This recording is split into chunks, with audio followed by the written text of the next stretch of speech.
Yo, yo, yo, what is up? We are back. No Border Sports in the house. Appreciate you, everybody. We are watching the Seahawks versus the Carolina Panthers.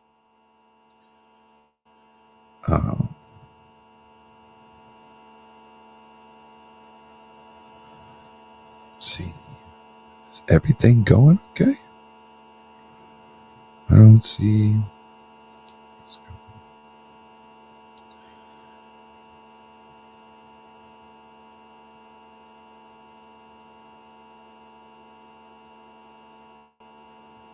Okay. There we go. We are live. Okay. Want to give a shout out to everybody. Appreciate you.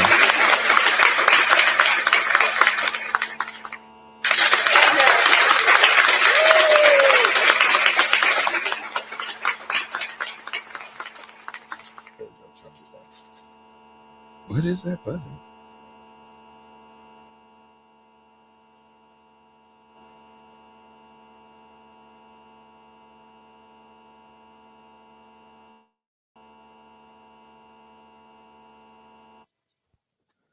So it's that.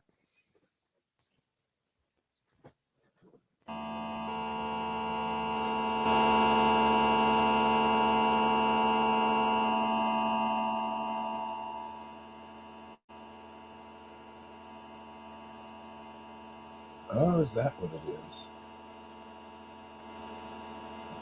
I don't know. We'll see. Yeah, what's your thoughts? Seahawks trailing by 3 to the Carolina Panthers.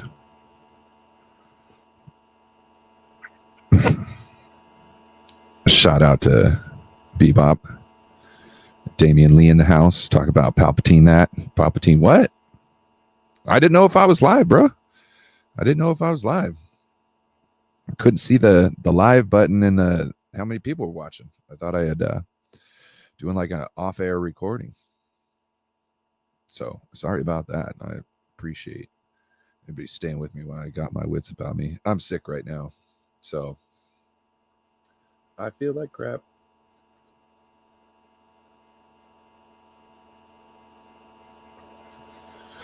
But we'll make it through. How's everybody else doing today? This fine Sunday where we don't even got to worry about our game.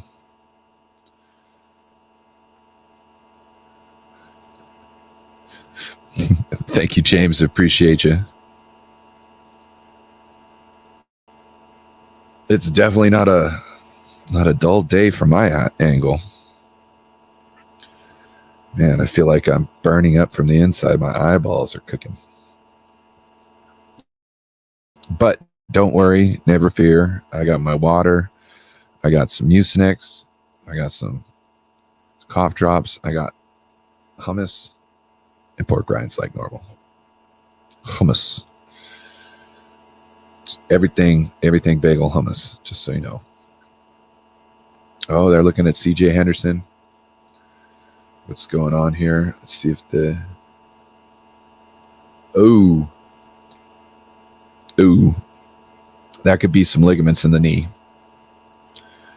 There could also just be a strain, but it's not a fun way to try and stop. Hopefully he's okay.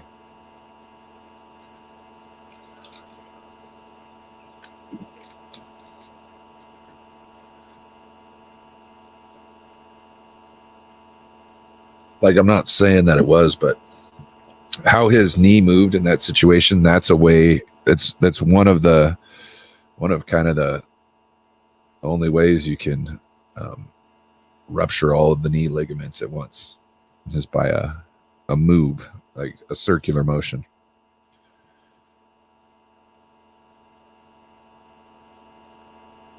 Yeah, that's what I'm saying. That could be scary. You could have anywhere between 1 to 2. You could just have strains. He could be back next week. He could be gone for months.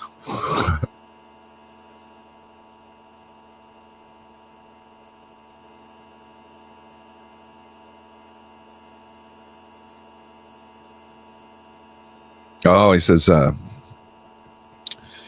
His sports channel subjected him to the Jets game and now the Kansas City Bears game. Yeah, that's not what you should be doing overseas. You shouldn't be sticking people with those games.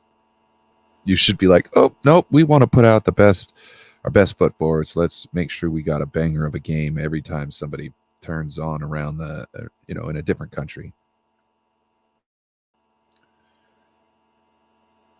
Oh, my voice is static.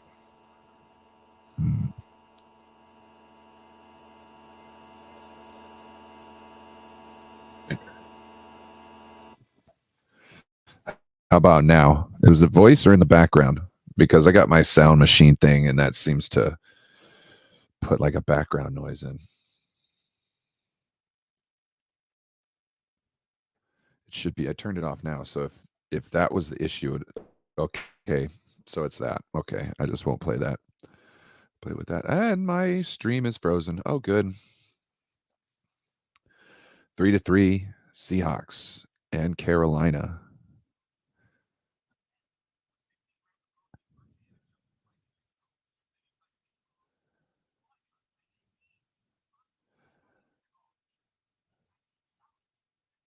So I've been for anybody who likes to watch football commentary and whatnot. I have been watching a guy named Rising Rhino lately, and he likes to do a lot of raids. So now I like doing the raids too. So I would hope that when the quarter ends, we can go raid somebody's channel. Um, hit the subscribe, hit the like button, let them know No Border Sports sent you. We'll all go in there and rally around, make somebody's day a little bit brighter. But yeah.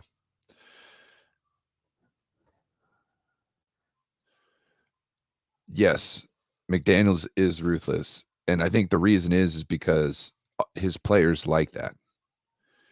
You know what I mean? If he wasn't going for the throat and trying to really just school somebody and blow somebody out, I think his players would be like, "Man, why are we here? We could just mollywop these guys."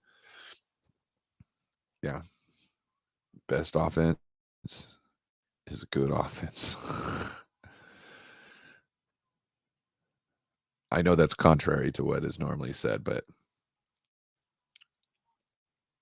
the best offense I feel is a good offense that can move the ball willingly. Oh, there goes. Yeah, that Tyreek Hill pass. I don't know what the hell the safety was thinking.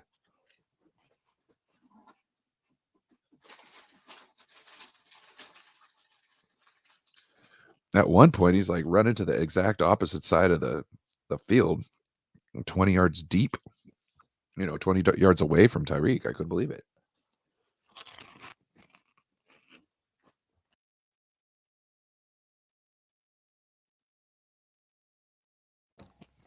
And then he misses him at the last second to let him score a touchdown. Now, if you're going to be horrible and out of position where you're going to give up a big long pass like that, you need to make sure you defend that touchdown.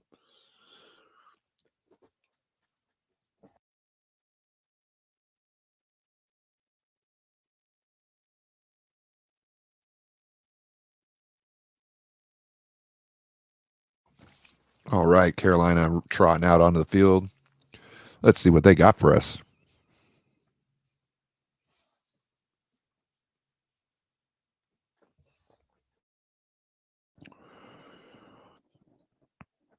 Oh, good. My thing just froze.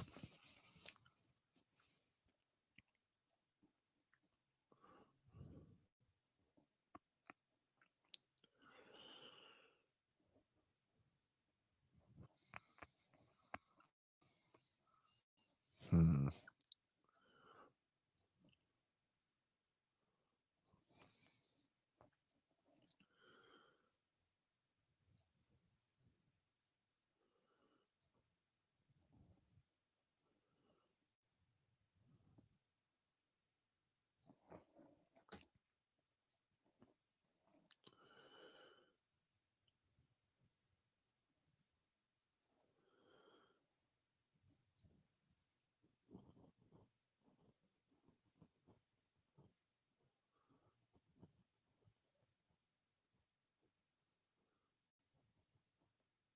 Where is custom layout 8?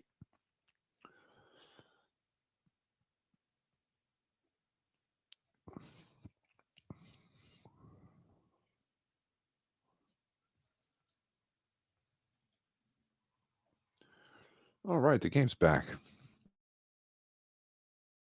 Yay.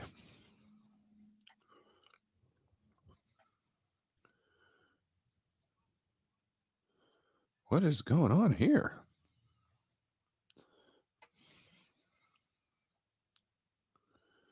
What do we got going on here?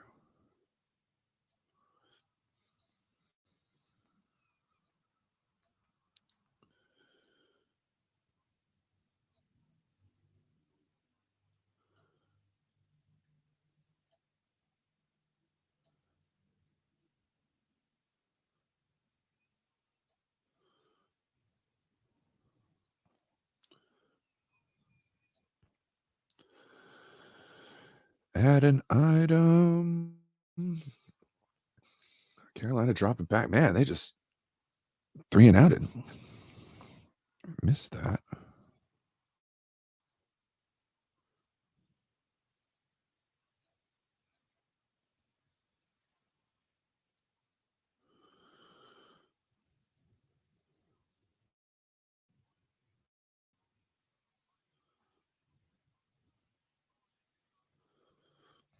All right.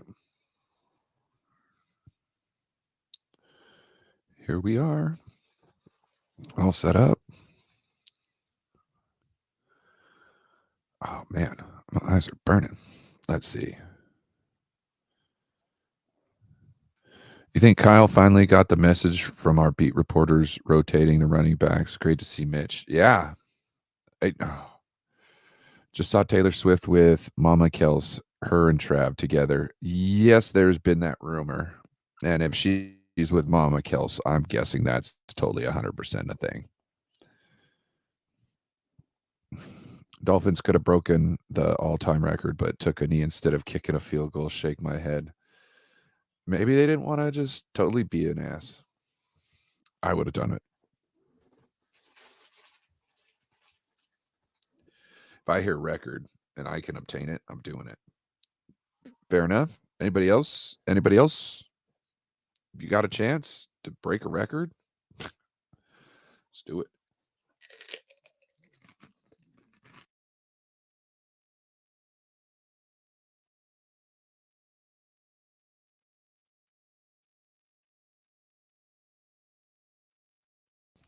Oh, man. Pork rinds and hummus, I'm telling you.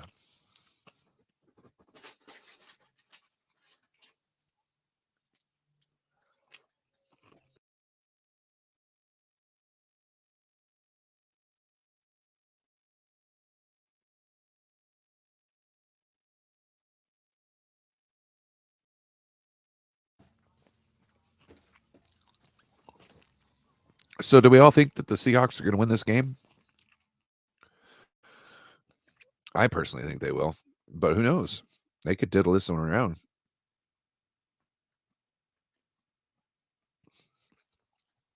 They might be filling themselves too much and get smacked by another team they shouldn't really have an issue with. Well, they shouldn't lose to. Obviously, any given Sunday, you can have a hard game. But, yeah.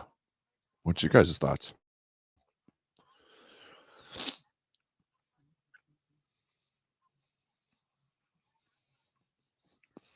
I tried to get Corey on the show today. James says he doesn't think the Panthers have a good enough team. That's what I thought. But they're staying relevant for right now. Now, obviously, first quarter's first quarter. That doesn't mean it'll be the same type of game in the fourth quarter.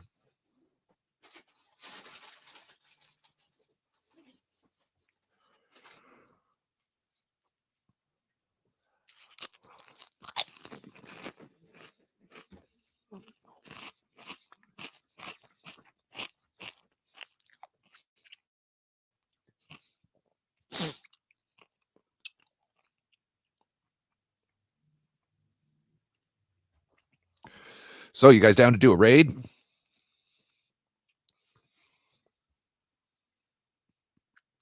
Let me know.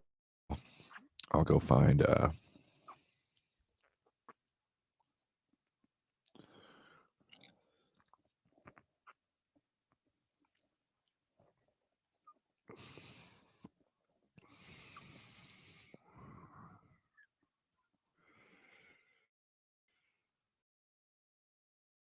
Gino stepping back, surveying the field. Ooh, he's getting moved around a little bit, steps up into the pocket. Thought he was going to put it down and run, but throws it to Noah Fant, who could have had a first down, but decides to make a move and end up 1 yard short of the first down.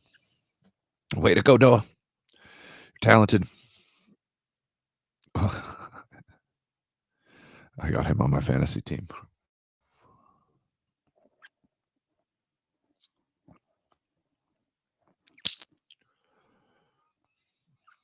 Oh, Rising Rhinos watching the Chicago Bears game.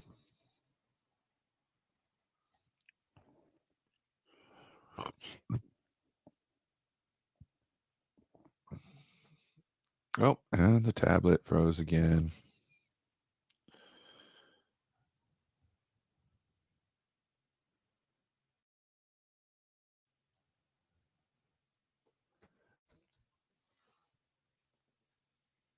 What up, Bryant?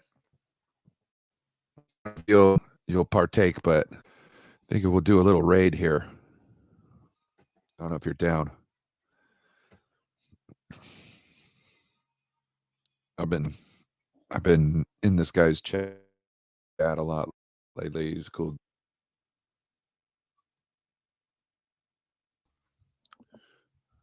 Control copy.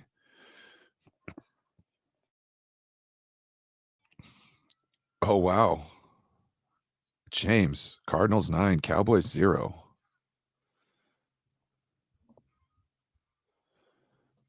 Wow.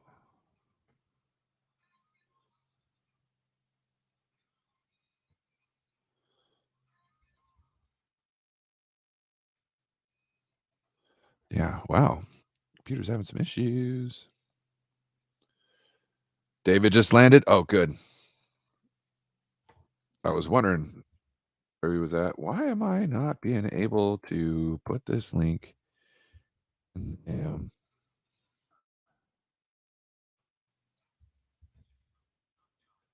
There we go.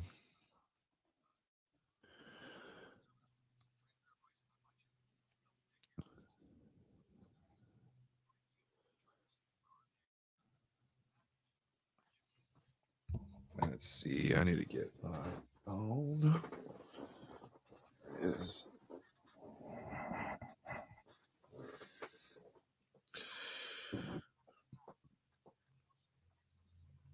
really looked like David had some fun down there with you, Bryant. I'm glad you guys were able to go to that game. And like, oh my gosh, you guys got to meet Steve Young together, and you got to be there with your wife, who just loves Steve Young as much. I mean, that's a cool ass thing. Let's go find me some Rising Rhino.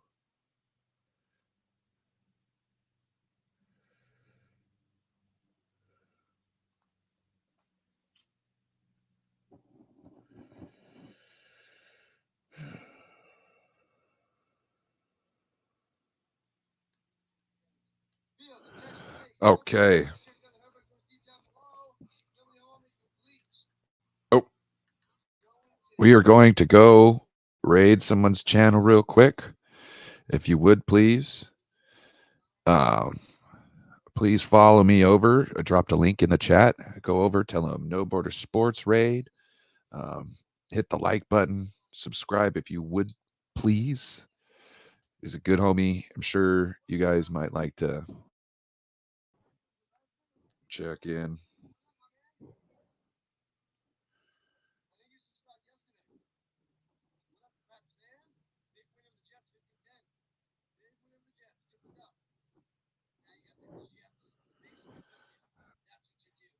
Let me know. Please gone over. There we go.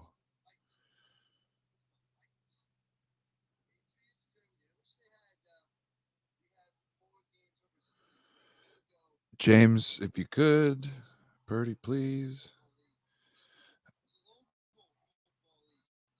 Bryant, appreciate you for going over there.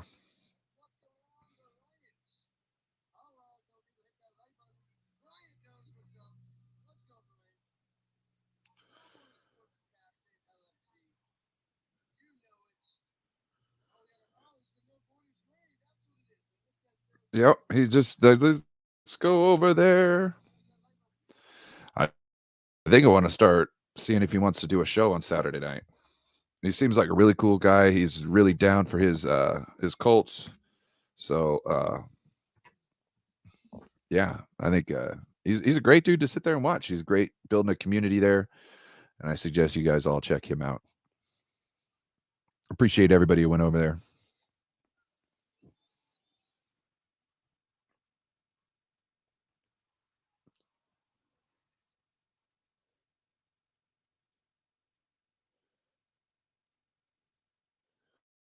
Oh, you got a parlay going, James? Yeah. I only really like betting on Niner games because I kind of feel like I know exactly what's going on. You know what I mean? Uh, Metcalf is massive. I wanted him. I wanted him because he was, people were like, oh, like he can't run a cone drill. It's like, I don't care. I need him to go up the sideline really fast and catch 50-50 balls. That's all I need from him. That's all I need. It's like Kinlaw. I just need you to get. That's all I need. All I need. I don't need much. DK, all I need you to just go straight and catch 50-50 balls. Anybody else think that's a bad plan? Dolphins 70 points. What was this final score?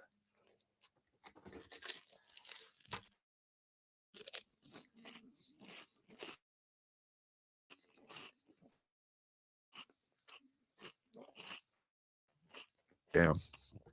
70 points. Imagine somebody making a bet and they're like, I'll take a 48-point spread. Imagine the payout on that. Holy moly. Mike McDaniel is doing some work for the 49ers. He was like, that bastard Russ used to screw us so many times. I'm going to put my foot in his ass.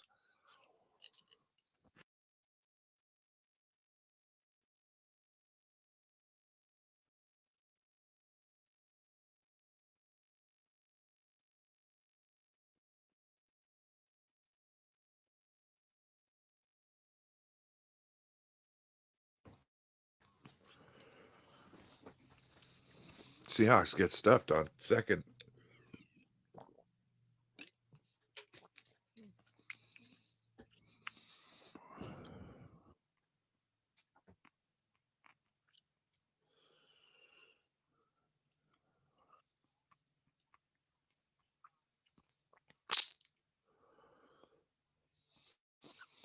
Man, these Seahawks really aren't showing their stuff today.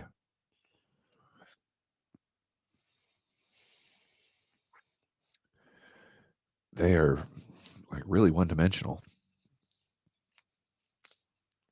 Shout out to Carolina for, hey, they busting a run. Who is that?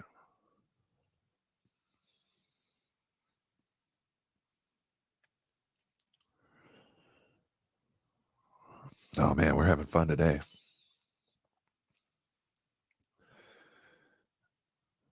The first of the year school sickness is going around. I think I caught it. Seahawks going for a field goal here on the 23, 24, 20, or no, sorry, the 16-yard line. 16, 17-yard line. It's up, it's good. Seahawks have doubled the score, making it 6-3. Well, I think this game's over.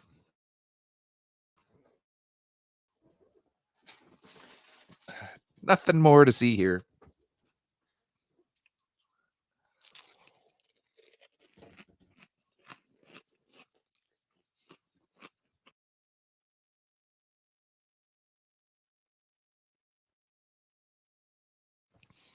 Man, the Seahawks game is going so bad, I almost want to harass Joe.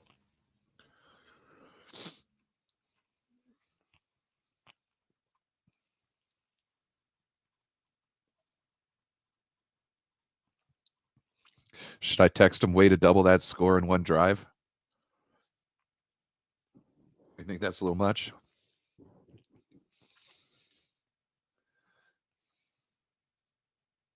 That's really talent.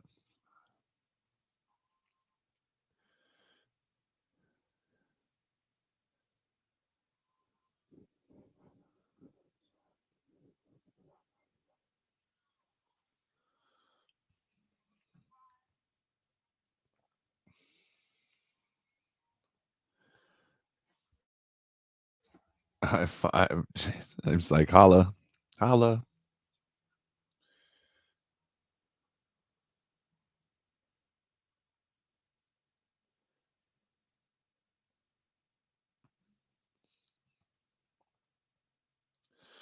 Oh man, I don't know if I should.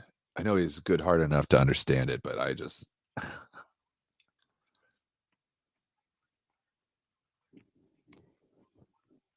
I sent it. We'll see what he gets back.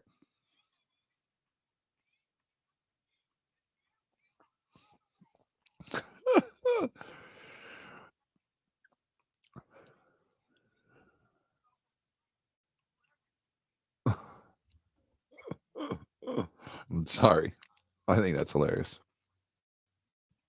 I'm telling him, man, you guys just doubled the score in one drive. That's impressive.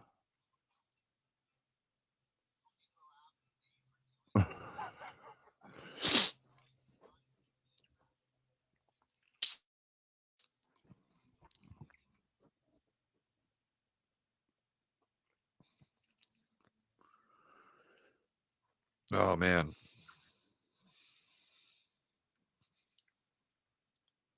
So, oh, we're stuck on a Home Depot commercial.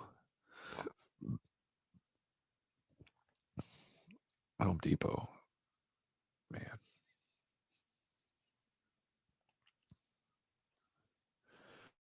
I thought Lowe's was the NFL sponsor.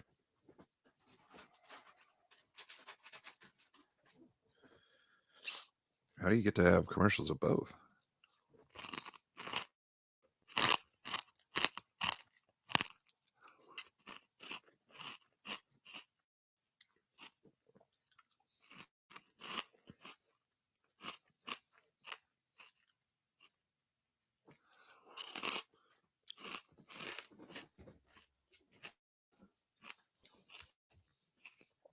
God, that shit's so good. Make sure y'all try that sometime. Pork rinds and everything bagel hummus.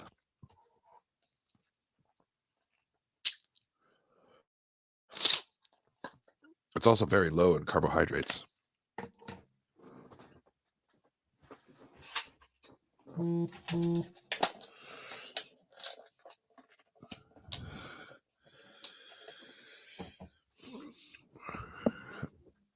Corey texted me. Jesus.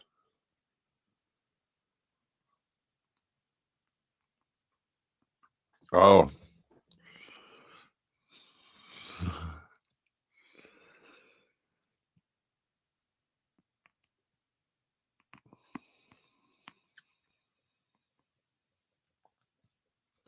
Streaming it and wow. For some reason it won't let me. Oh, now we're going. You press the screen once and all of a sudden it starts working. And you just press play. Yeah, let's go. Come on. Just do your fucking job. Real fucking easy. So sick and tired of some of these things. Come on, NFL. You got how many millions of dollars you can't put together an app? 70 Whopper with cheese. Oh my gosh.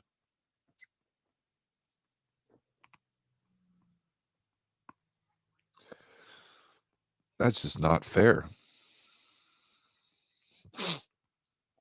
But hey,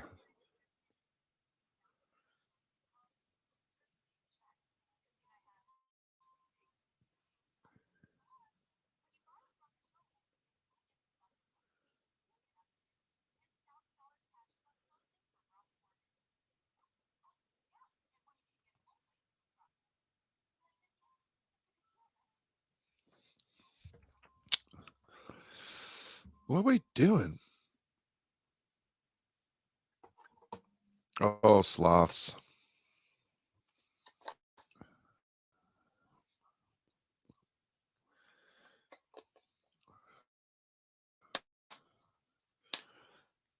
Everybody know that koalas are drug addicts?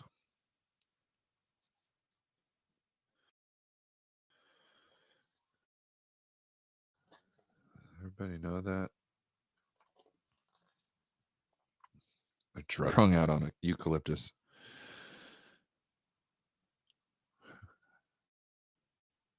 When they don't get their eucalyptus, they...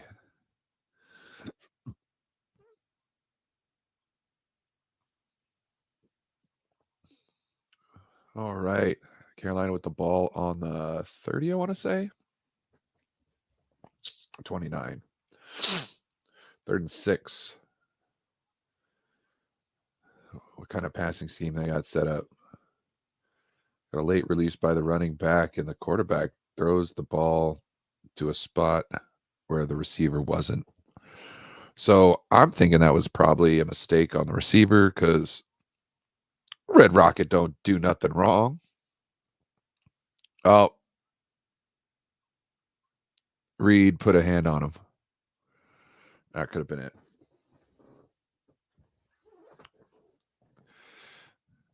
Yeah.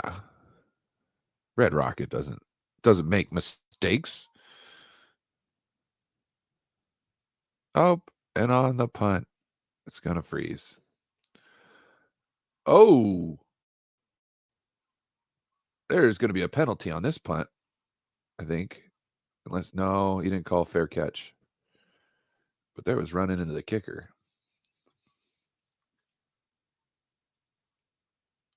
He didn't call fair catch. Not in the kicker. I'm sorry, into the returner. That was a very risky play.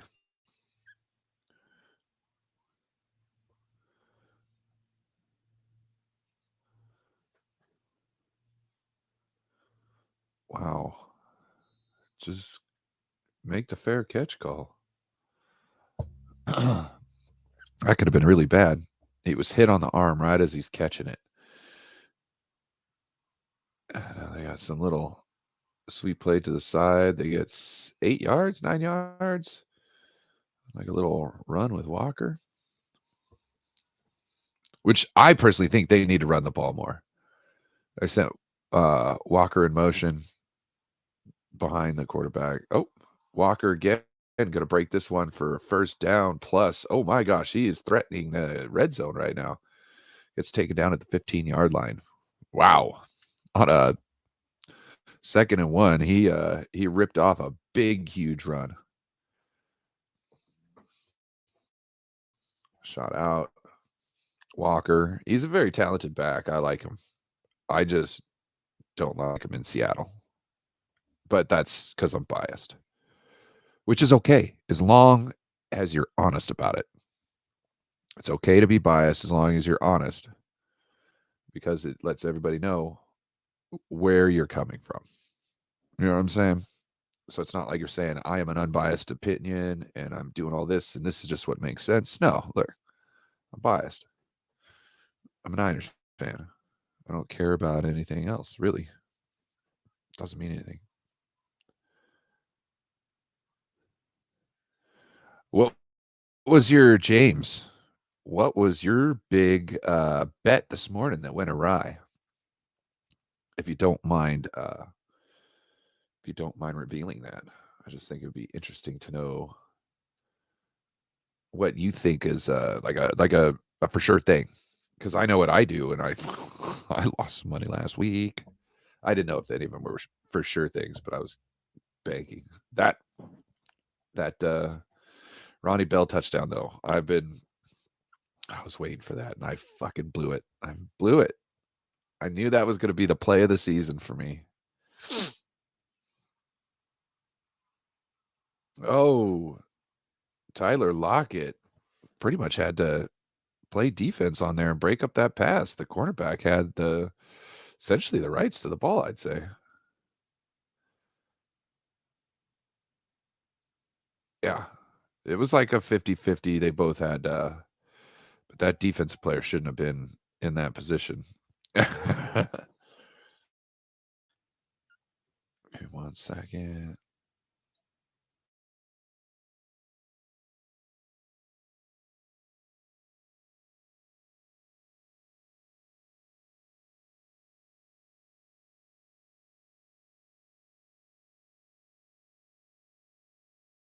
All right.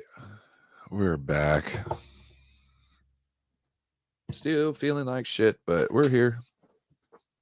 Appreciate y'all being with me. Means a lot. Um, I wonder if this stupid thing will play again. There we go. Kick is up. It is good. Seahawks with a 6-point lead. Man, if Carolina scores a touchdown, the Seahawks will be down on 1 point. Take 3 drives to just be one. I guess it's better than nothing, though. You know what I mean? Like, it seems like it's going to be a field goal type of day. So get ready. Who knows? After the second half, we might have more of a game. Somebody makes the right corrections, we could have ourselves a different game here.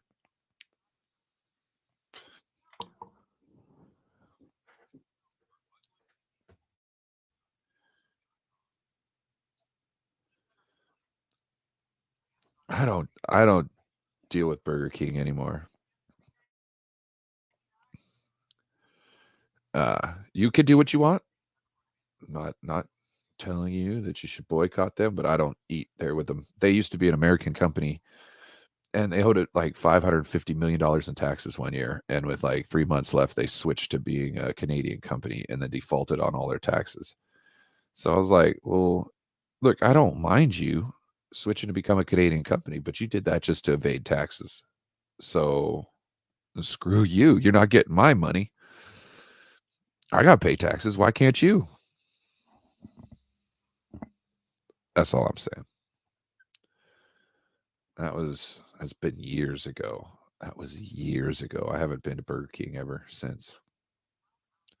I like Arby's. I like Wendy's.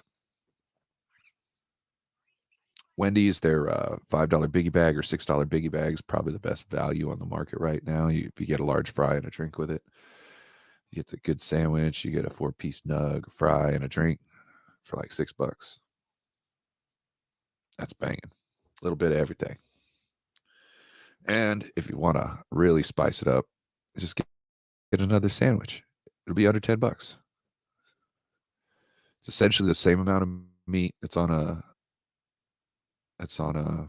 like a Dave's double. 2 double bacon stacks, 2 bacon double stacks. Man, I love me.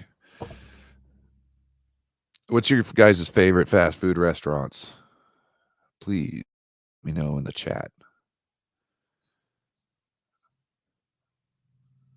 Or if you have a certain entree that only one restaurant does it right, please let me know what the entree is and who does it. You know what I'm saying? I'm a foodie. Always been, always have been. I know you can tell, but I wasn't always this big. Used to throw cases all day long. Just evaporate calories. Doing this shit over and over again. I'm not happy with this.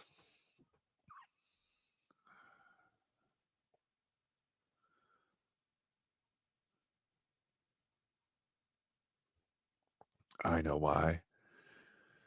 Probably because I'm on that ghetto ass internet that I need to cancel. The ghetto. The ghetto. Bang.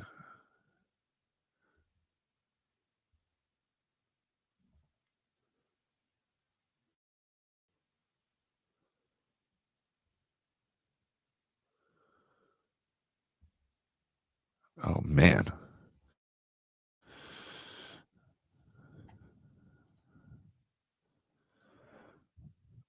Win line, don't take the spreads, never trust them. The Baltimore, Detroit, Cleveland, Chargers, Bills to win. They suspended the cash out because of the blowout in Miami. They suspended the cash out because of the blowout in Miami. So they get to just not honor their bet. That's sketchy. And yes, I've noticed that the win line is a better because it's not like you get that much better of an odd and you have to deal with the points. You know what I mean? So I'd rather just pick a regular win and then put it on a parlay and get more money out of it by being right a couple times. You know what I mean?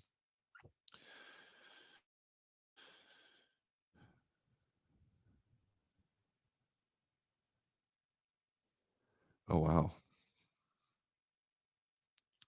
Bebop says Chick-fil-A. You know, I've been to Chick-fil-A a couple times and their marinated grilled chicken is fucking to die for. I couldn't believe it. I was like, I went there. It's like I don't want crispy chicken. I wasn't feeling it that day, and I was like, for some reason, grilled chicken was calling my name, and I was like, okay, let me try grilled chicken. Damn, man, they must. I'm telling you, there's a little bit of pickle juice in there.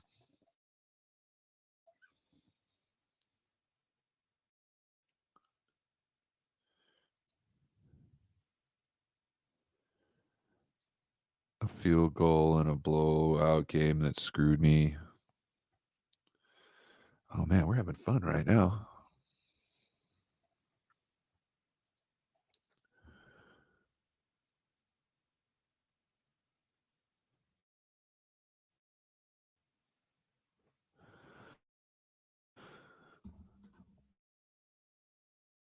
Uh, uh, stupid thing.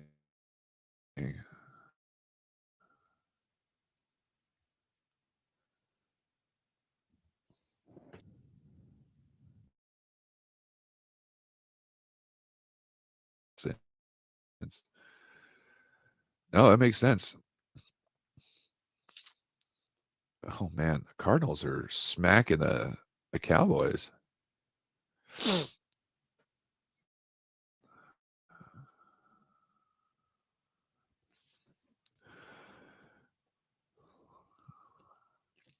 Man, we played the Cardinals next. Oh, they're in a stupid commercial break.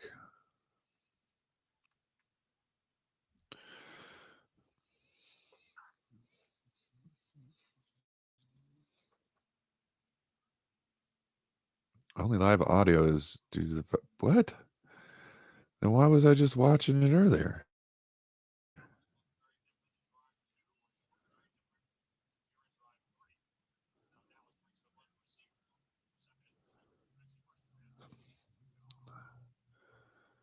Let's see what the Bears and the Chiefs are doing.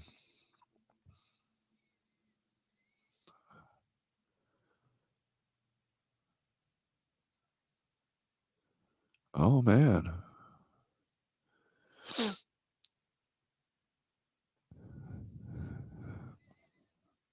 No, I got you.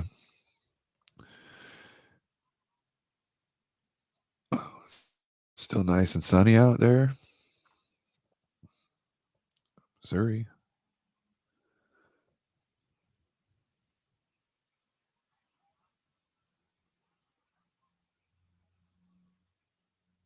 Oh man. Bears are trying to move down the field. Dude, the Cardinals.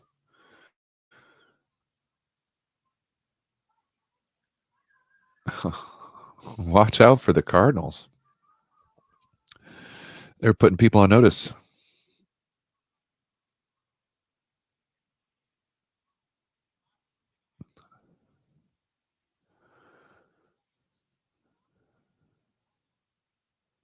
Oh man. I'm sorry, but it'd almost be nice to go on Twitter after this They gotta feel really down right now. But maybe not, because we could get roasted by that same team.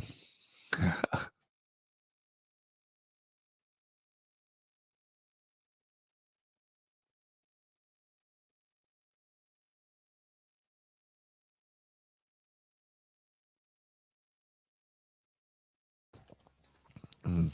Mm-mm-mm. James says, I love all the restaurants you have in America, but you don't get them here. I'm a foodie too. I used to be 15 stone when I met my wife. She feeds me to the point I'm 20 now. Yeah. Yeah. I was a good 240 for my daughter, before my ex got pregnant. I haven't been under that since. Messed me up.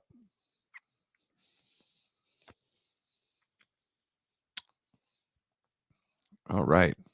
Cardinals trying to push down the field here. 6:15 left to go in the second half. Currently trailing the Seahawks by 6 points. At midfield, 2nd and 14. Shotgun. Snap comes with 3 seconds left to go. Bails out, making a throw on the run. Catch for a good 4 or 5 yards. He's about 6 yards short of the first down. 3rd down.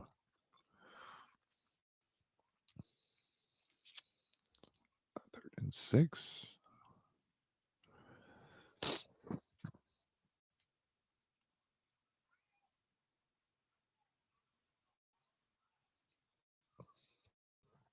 Yeah, I don't mess with the iPads. I'm not the keep up with the Joneses type. Ooh, offsides. Let's figure out what's going on. 3rd and 5. Looks like it's a false start by the false start by the offense. It's coming back.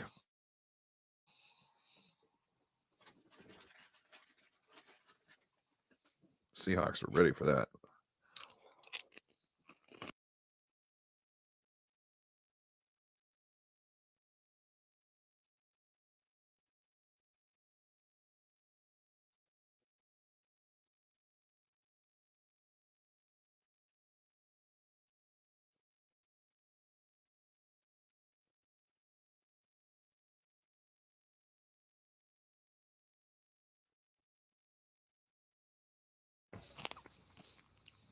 Third and 10. He drops back.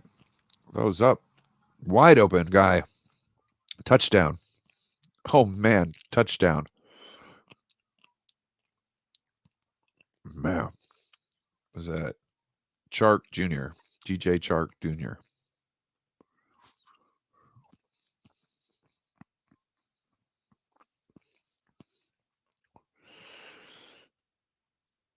He made a really nice move to make the first guy miss. Man.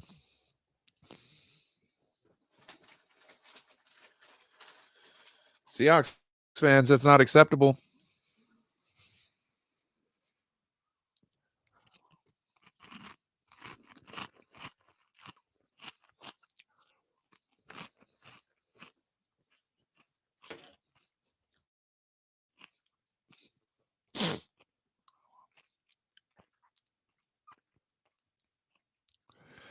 Way to go, Red Rocket.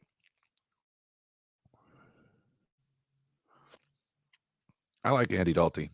I don't think he's like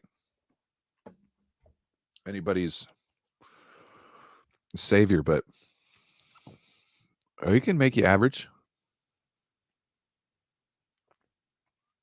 He gives it all.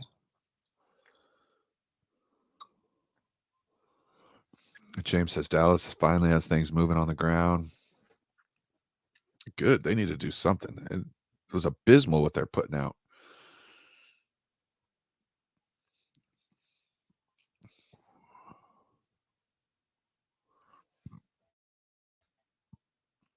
Yep. That's right. Red Rocket, baby. If I were him, I wouldn't run from that name. I'd be like, yep, that's me.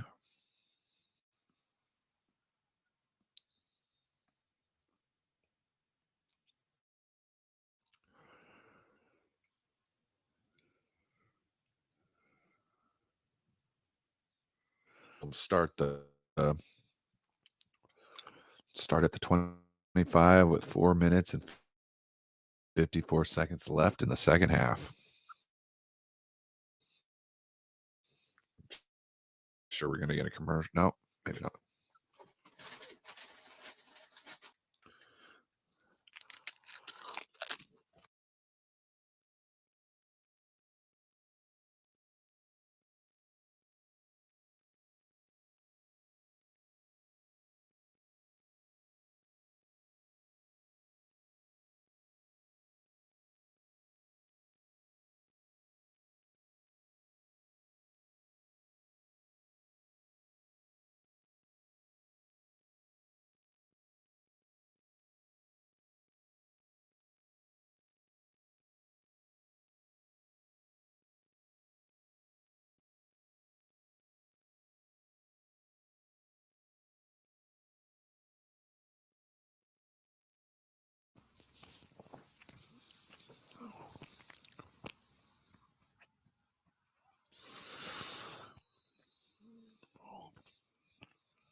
Oh man.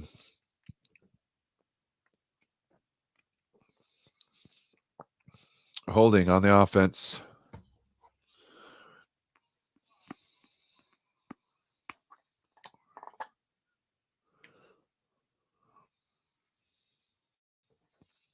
On their left tackle. Stone Forsyth. Oh yeah.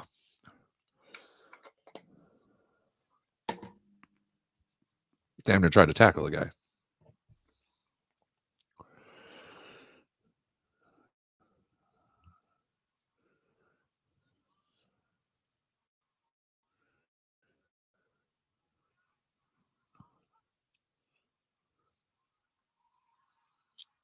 Intercepted. Oh wow, that was a bad decision by Gino.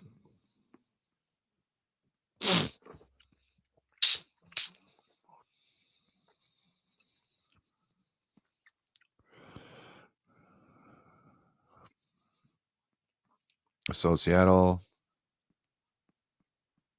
coughs up the ball, giving the Carolina Panthers the ball back on like the 29-yard line, going into their own end zone. So they could easily put up another field goal, probably. Making it a 4-point game. Essentially a 2-score game for the Seahawks to overcome it because they haven't been able to score a touchdown yet. Because they're going to need 2 field goals with how they've been averaging. Not to say that it's the only way they can, but we haven't seen them do. Oh man.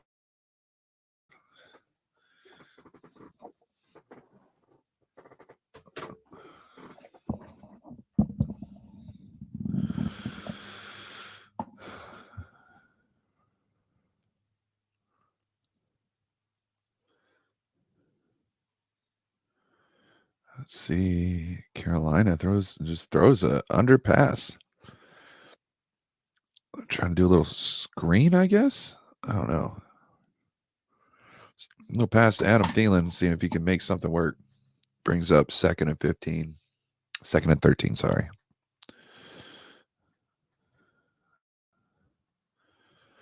Oh, 10-15. Oh, shit. Dallas Cowboys almost officially won the game so far. They've moved within 10 of the Arizona Cardinals. Whoever thought that would be said this year?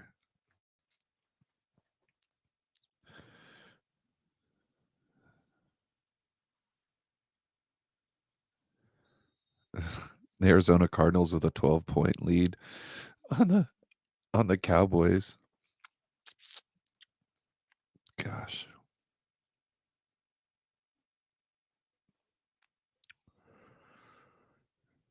So Carolina is on 3rd and 8. Gino looks defeated. I have a feeling the Seahawks are going to get the ball back, and they're going to fizzle out again. 3rd and 8, they got to get to the 18 to get a first down. Shotgun. Throws it up. Oh, can't come down with it. Thielen looking for a flag. Didn't get it. Burns on the coverage. Thielen was a little animated. What?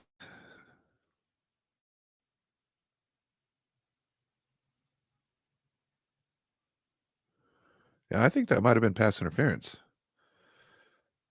The guy didn't look back whatsoever, so he's not playing the ball, and he just like wrecked his arms before the ball was there. And it's up and it's good. The Carolina Panthers have a 4-point lead on the Seattle Seahawks with 2 minutes to go in the game.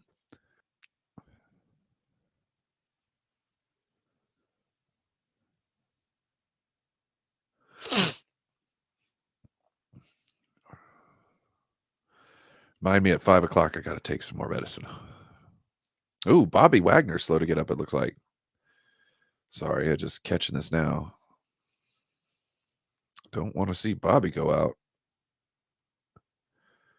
It's one of the things that really makes this Seahawks defense work. Spent a lot of time being pissed at Bobby Wagner always being there. I know how important he is.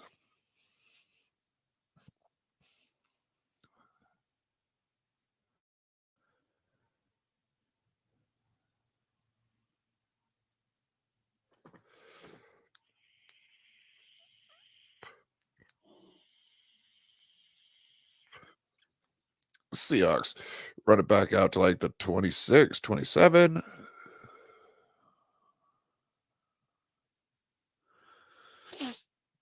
Oh, they're giving a little preview on what has happened to Gino over the years. Gino doesn't seem as good as he was last year this year.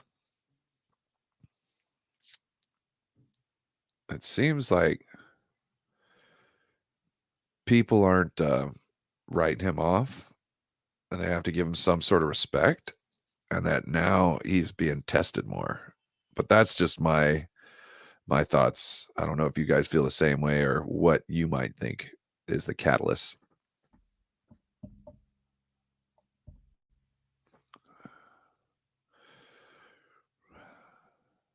Oh, man.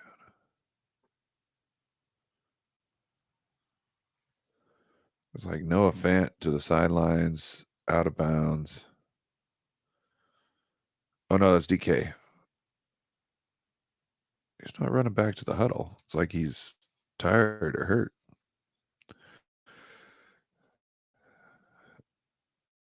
Maybe it was time for his rotation.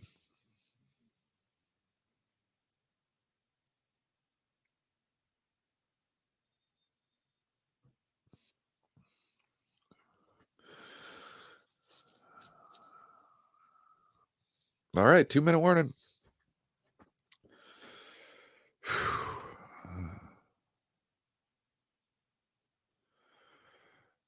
James, you want to jump on?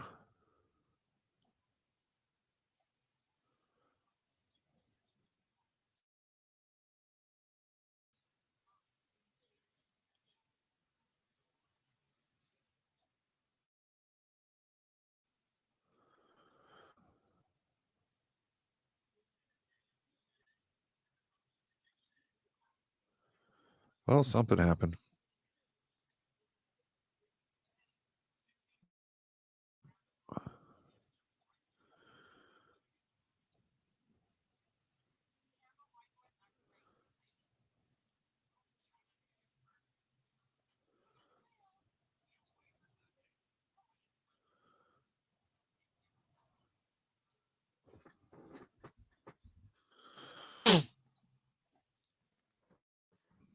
There's the link.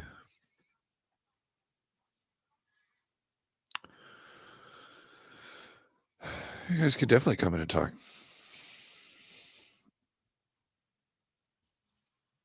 Let me know how you're feeling.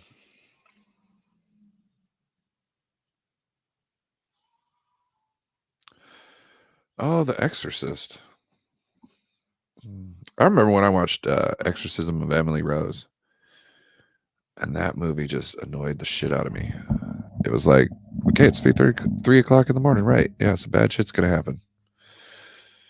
You know what I mean? Like, the only time I got scared in that movie was when a door shut. That's the only time I jumped, and I was like, why am I jumping? Nothing else.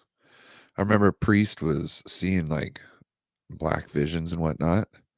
Look, if you're a priest and you're seeing some crazy shit like that, your time on this earth is limited, and it's probably just a couple of seconds left.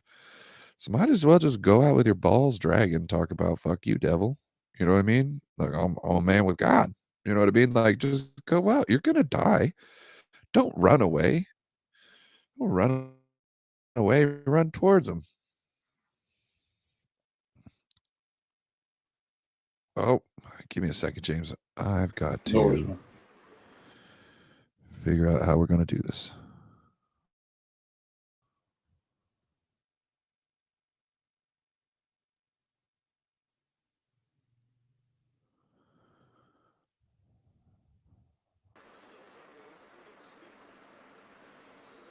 Oh, how's it going, mate? Can you hear me?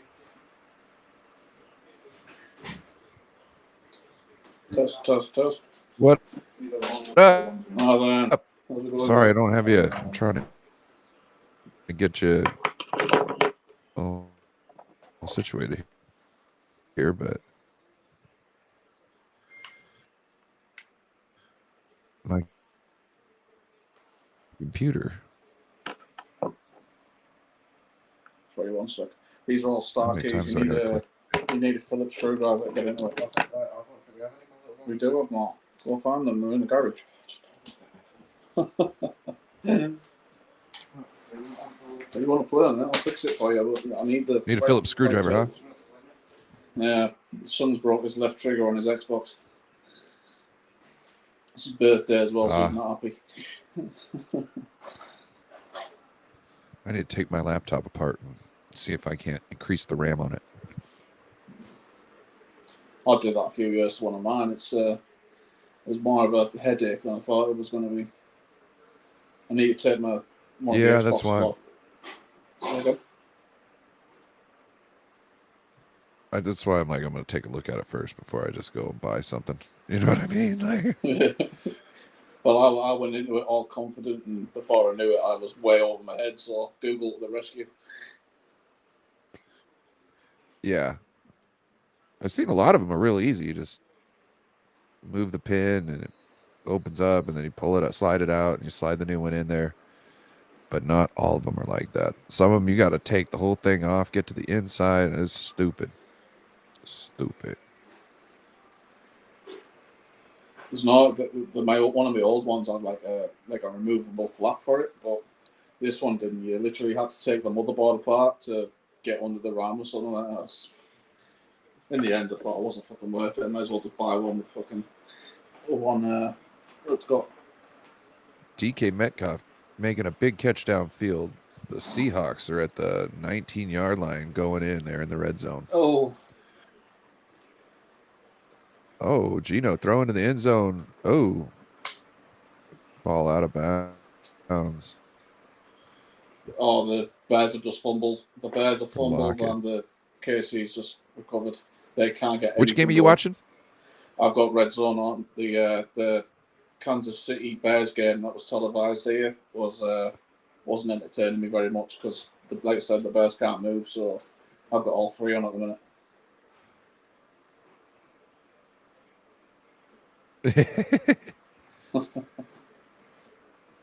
Yeah. The Bears, it's like, why would you pick that one? Why? Because the Chiefs are in it and everybody knows the Chiefs. Like, let people.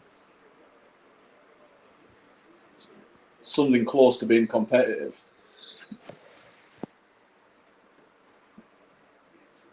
Right. It kind of, shows the standard that we have in the NFL. Yeah. I think Not it's a been a fluke bad game game of for weeks. I think it's been a bad game for week. Yeah, this week. They all around the board. There's only 2 or 3 I pick out the bunch that I'd actually want to be interested in. It's either they're dead, they can't drop any like points. if you're going to show a blowout game, the Miami game would have been a good one to move over into. You know what I'm saying? Like, yeah. You're going to watch a blowout. Might as well watch a high-flying circus act, Yeah. Oh, Seahawks take another attack at the end zone. Can't come down with it. So Fourth and P-Pop 10. said, they were saying like we're 3 points away from breaking the record. We're 3 points away from breaking the record. You just watch it for that entertainment aspect. I'm breaking the record anytime I get a chance. I'm just saying. Like, even if let's say somebody else has got a chance to break a record. I'm saying throw it to him. Give it the ball to him because I want him to. Records are something that don't just come by every day. You know what I mean? They don't. And when you break them, it's a special thing. And I think when somebody's close, I think the whole team should sell out to get them there. You know what I mean? Like George Kittle with like 200 something yards in the first half. Yeah. So it makes me wonder why they didn't try to break that record with, Kittle. I think it was something like, was it 12 yards away from breaking the tight end receiving record or something for the game? Yeah, it was. You're like, when someone's having a monster game. When someone's having a monster game, somebody should be researching what the records are and figure out a way to, Kyle, you can figure out 12-yard play for Kittle. You know what I'm saying? You can figure that out. We know you can. You did the whole first half. It's like they didn't throw the ball to him in the third quarter of that game as well. We were like, well, get him on. I think I'm going to run to the restroom, sir. I'll be right back. Yeah, no worries. What's that? No worries. Okay.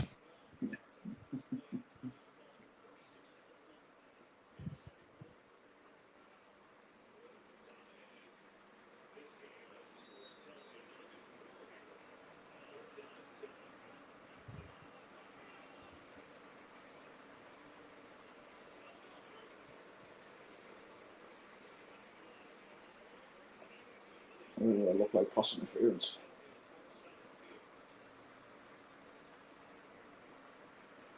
Far side of the field flag.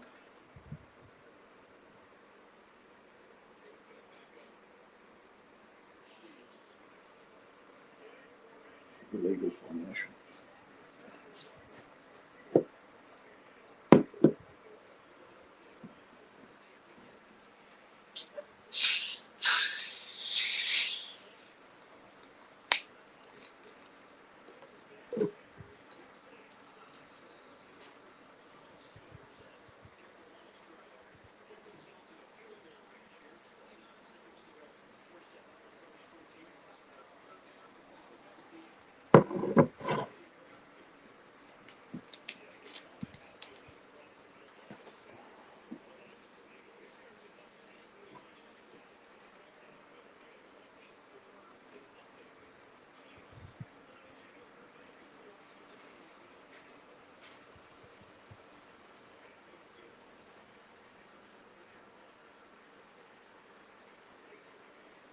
Oh, now Dalton took a risk there.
What are we doing here? Red Rifle nearly got wiped out. I think he got quite lucky to get through man. a couple of defenders there.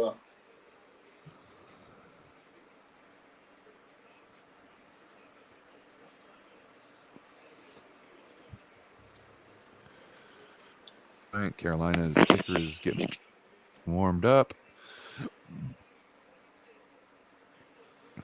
You talking about them restaurants and your go-to foods made me hungry. I think I'm gonna have to put something in soon.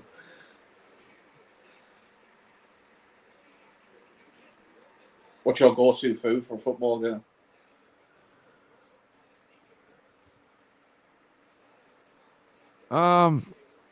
It all depends. I like pizza. Pizza's the best. But like it used to be barbecue pork rinds and chili con queso dip.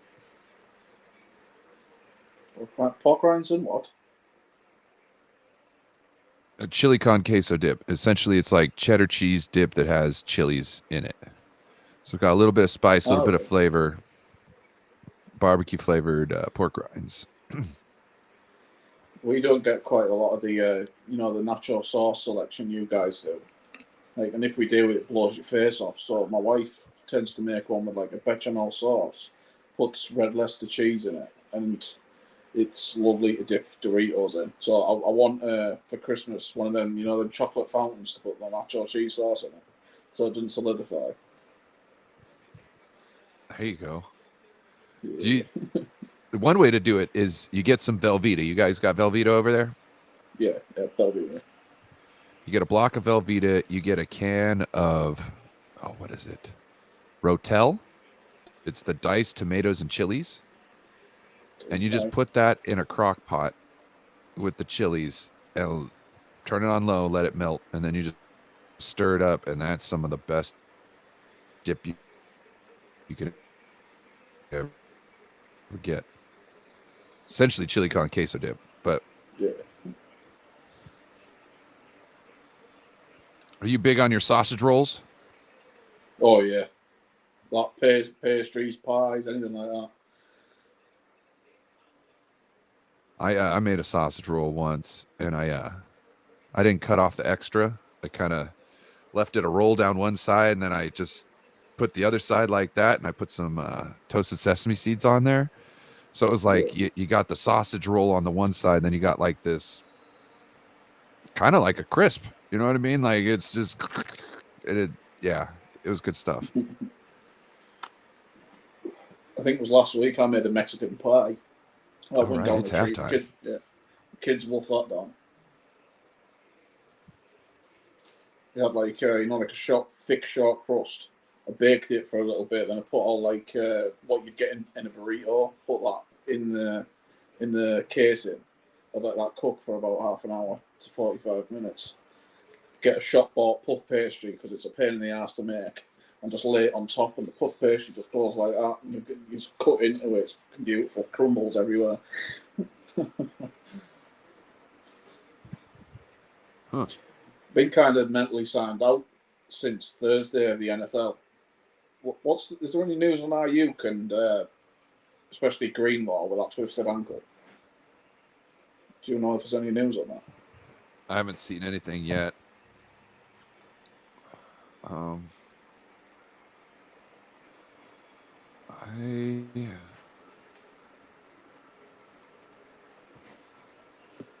Have you had biscuits and sausage gravy? Biscuits? What are you classing as biscuits? Oh, it would be described in England as scones and sauce, but it's not necessarily a scone because it's a biscuit. It's a different, like, it's not like a cookie. It's an actual, we're big on gravy, but like biscuits are cookies and like digestives and things like that. But, I know biscuits. Yeah. Like, do you mean like, we're talking about gravy. This gravy is more like, it's a white gravy with sausage in it, and not like a beef gravy or a chicken gravy. Poultry gravy. So it's a different type of gravy. Usually, I think our version of it's a dumpling. We call it. It's like it goes into like you make them into little balls, and then you cook it in the gravy, and you have mince with it and things like that. Well, that's that.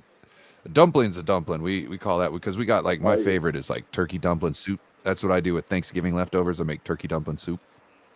Yeah. Oh, it's so fucking good. But yeah, no, you should check it out. It's one of the best things ever. I watched this. They have like British middle school kids try things from like all over, and they were like, "This is the scone." Right? And they tried it with the biscuits and the gravy, and they're like, "Oh, this looks like shit, but oh my god, it's amazing." I was like, "Yeah, it's one of the best breakfast foods out there, because it'll fill you up. It gives you everything you need. You get a meat, some biscuit. The other one I like to watch is Tribal People Try. It's a really good channel. It's about like give us a second. tribal people from like Pakistanish Yeah, area. give me the right tools. The star screwdrivers I'll need for that. And I was watching one, and they were trying cheesecake for the. Just use that for tonight. Use that for tonight. I want it back in the morning. Sure. Yes. If you bounce it off anything, I want to bounce it off your head. Sorry, what were you saying there? My son came down. Tell him, James. Oh, the tribal people they tried cheesecake, and the one guy was like, "Lord bless the man who made this cake." He is, you know what I mean? Like, he was just blown away by cheesecake. Like, this is the best thing ever. This guy needs to live for eternity. You know what I mean? Like, it was hilarious. Oh yeah, and they try like, the other favorite, like, what is it? I like when there's one where like Korean grandparents try like American food, like soul food and all this stuff, and like the Korean father's like, "That's bussin'," like he tries to say bussin' or something like that, but it doesn't come out right. It's hilarious though. Yeah. I mean, man. I was watching this thing on YouTube where they were talking about, like American food. I mean, what would you class as American food? Would it be like hamburgers? Yeah. Well, they're German. Yeah, essentially. Come from Hamburg. Yeah. French fries right. come from France. You know what I mean? It's like... Well, they actually come from Belgium. Do they? French fries are Belgium. Yeah. Like you say, where if you go to France, they call them Belgian fries. Even the English, we hijack the cultures. I mean, India, our tikka masala is an English curry, but we've hijacked from the Indian spice trade. So I heard somebody trying to say that English food was good food, and they brought up, well, we're very diverse. Tikka masala is the #1 dish, and it was like, yeah, that's the problem. You got to bring in dishes from other people's cultures to get the spice, bro. Yeah. There was one joke. Oh God, what was it? It was like a joke about the like the empire of Britain back in the day. And it was like, you go all over the world, get a monopoly on spices, but you never use any. I thought that was my grandma. My grandma was half English, half Welsh, and my mom went off to college, and she came back after 2 years at college, and my grandma said, "Hey, sprinkle some garlic into that for me, would you?" And my mom starts sprinkling.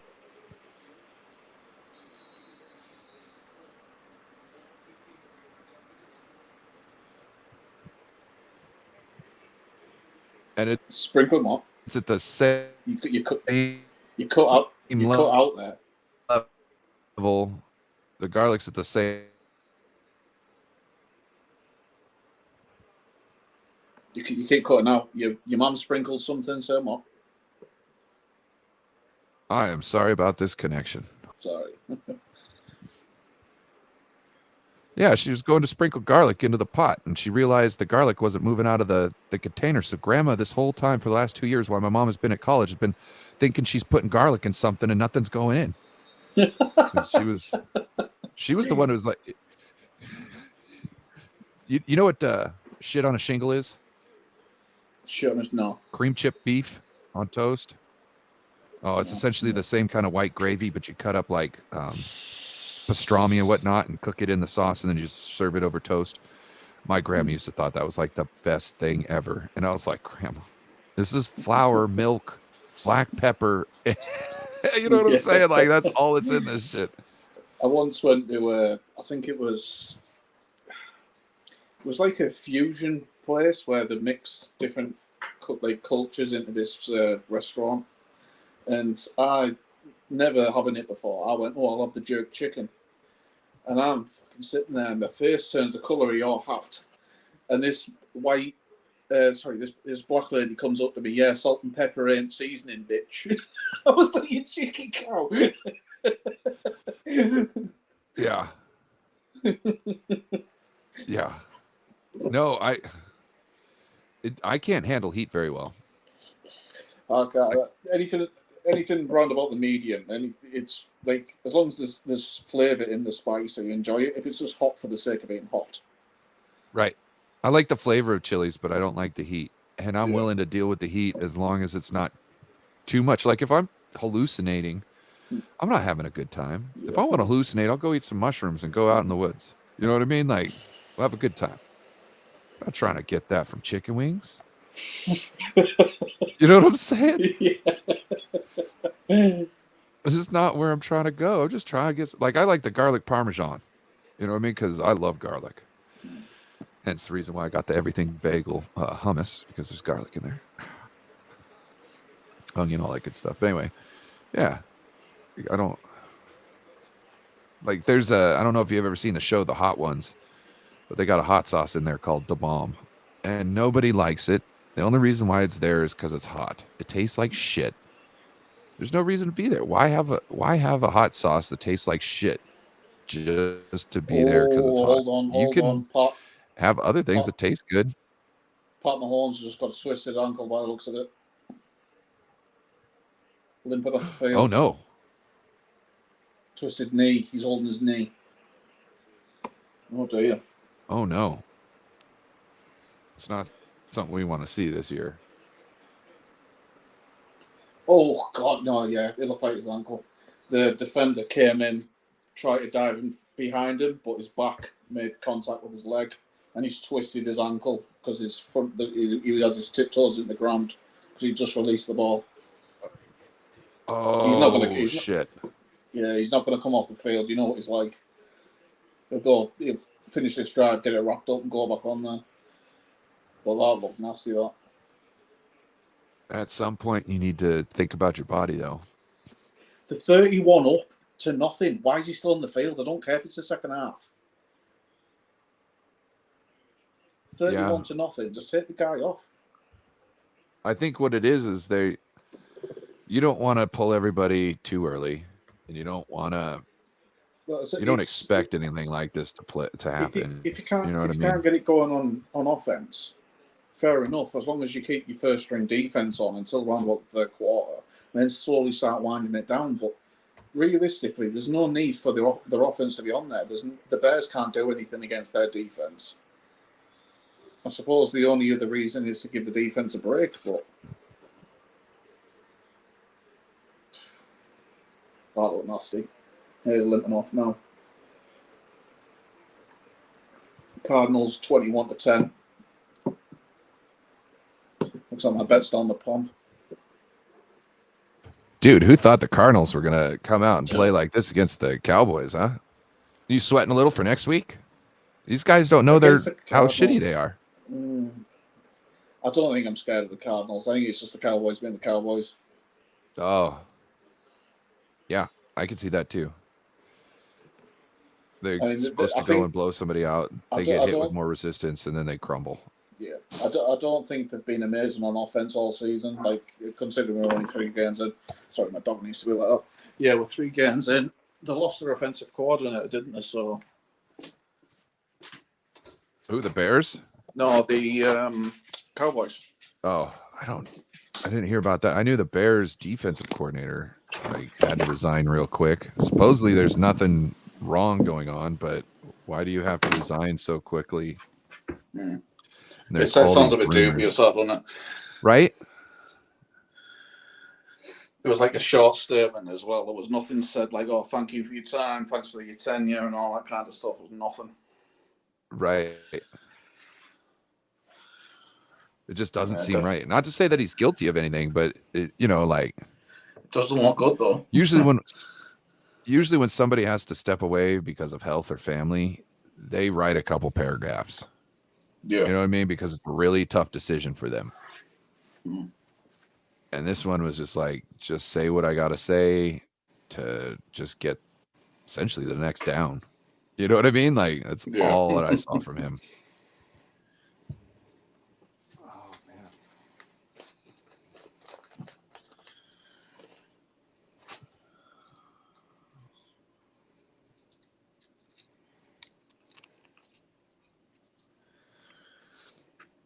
What kind of dog do you got? I've got 2 Shih Tzus. One's crossed between a poodle, so it's just a bit bigger than the other one. But yeah, Callie and Bobo. My kid's named Bobo. But he's my little darling, that one. I like me a good mutt. I like me a good mixed breed dog that you don't know what the hell it is, but you think it probably got some lab in it. You know what I mean? That's my favorite kind of dog. I've always wanted a bulldog, but I don't think they're very kid friendly. I've got another kid on the way now, so it doesn't look like I'm getting one anytime soon. Look into a Staffordshire Terrier. Staffordshire, yeah. Staffy, yeah. Yeah, Staffies, they're the nicest dogs ever. They just so loving. I think they've got a kind of a name for themselves because when you get a dog breeder, they're normally rather chavvy. So if you get a Staffy, you're classed as kind of a chav. You know what I mean? Because they're easily bred and no one kind of... Yeah, like you say, it's a bit of a... They kind of got a reputation, them ones, to be like a chavvy dog. So... Because that's how they breed them with pit bulls here to make like a docile, well, not like a docile because pit bulls aren't necessarily aggressive, but you know what I mean? To make it more like placid, loving pit bull. Yeah. Yeah. Because the Staffordshire Terriers, all they want to do is just get petted and kiss you. You know what I mean? Like that's all they want to do is get petted and kiss you and show you how much of a good pup they are. I think it all depends on the owner, to be honest. Yes, it totally does. That's a big thing of the owner, because I don't think they've got a very good reputation around where I live. The in the same kind of category as a Rottweiler. Oh, my buddy had a Australian blue heeler that killed 2 pit bulls and injured another one because he was chained up in his yard and they came by to attack him. And he killed 2 of them in the yard and bit the other one to the point where it ran off and it was hurting. It's not necessarily the breed of dog, that could, it's just essentially the dog, you know what I mean? And the owners, his name was Stimpy. He was a cool Australian blue heeler. Smart as all hell. Yeah. My little fella, my little dog, he's got a cone around his head because he's stupid enough not to know when to stop scratching. So he hasn't got bloody fleas or anything. I think he's just got some kind of skin condition, but it's the same area he keeps kicking himself in the face with. So I'll put a bloody cone on him. So I know some of that could have to do with the food. No, I think we already went to the vets with that. Okay. Because he actually, we took him to a poodle parlor and he got an infection in his eye. So he's now blind in one eye.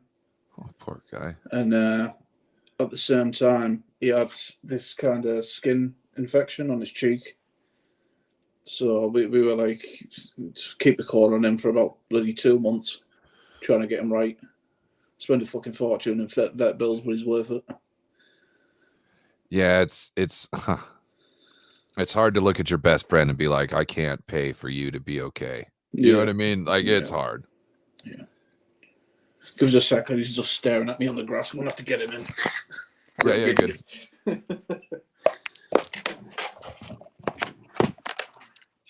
Oh, yeah. Come on, fella. Oh, it's windy. Seahawks go with the return. Looks like the returner's a little banged up on the return. Maybe not. It looks like he's limping a little bit. He's up running off the field. Geno Smith back under center. Still down by 1 point. Good lad. Go on, come on the sofa. Go away.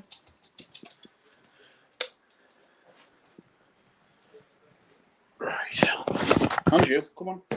Get up. Go to us.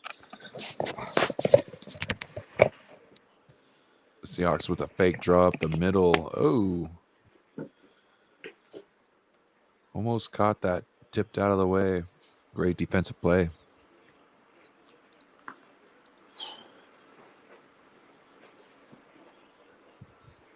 Oh, he dropped it. What an idiot.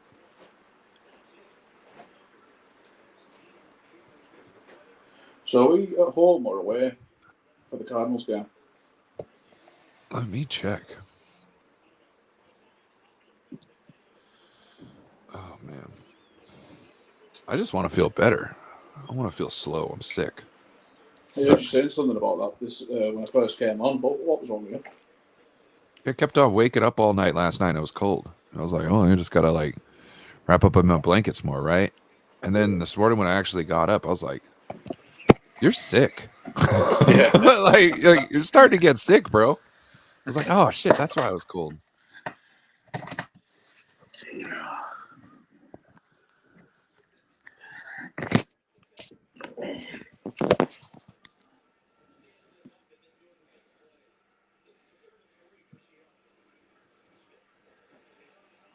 Oh, it's at home. It's at Levi's. We got the next 2 games at home. Cardinals and Cowboys. And then we're on the road against the Browns and the Vikings and back for the Bengals.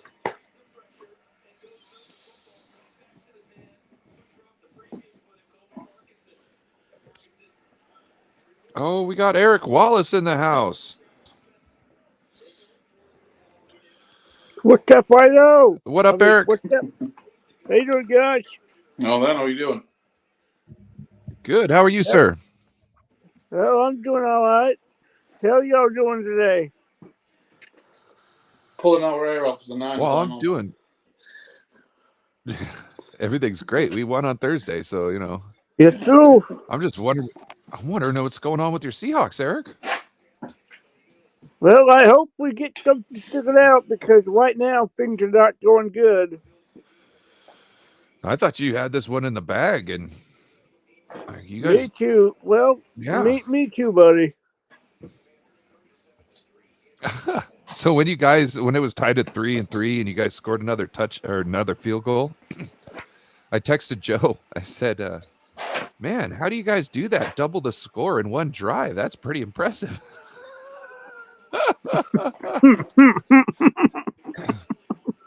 You know, just friendly ribbing. Yeah.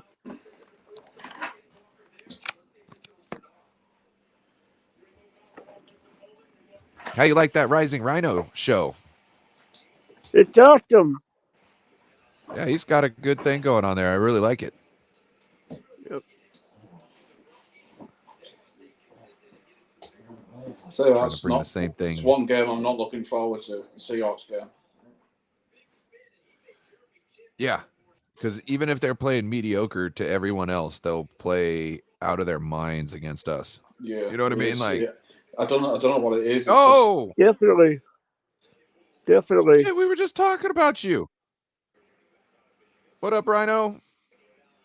Appreciate you stopping in. Just talking about they you. could be bottom Because I know of Eric the was over there. divisional table.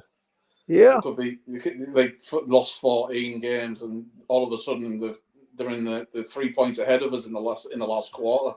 It's ridiculous. Thank you, I don't know Giants what it is fan. with them. Where's Linda? Where's Linda? It's okay, Linda. Probably got stuff you're doing. Appreciate you, though. Linda always says hi when I go into Rising Rhinos chat. I tell you, I think you guys are exactly right. In a game like that, it doesn't matter how bad things are. It does not matter how bad the Seahawks are doing in a given year, it's always a tough and a tight game versus San Fran. Yeah. Yeah. Yeah. That's what I'm saying. You guys could be sucking it up with every other team, and you guys could play out of your minds against us. And Yeah. it's just how it goes. Like, you just got to be ready for it. I'll tell you what, I had no fingernails last season because we did the double Oh, on the shout out, Linda. Seahawks. And I didn't I know you had changed your name. serious Rams flashback where we did the double on them and they beat us in the playoffs. What's The that? fingernails Sorry. were like bloody stumps. I remember that 2019 Super Bowl. There was like 10 minutes left, and they made some kind of a completion. I was like, fuck, we can't stop that. You're just going to do that all the way down the field. And I had literally... it was the moon ball. All of a sudden, the 3 moon balls while Wilson just drops in the bucket, every one of them. You're thinking... Yeah, no, I was talking about the 2019 Super Bowl with Patrick Mahomes. Once I seen him make... can't remember what play it was. But he makes this one play, and I'm like, fuck, we're screwed. There's too much time on the clock. You know what I mean? Like, we can't do anything. Definitely. I went and grabbed a beer, and I was like, I'm not gonna drink it all today because my house got flooded the day before that Super Bowl, and I decided to tie one on. You know what I mean? If I'm gonna go out dead in a house floating down the river, I'm gonna be drunk. So so I'm hammered, and I wake up the next day just hungover as all shit, and I was like, nope, not gonna drink anything but water. But once that happened, I was like, screw it, I'm having beer. I had like 2 beers, laughed at them losing, and then like went to bed. Just, I think I'm done with today. I nearly put my foot through the telly when Jimmy hit that incompletion to Samuel. Is it Samuels? Or was it? What's that? The incompletion, the one where he overthrew him. Was it Samuel? Yes. Yeah. No, not Debo Samuel. It was Sanders. Sanders, that's it. Yeah. Is it Sanders? I don't know why I'm blanking on his name right now, but yes. I thought it was Sanders for some reason. Emmanuel Sanders. I think that sounds right. That's the only thing that comes in my head. But I could be totally wrong right now because I'm not thinking with all my cylinders. You know what I'm saying? My eyelids are hot.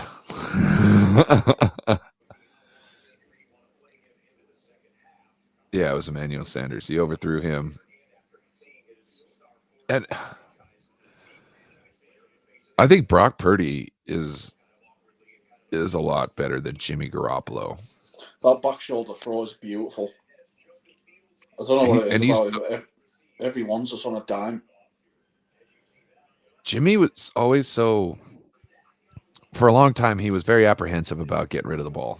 You know what I mean? Like, it had to be perfect or he wasn't going to do it. And he was just going to mess everything up down the field. So everybody looked at all those routes. And then when he realized that none of them were good, he would just throw it under to the people who didn't get any attention because everybody's swarming to hit everybody in the first down type of area instead of 5 yards short. So, I mean, like, the Brock Purdy is so decisive and he's really good at knowing what he sees when he sees it. You know what I'm saying? It's not 100% every time, but to be 100% every time, you're going to slow down and you're not going to be able to make some of those plays. So it's like you have to live and die by what he sees essentially, because he's going to throw it immediately, which I want to see in this system. You know what I mean? The moment you hit that back foot, I want you either letting go of the ball or move it to your next progression. I want you to hitch and go to your next progression. Because that's how this system is. You need to anticipate. You need to trust the system. You need to trust your receivers. Everybody's supposed to be on the same page, and that's how they can win games. I actually look forward to it when I never used to get that with Jimmy. I actually look forward to the offense being on the field. When Brock Purdy's feet get all choppy, I don't immediately clutch my pearls. Yeah. You know what I'm saying? You know? That's how I put it. I'm not clutching my pearls when Brock Purdy Well, has so got to think on the go. it's always like that feeling again, especially when we were against Russell Wilson or someone like that for the Seahawks, and he'd take that 2 steps in between the pocket and then it'd be off, and Yeah. you just think, oh shit, the it's the exact opposite for us now. It's, oh yes, go on, Right? Like, you don't want to flush Purdy out of the pocket. He's going to find something that's going to screw you over with. Like, try that. Try that. Mm. He's really good when he gets moved out of the pocket. Now, he's not the best, but he's really good. Tell you what he's really good at is the against the blitz. His numbers against the blitz, I think, are ridiculously good. It's because he trusts what he's seeing, and he immediately knows where to go with the ball when he sees what he's doing. You know what I mean? Like, his arm strength isn't why he's on this team. His computation skills is why he's on this team. He can computate what's going on with the defense at a high rate. And that's why he's done so effective. That's why he looks like a third, fourth year quarterback. Wouldn't you say?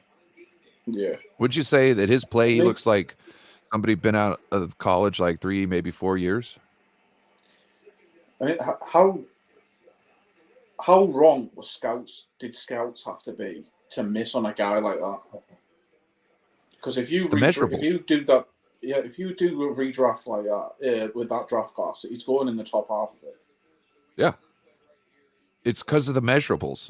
People are scared to take a risk on somebody who isn't in the 90 percentile of every stat physically. You know what I mean? Like, I don't think it's a correct way to do business. It's exactly the same when the Seahawks drafted Russell Wilson. They kind of laughed at the situation, saying he was a short ass, and he's tortured us for years. Do you know who John Randall is? John Randall. Vikings defensive tackle / end. Yes, yeah, I do. Yeah. He was a troublemaker, wasn't he?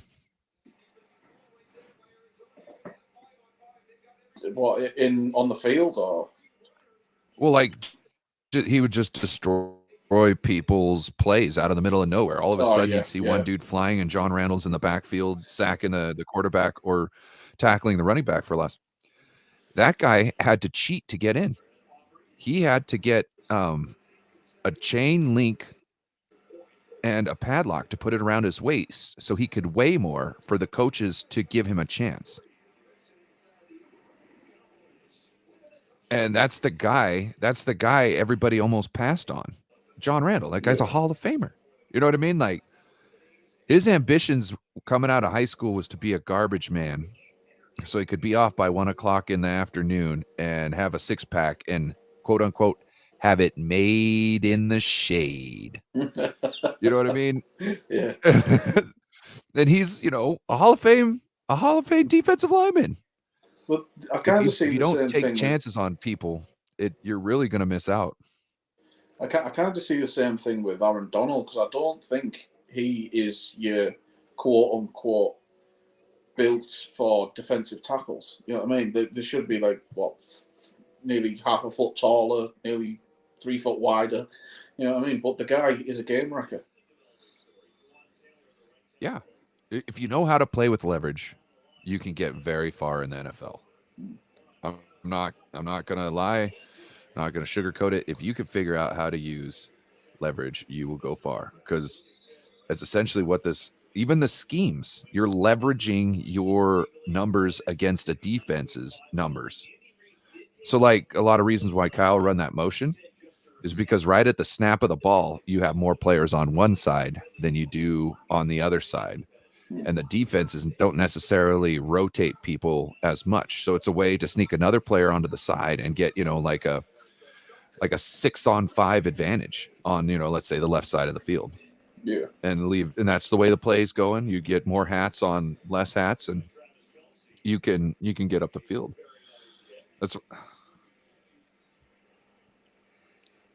It's like, I don't know. Like, the only thing I think that's an issue is like really small players. Not necessarily short, but I'm talking about small. if you can't take up to the beating, then I don't see you being able to have a future. But as long as you can take a hit, there should be no thing stopping you from being an NFL player. It shouldn't be your arm length. It shouldn't be a 40 time, which But that's what I kind of don't get about the draft. I mean, these guys pick like all these people that have got the same measure, like the wide receiver classes. They pick people with the same measurables as Calvin Johnson, let's say. And would you rather take a chance on a guy with them measurables who might not be anywhere close to what Calvin Johnson be, or would you rather take someone who's going to be Wes Welker? Then that's guaranteed. or Steve Largent. Steve Yeah, Largent had all the receiving records before Jerry Rice took him over. yeah, And Steve Largent wasn't a big guy. Steve Largent just knew how to play football, knew how to get open, and he was a rascally dude. You know what I mean? A good dude. So yeah, I don't care. I want somebody who's going to give me 100% of what they got 100% of the time. I don't care if your 100% is 150% of what I can put out. If you're only giving me 50%, then you're at 75% of what I'm doing. I don't care about that. I want somebody who's got 60% of what I could do, but they're giving me that 60% 100% of the time, so I can depend on them doing exactly what they're supposed to worry about, so I can worry about what I'm supposed to worry about. You know what I mean? Like, yeah. those are the people I want, is the teammates. You know what I mean? Like, it's not about you, it's about us. This is a team sport. You know what I mean? That's why I like our 49ers wide receivers. They block. I mean, that's what In I fact, if you don't thought block, with. you don't get the rock, It right? kind of rung a bell with me with what you're saying there when Hafunga did that shovel pass to Gibson. A couple there, was it last week or the week before? 2 weeks ago. 2 weeks ago, yeah. It's like he doesn't care about the stats. He cares about where the team's going to start, where he's going to put his quarterback in the best position to put points on the board. You know what I mean? He doesn't give a Yeah. crap about getting in the end zone. As long as we get it further forward, that's the goal. Or he's trying to get the defense to get a touchdown, whether the ball is in his hand or not. Like, he is not the main thing about it. The whole team is. And that's what they used to do in the Steelers back in the day. And I think Troy Polamalu said to something, hey, bro, learn about this. You can get it farther down the field. Plus you can score at times. Like, offense isn't out there learning how to tackle people and taking lines on people. You know what I mean? That's defensive job. Now, everybody who plays offense in the NFL has probably played defense on some high school or college team at some point in time. But still, it's not like it's your bread and butter that you train every day. So those type of situations is a great way to take advantage of things. You know what I mean? If you train it and you just put people up and throw the ball out there and make somebody, okay, now you got to try and lateral it. You know what I mean? That's when it gets nasty. It's when you can start doing that whenever. I don't know. I don't have an issue with that. Some people are like, oh, I don't like that. I was like, do it. Kill them. You know what I mean? They're going for the throat. That's exactly what I like. We shouldn't be giving anybody quarter. You know what I mean? If there's a chance to score, you better do everything you can to get there. Yeah, it really showed the progression of Hafunga that as well, that player, where he was so over aggressive last season from, say, I think it was week 6 onwards, because he thought he needed to make the play. He thought he needed to do that. Where now he realizes he's getting propped up by everyone else around him. He is a cog in a massive machine. So, because of the, I think he's come to that realization. His coverage skills have become night and day compared to what they were last season. Because I didn't think the stretch the last season he wasn't a Pro Bowl player.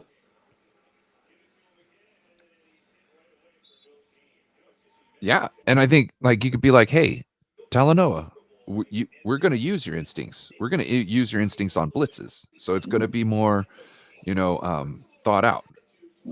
And we're going to try and put you in a right position to make a big play. And then those other plays, I need you to, make sure you got your responsibilities, because everybody knows that they like to sneak somebody behind them and then, give them a show up front. and make him come down. But I think he knows exactly what he needs to do now, and he's made that change in his tool bag. And so now it's like, yeah, come play this. He's a well-rounded individual. Yeah. I really appreciate him as a person. Mm. He's definitely a dude I'd like to barbecue with. Oh, You know what I'm saying? Yeah.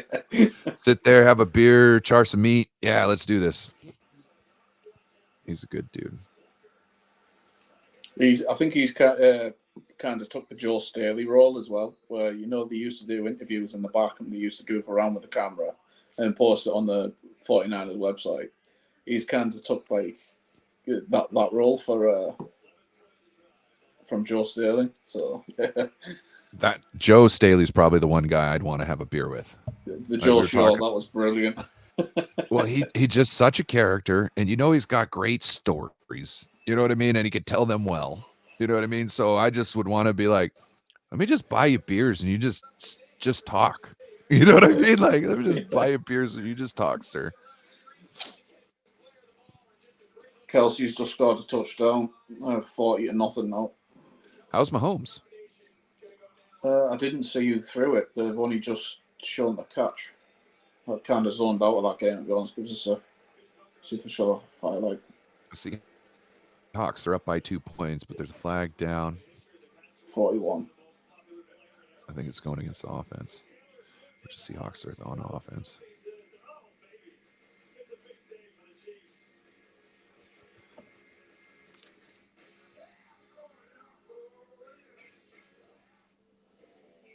No, I didn't show. I can't imagine he's on the field.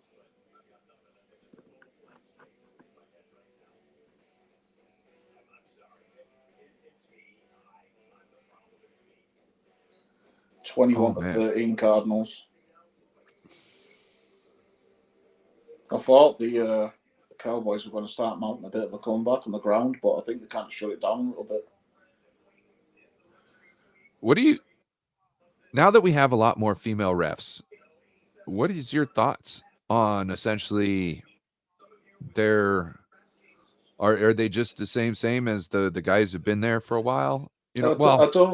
I don't particularly give a crap about the gender. What I want is a full-time referee where they're not going off in the after the winter to then go to be a bloody plumber or whatever to try and make ends meet. Yeah. If you make a referee full-time and then in the off-season you're training them and testing them and training them, and you can actually rank who's the best bloody referees on the pitch, you would have such a better game. I don't make say I don't give a crap about whether the females won the field or not. As long as they're not getting bowled over by all the dudes, I think it's fine. I've noticed that it's essentially, the same hit or miss was when it comes to guys. You know what I mean? Like I can't remember her name, but there's a blonde-headed lady who is on her shit. You know what I mean? Like that's the lady I want calling my game. But there was a lady the other night, I was like, I don't think she's very good. You know what I mean? Like, and it wasn't, you know what I mean? So it's like, and it's funny when the UFC opened up the women's division. I told myself, I was like, I'm not going to like that. I don't want to see women fighting each other and then, cutting themselves up. I don't want to see that.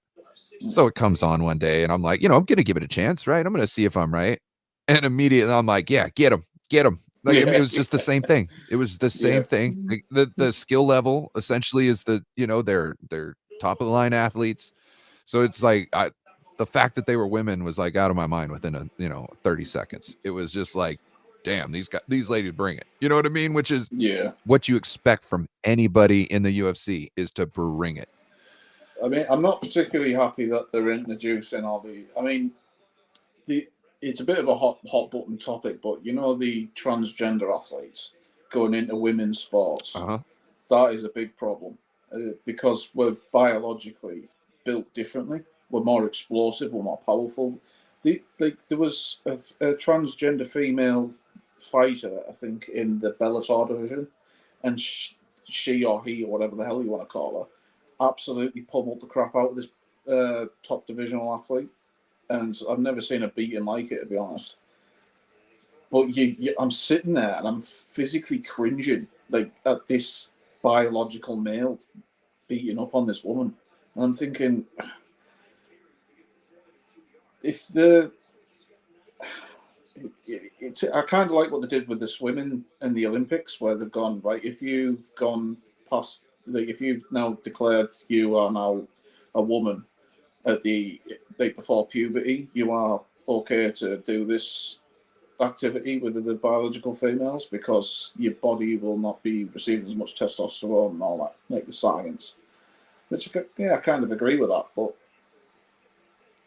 I think See, that's the the thing. It's sports like need to try to take heed of that moment. to make it totally fair, they have to totally, take medicine and whatnot at a young age to essentially change that. So, like, Yeah. I don't want to tell a transgender woman she can't perform. You know what I mean? Like that. To me, transgender people are, they're. If you think that gay people are not natural, that's up to you. But I Well, personally no, think no, they're not just at like all. me. They're wired to like somebody else. You know what I mean? Yeah. And if you could be wired to like somebody else than what I like, right? Then you could be wired differently inside too. You know what I mean? Like it's wiring. You know what I mean? But So I personally, think where think, you're coming from is the chemistry inside your brain. Yeah, I totally get that. But I'm not talking about like on a physical yeah, aspect. and You that's the are built problem. physically different, and that is the biggest Yeah, problem. I mean, I just remember sitting and cringing at this fight, and I was just thinking it's wrong. You know what I mean? right. As men, you don't want to see what you perceive as a man beat up a woman, and you don't want to just sit there and watch that without standing up and going beating that Yeah, dude's ass, right? yeah, yeah. Right? Yeah, I totally get it. This is such a clusterfuck.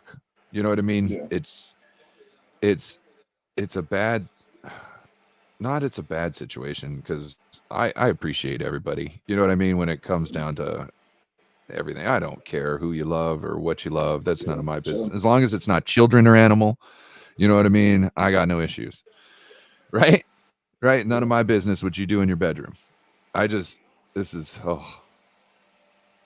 everybody's got good points. And it's hard to like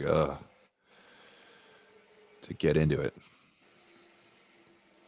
I mean, I kind of like what they've done with the bike racing.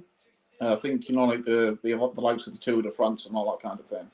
If they were suggesting the idea where if you identify as transgender and all this kind of thing, you are put in like your own division because there was that many of them doing it to get the like You a know what? competitive advantage. It What if you was just lumped everybody with around the same times together and you're like, this is your field that you're competing against. Make it mm, man and woman. If you hit a certain time, boom, you're in this field. Anybody else, they're in a different field. You know what I mean? And it's like, like varsity JV and like sophomore team. yeah. You got 3 levels. You know what I mean? Maybe just do it like that because then you don't have to. You could be inclusive to everybody. It's just, hey, if you're hitting within these times, you know what I mean. That's your record. That is actually a brilliant idea. I never thought of that. Yeah, like a divisional and relegation kind of thing. Yeah. Yeah, Once you hit a certain time frame in a match, you can move up a division. You know what I mean? Because you and put then it on the then you're still classified as say the best female or the best like transgender person in that field. If yeah. whether you wherever you rank in that timescale or anything like that, yeah. That to me is probably the best way to do That is, the yeah, that is an bicycling. excellent idea. Because I did hear that because I watched that documentary Icarus. Have you watched that one on Netflix? So, It's about the Russian doping scheme during the Olympics and like yeah, forever. That was an amazing documentary. So after that, I was like, man, cycling? Really? Like cycling? Really? Like these guys are crazy out here going on 2 wheels. They're like going all out. Like, man. I don't think it was the first time they caught them either. They did it with the blood doping, where they were injecting more blood into them, so they had red blood cells that carry oxygen around the body. Higher oxygenated blood. That's it. Yeah.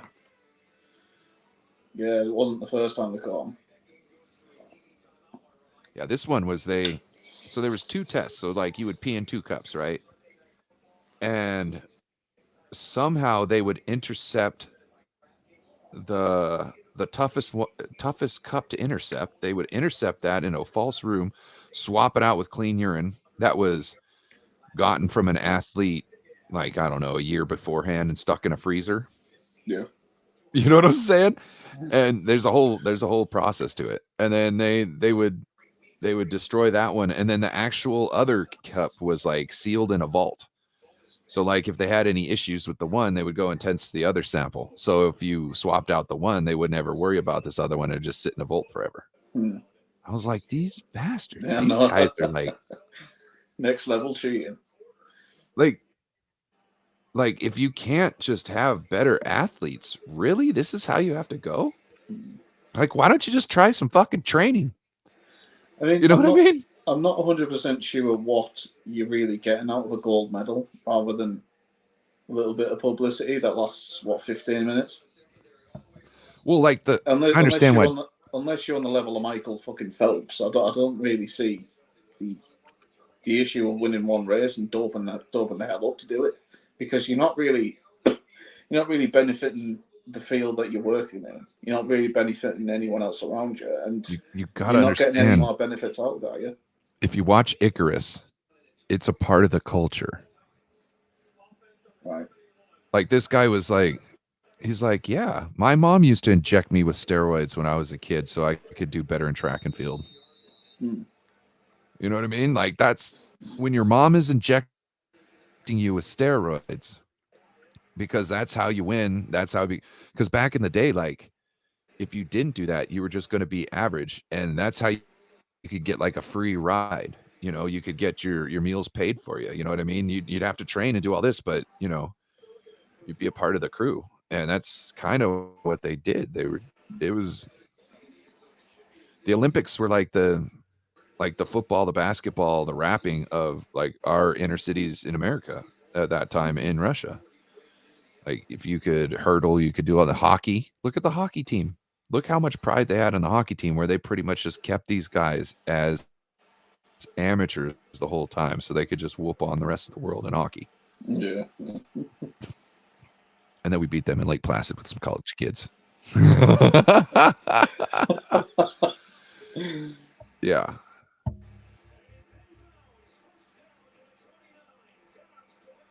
Wow, Seahawks. We've been talking here. The Seahawks are up 22-13. They finally scored a touchdown, huh? Yeah. Mahomes is definitely out.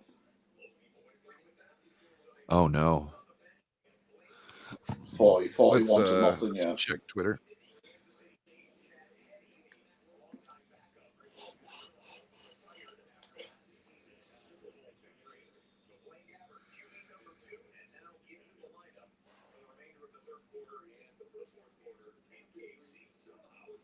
These Cowboys are going to kill my bet. Trending Chiefs Mahomes. Oh, Taylor Swift. Travis just scored a touchdown, so she's going apeshit on the sideline next to Mama Kills. Yeah, I guess she yelled, "Let's fucking go." Yeah. He's smashing. Good for you. I don't like Taylor's music, but I like what Taylor's done in the industry. Yeah. You know what I mean? Like she re-recorded all her own music. I kind of hope that they don't break up and they make a fucking basically an Adele album. Yeah, like a song about him, because I don't want to hear anything negative about that dude. I think he's brilliant. Yeah, I just, you know what I mean? Like, I like, she just like gave like, I can't remember how many millions of dollars in bonuses to her concert tour staff. I think it was like over 50 million. Yeah. To me, I was like, oh, You know what I'm saying? You're gonna like your crew like that. I got you. I don't listen to your music, but anytime like someone messes with you, I got your back, girl. You know what I'm saying? Like somebody starts getting rough with you as I'm standing there, I'm gonna fuck them up because you handled the homies. You know what I mean? Oh. Like, yeah. Cowboys just got a sack. Micah Parsons again. He's going to be DPOY this year. The truck he's on at the minute.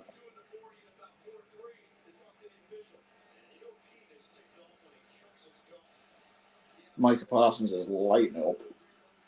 It's his contract year this year, isn't it, Mike Parsons?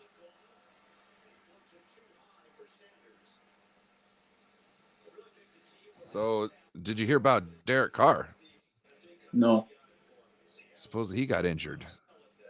It seems to have avoided a more serious injury than originally expected, sources say. He still could miss some time, but this does not appear to be a season-ending scenario. So what does that mean? Miss some time, but it does not appear to be a season. So it could still be one? It's a serious injury, but it's not a serious injury. That makes no sense.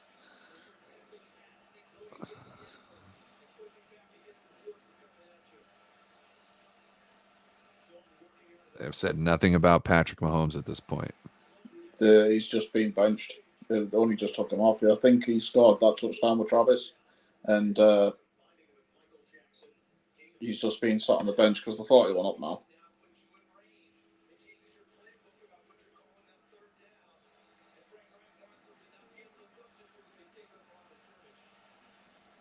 Was it a fumble or an interception that they returned? The Panthers. No, sorry, the Seahawks.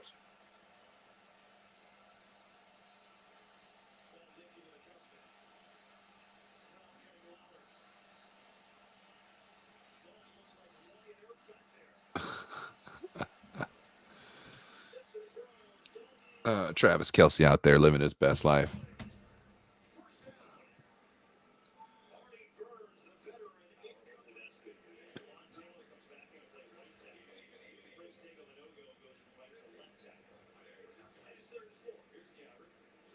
Oh, all right. Carolina was just being picked. Oh, really? Yeah. Carolina third and brought it down to the 30-yard line. 3rd and 3. I have a feeling they're going to throw an interception right here. Nope. Reception for a first down. Minute 48 left in the third quarter. We might have to go rate another show here.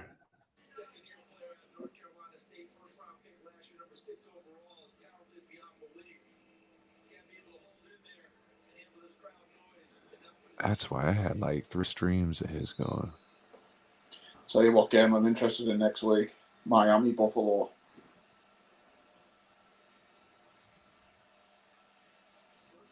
There's going to be bombs all over the place.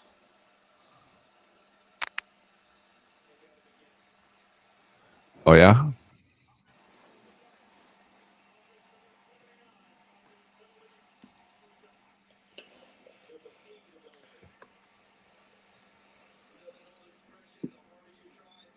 Let's see.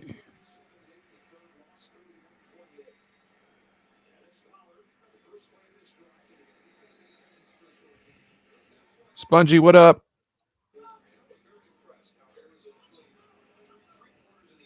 Got sexy Batman as his logo, I like it.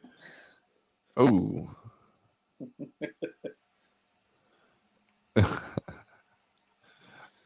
He's got the fat and ugly Kels. You know what I mean? He got the one that's not dating Taylor Swift. I think I like him more than Travis, to be honest. I think he's brilliant.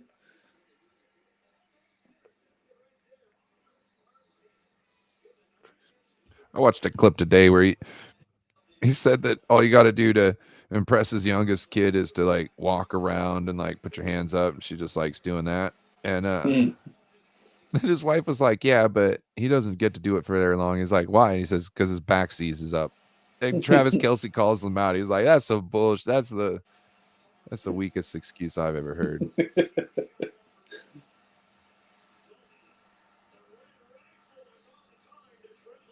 Oh.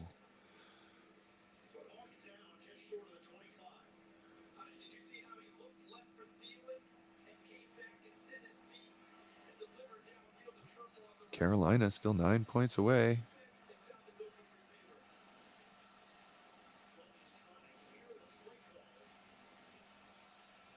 Wonder how long it is before they have Taylor Swift on that podcast.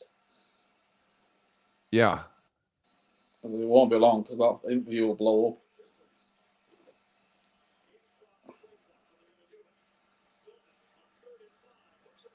Nice. Oh! What we got going on? I'm not spoiling it for you. I think I'm about 20 seconds ahead of you. Oh, on the Seahawks game? Yeah.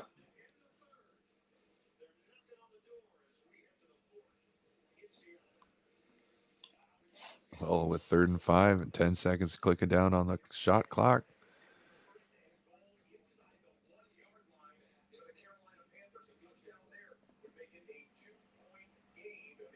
Oh, almost made a touchdown. You see it? Off of that. Yeah. Almost. He shouldn't have gone in the air.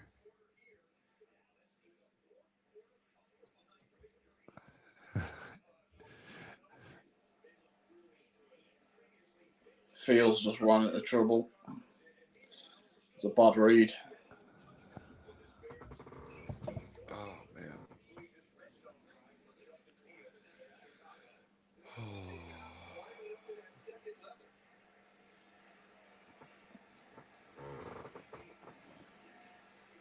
Super parlay. I wish I could do parlays and such on my phone.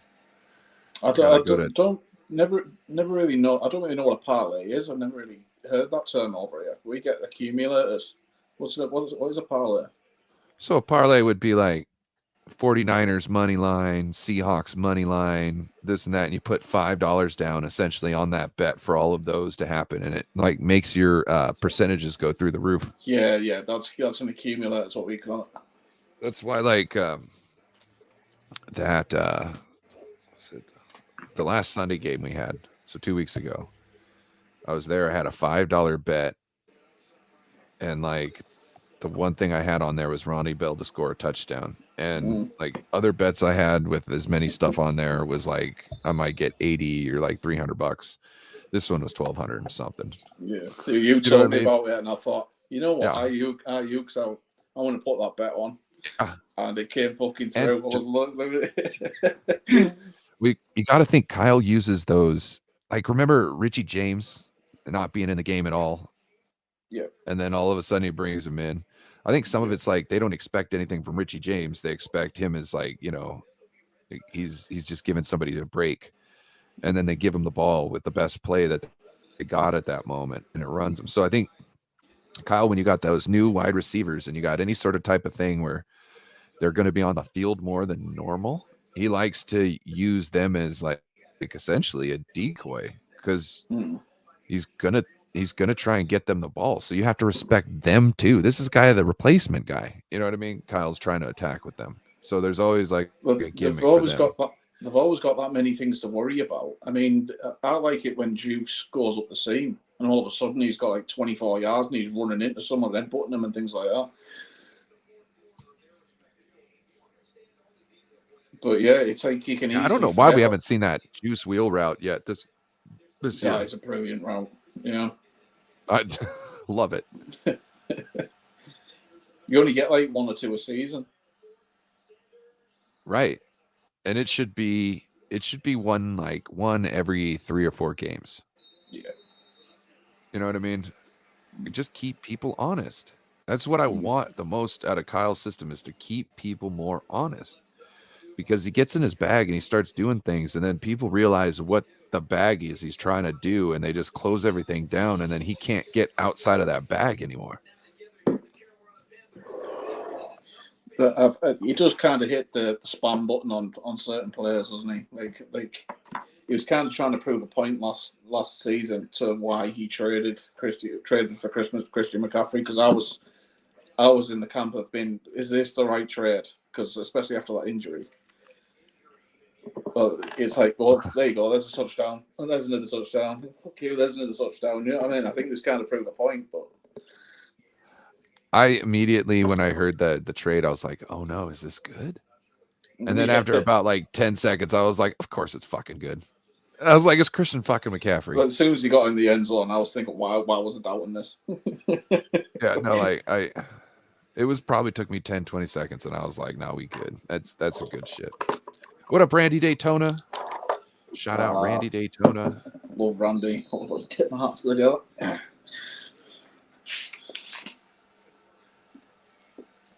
I can get a McDouble, a spicy chicken sandwich, and fries for less than $3, but you can't get a drink in a 4-piece nug with that. Randy. I know. I be knowing.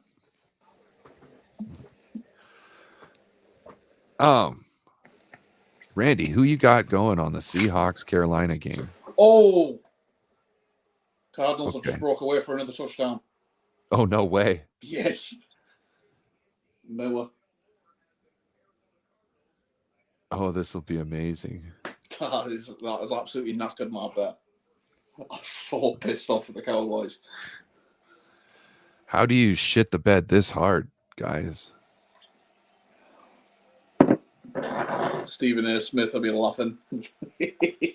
Yeah. That's the only thing I watch him for is to rip into the Cowboys. Let's get an update on Patrick Mahomes. See if we got one yet. I think if he's okay to throw another touchdown, I don't think there'll be much news until after the game. Yeah.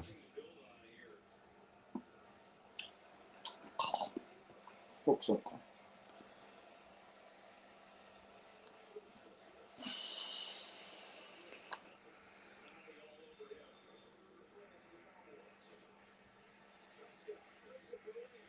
Oh no, they haven't run for another touchdown. That was a highlight. Why would you do that to me, you bastards? Sorry, it's still 13-21. Red zone showing a highlight, thinking it was a bloody a runaway.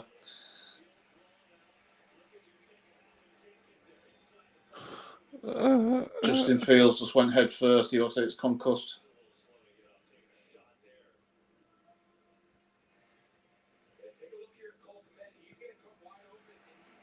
Do you remember that play last season where Russell Wilson headbutted the floor and he ended up with that big fucking mouse on his face? Oh. Yeah, I think Justin Fields has pretty much done the same thing. Face So the floor. I wrestled in high school, right?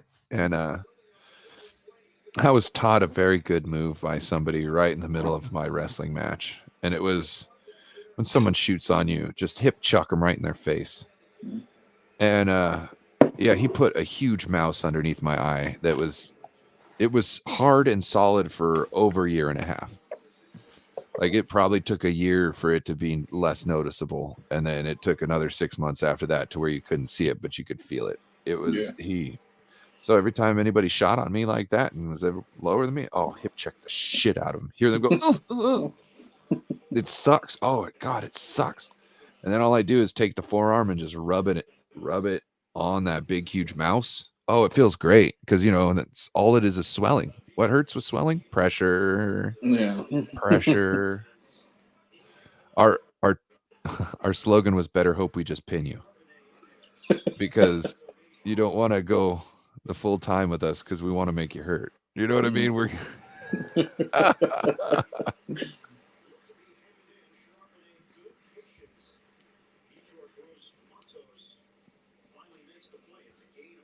I'd have loved for him to bring something like that out in England round about the time for like sports and things like that in school, because we were so fascinated with soccer. All we build is our lower body. My legs are like bloody tree trunks compared to the rest of my body.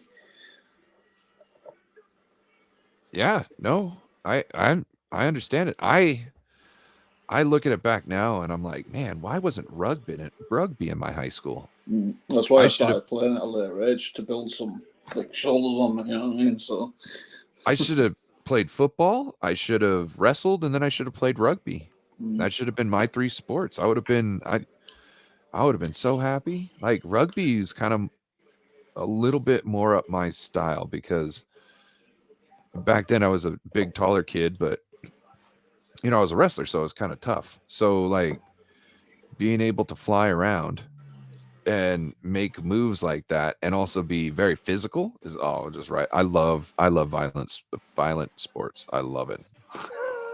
It's I played quite a lot until I was a winger for one of my local teams, rugby team, and I got to the second level, passed the ball, and this hooker came around the bend and just absolutely, he actually broke my ankle. He came in that fast.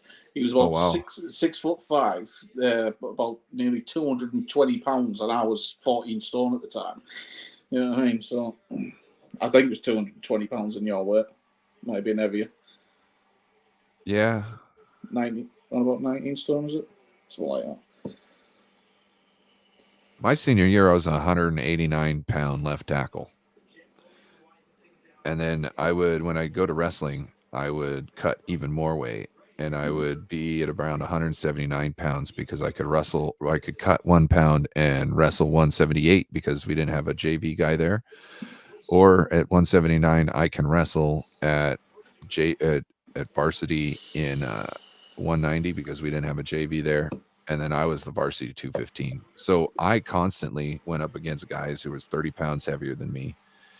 And my practice partner, like I've said, I'm weighing 179 pounds. My practice partner is a 276-pound state champion. Sucks Man. to be you. Oh, the stand-up drills with that guy on your back were just like, but it just, and like my frame, I'm 6'4", right? My frame, I'm not built for wrestling. I'm a big, tall guy. The only thing is there's a lot of short, squatty 215-pounders, so it's hard for them to stretch all over my body and try and hold me down. So that was my only advantage. But it was tough because they always had leverage on me. It's hard to do things when somebody consistently always has leverage on you. I never wrestled enough to be able to really get stuff in my tool bag to work around that.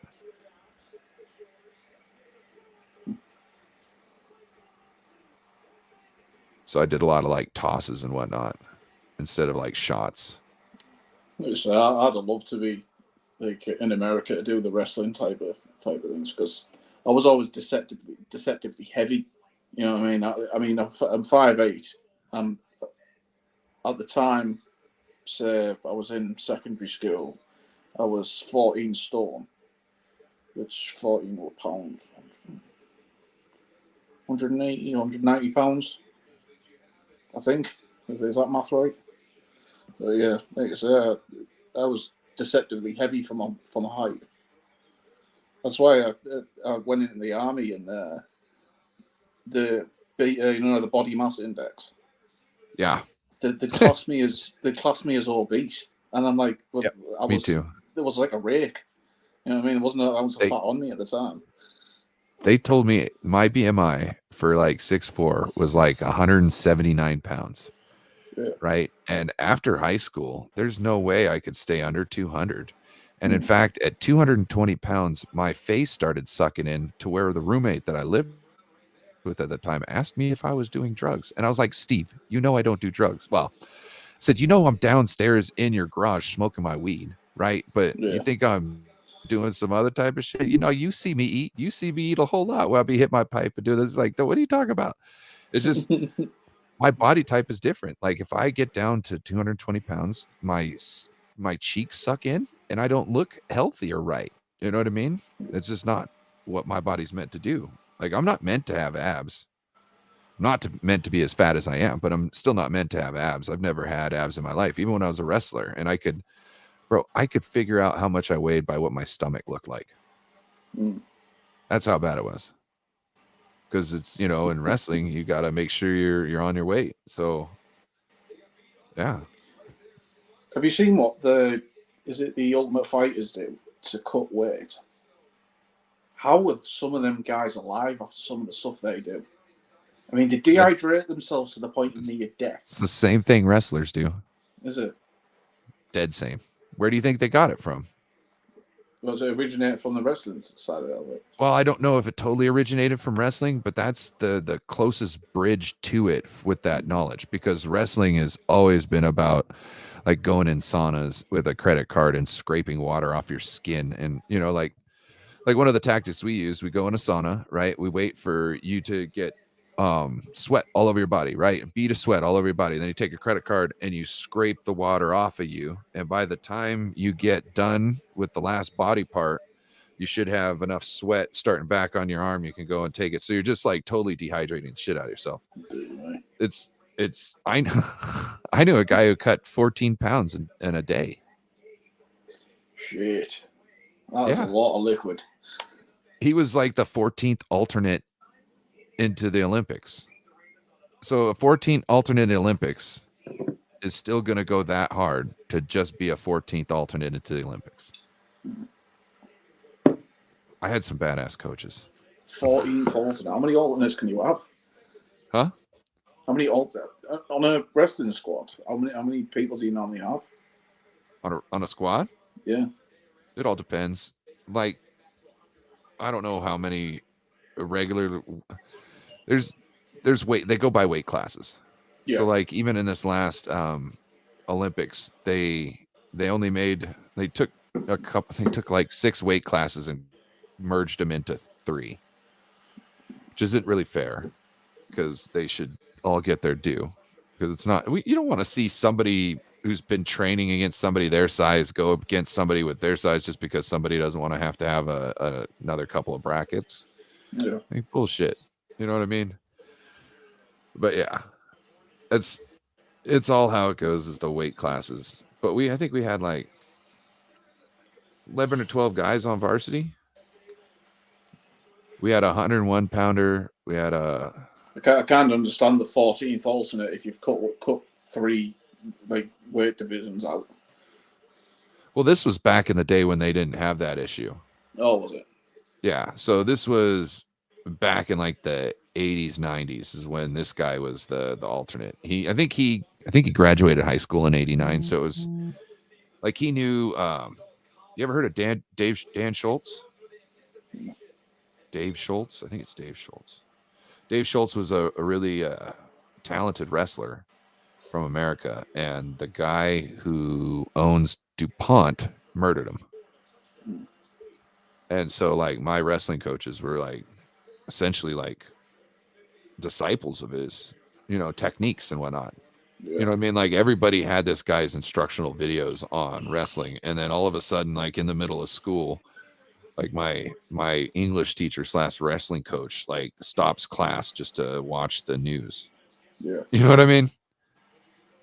I take it you knew him on a personal level, so.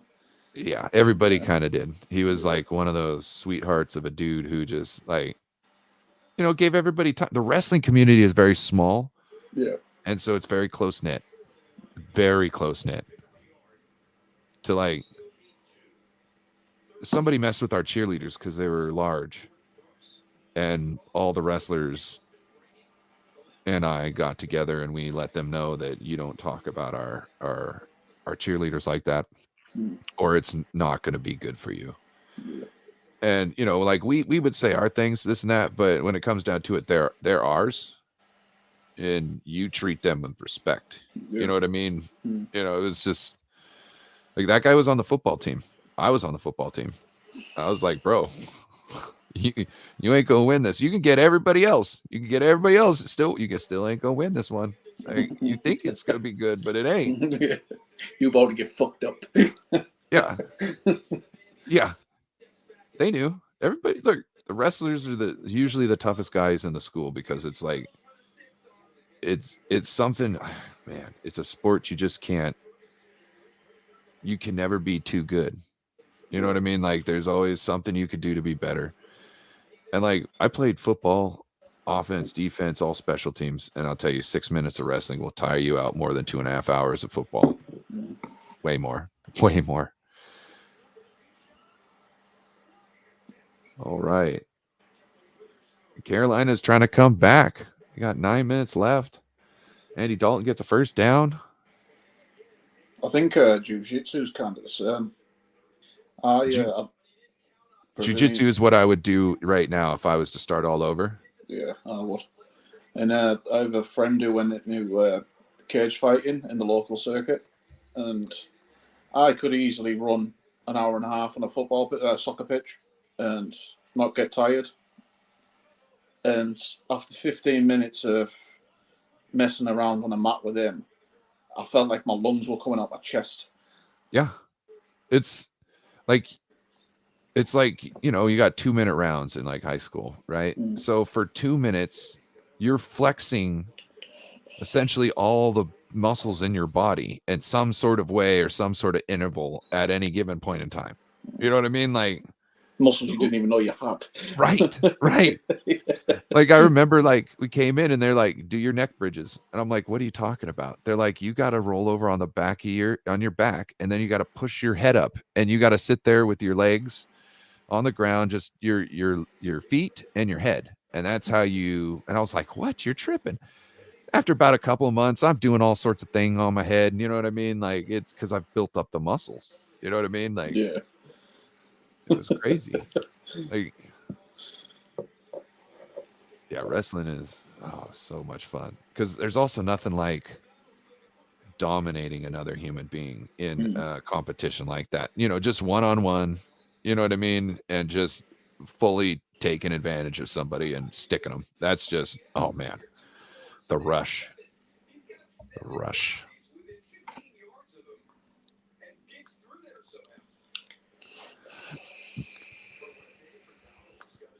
All right. 3rd and 4 on the 39. Andy Dalton's saying, kill. Toss back. Ooh, underneath. It's a flag on the play. He might not have got a false start on the offense that's coming back. Oh, wow. Now I can hear the 12s. Have you noticed that about the Seattle Seahawks fans? Is they have not been loud whatsoever lately? Like they were for the most fairly part. loud after that pick. Or was it a fumble? Right? They got loud then. Yeah, it seems like they forgot their whole shtick and like are just mailing it in. Isn't their stadium built for acoustics as well? So every noise they make is amplified. That's what I'm saying. And they're just like, they've got a chance to really mess with offenses, and they don't. Like, I was mad when the 49ers didn't build the acoustics into our stadium. I'm like, you idiots, you complain about that all the time, and then you got a chance to build a stadium and you just don't? What a fucking idiot, Jed, you bitch. It kind of baffled me why they built a stadium that's not in San Francisco. I get that, but to me, it was like, look at the situation we're in now. As a guy from from the soccer aspect of it, if you build the football stadium, say if Liverpool built a stadium that's closer to fucking Manchester than it is Liverpool, you aren't Liverpool anymore. You know what I mean? It's that. Yeah, I get you. We do things a little different, I guess, in America. Like the Seahawks stadium. See where they're playing right now? That was actually supposed to be, that was talked about being moved about 45 minutes north of there into the flats there between Everett and Marysville. I used to live there. So that's why I knew they were talking about it. Yeah. And everybody was like, look, that kind of sucks, but at the same time, it's nice that you don't have to go to downtown Seattle. You know what I mean? Yeah. Gridlocking yourself and every other member of the public who doesn't want to go to a football event. And there's multiple ways to go. Get it, but it's like, to me, if you're not in the city, you're not part of the city. It might be just an English thing to me. And look, I understand it too. If you're going to go out, find some room, and then build like a whole something around it, you know what I mean? Like shops and stuff like that to make it an experience. Like, I totally get that. They didn't do that. They just did this little thing here. We'll show you this. We're going to have this little thing here. We're going to have a shop. Okay, that's it. Like, there's no reason to go there other than the shop or the museum anytime but game day. Game day. Like the Dallas Cowboys, you got reasons to go there when it's not game day. You know what I mean? You can have your kids play on that turf area. You know what I mean? You could do lots of things. Well, I Got a heard whole the stadium in San Jose, they had quite a lot like museum restaurants there, but it kind of collapsed after the pandemic, and they haven't really recovered or opened anything up since. So yeah. people have stopped bother going. I don't mind people from San Diego, but people from San Diego think that they are way cooler than they are. You know what I'm saying? They, What's like the hipster mentality, or is it? so up here we've got a place called Camano Island, and everybody who lives on Camano Island in some sort of way, in your talking with them throughout the day, will reference the fact that they live on Camano Island. Like, man, I woke up this morning. The wind was blowing off cold off the beach. Yeah, I know. It's what an ocean does. Yeah. just so you know. Yeah. I live in a seaside town. There's nothing good about freezing your tits off. Right? Yeah. What seaside town do you live in? Redcar. It's close to Middlesbrough, northeast England. Well away from all the posh fuckers. That's probably where I'd like to be too. I think the further north you go, the more down to earth we are. I think, especially in the cities that are quite snobby. I do like your guys' gardens though. Your guys' little, like English gardens that you guys do in your front yards and whatnot. I think that's awesome. I think you guys got a really good look going on. You know what I mean? Like and you kind of. I live here in Washington, so we got the same weather. Yeah. You know what I mean? Like it's overcast all the time for the most part. So like your style works over here too, because like you gray stone, gray sky. There we go. Yeah. Matches.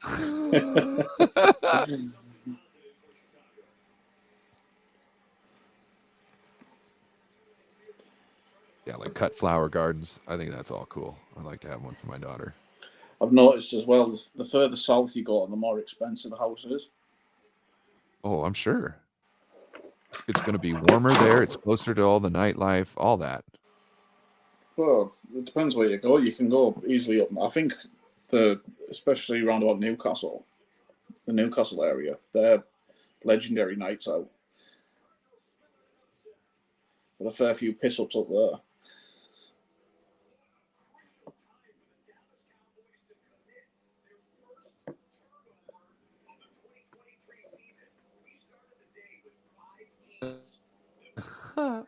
Damian Lee asks San Diego how many Super Bowl titles they have.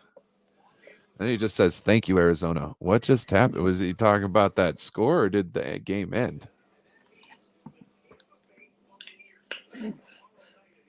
Spread? No, did the game end? I don't know. I haven't been paying attention. I've been talking. Gotcha. We've got the Seahawks game on at the minute.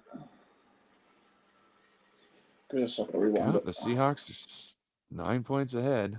They got the ball. Yeah, if they can muck it up. There's 3 minutes on the clock in the Arizona game.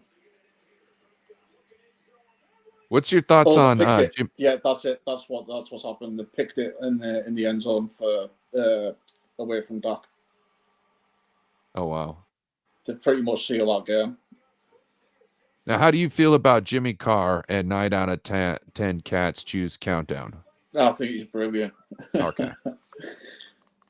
I have spent many an hour just going through many clips of that show because he's so damn quick on his feet that even what he's saying isn't necessarily funny, but it's just so quick and there's you can't do anything but laugh. Like he's just great. Oh, I once there was a guy who told me about this clip. He went to a seaside town. I think it was somewhere near Whitby. Whitby? Yeah, Whitby. It's a seaside town, and he's doing like an arena tour kind of thing. I got a Whidbey Island right next to me. And biggest island in the continental United States. It's like he asks for heckles, and the second they do, he looks at them. He's like, "Well, I don't go to your job and knock the sailors' cocks out of your mouth, do I?" I was fucking creased.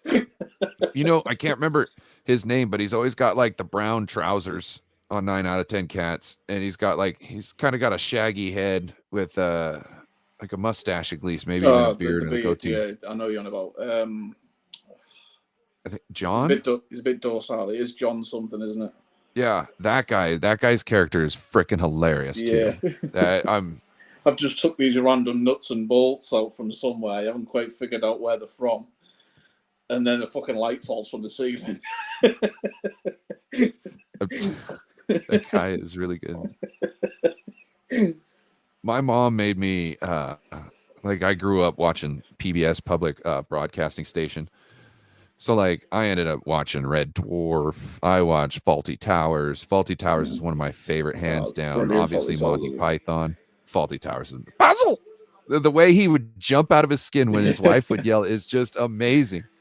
Do you ever watch Only Fools and Horses? What's that? Only Fools and Horses. Del Boy Trotter. No. Is that my mom used to make me watch All Creatures Great and Small. Creatures Great and Small. It's a fucking boring one. It's about a guy who runs around farms and like births cows and stuff and like tries to save animals' lives. My mom was like, "Oh, this is so great." I was like, "This shit's boring, Mom." Only Fools and Horses. It's a sitcom from the 70s to 80s, and it's still relevant now. It's brilliant. I like a Thin White Line with Roland Atkinson. That was one of my favorites. What was that? There was a cop there. I think he was from like, I can't remember what part of Africa, but he was always like trying to do an impersonation of something, and I stole his joke. So when anybody asks, I'll ask somebody if they want to see my impersonation of an elephant, and I pull the pockets out of my pants, and then I go to like a unzip, and that was his thing. And then it'd be like, "No, we don't want to see. You want to see my impersonation of a plum tree?" Like, no, we don't want to see. Like grabbing the pockets. One of my favorite things. I love that show. What was the one again you were saying? Only Fools and Horses. Only Fools and Horses? Only Fools. FOOLS and Horses. Only Fools and Horses. Yeah, it's brilliant, that. If you liked Faulty Towers, you'll like that. Oh, yeah. Like, are you kidding me? Like, that show is so great. Like, the part where he's like, that lady's deaf, and she says that money in his hand is hers, and he's like, sure, whatever. And then he finds her money, which is more. And then he ends up breaking the shit and has to pay her back. But like he was like getting her to adjust the volume and things so he could yell at her and it would just like kill her ear. Oh my God, that guy is that character is so petty. It's awesome. Yeah. But yeah, that's how I grew up. I had to watch. I had to get culture. You know what I mean? Like my mom wanted me to have culture, which I think is great because my daughter's gonna. Oh, hey, breaking loose! There's a flag on the play. What's going on here? 4 seconds left. They still got to score twice. Carolina, you still got to go twice.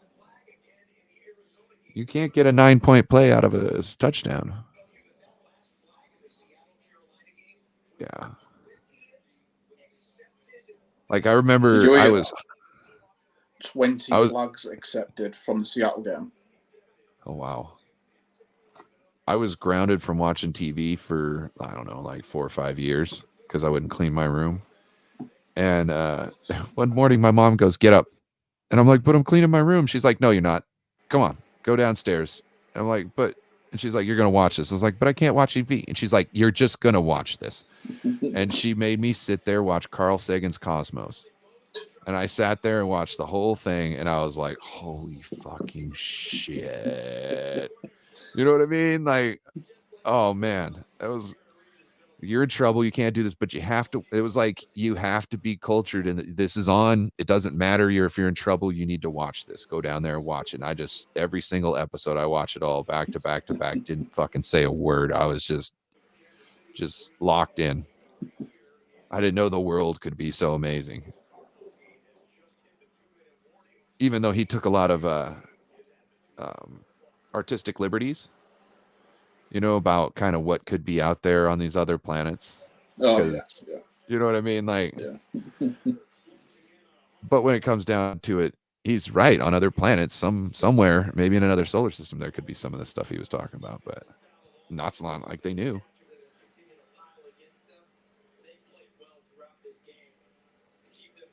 Have you ever heard the poem "The Pale Blue Dot"?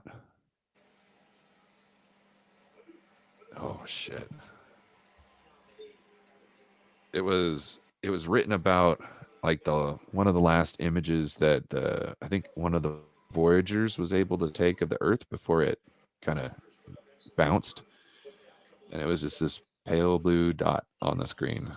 Let me see this. Oh yeah, where everything you know and everything you love and every mountain you see. Yeah, I've heard of that. Yeah, it's all on this little blue marble. Yeah.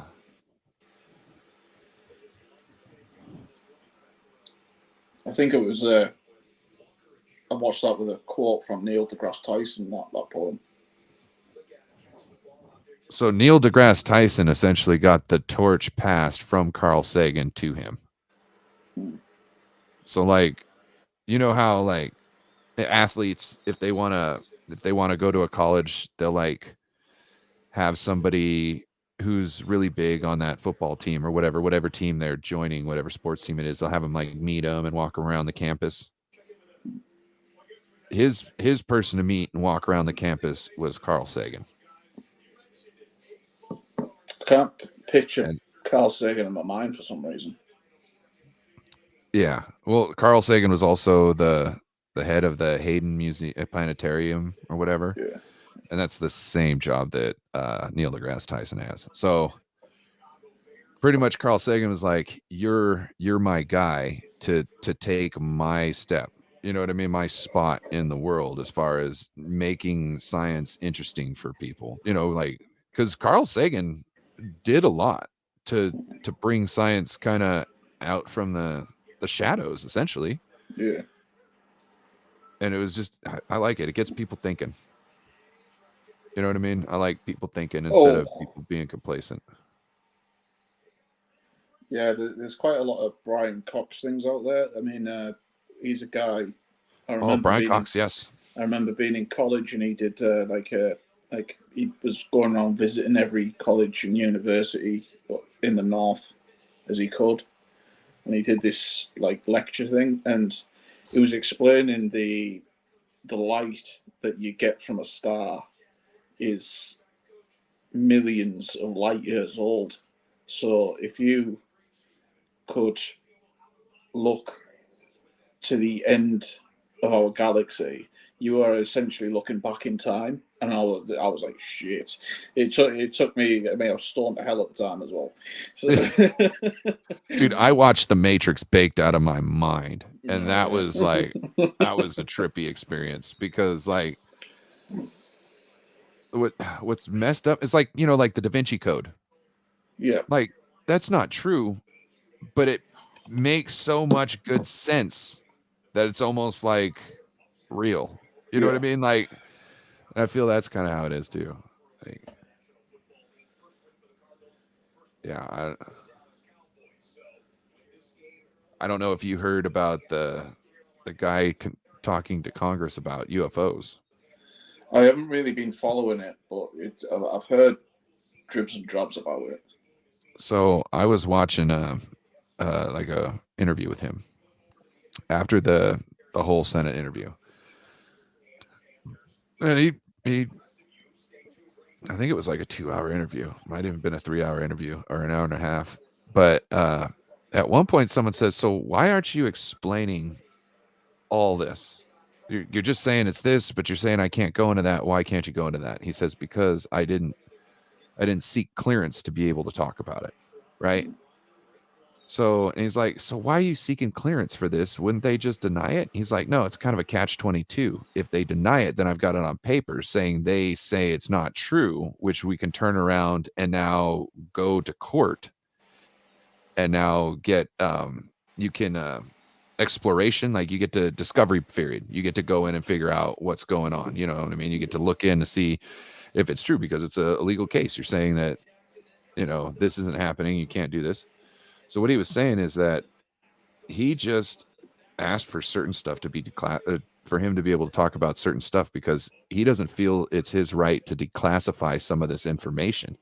He just wants to let everybody know about the main topics and then, let the Senate and whatnot do some prying and whatnot. And then they could figure out at that point how much they want to tell us about this, because he's like, I shouldn't be the one debriefing the public about this. You know what I mean? So to me, it's like, but he goes down in infamy then, doesn't he? Well, I don't think he knows that there's secrets that need to be kept. Yeah. Right. But he knows that there's secrets that don't need to be kept. There's no reason why, like. Well, I was watching this thing with, I think it was this podcast with Neil deGrasse Tyson on it that we were just talking about. And he was saying, if there's a life form out there and they've come to visit Earth and they get their food energy from photosynthesis, how barbaric do you think that this planet must be, us eating other animals and other animals eating other animals? How lowly of a life form do you think they would think we are? And I was thinking, oh shit, yeah, you're right, actually.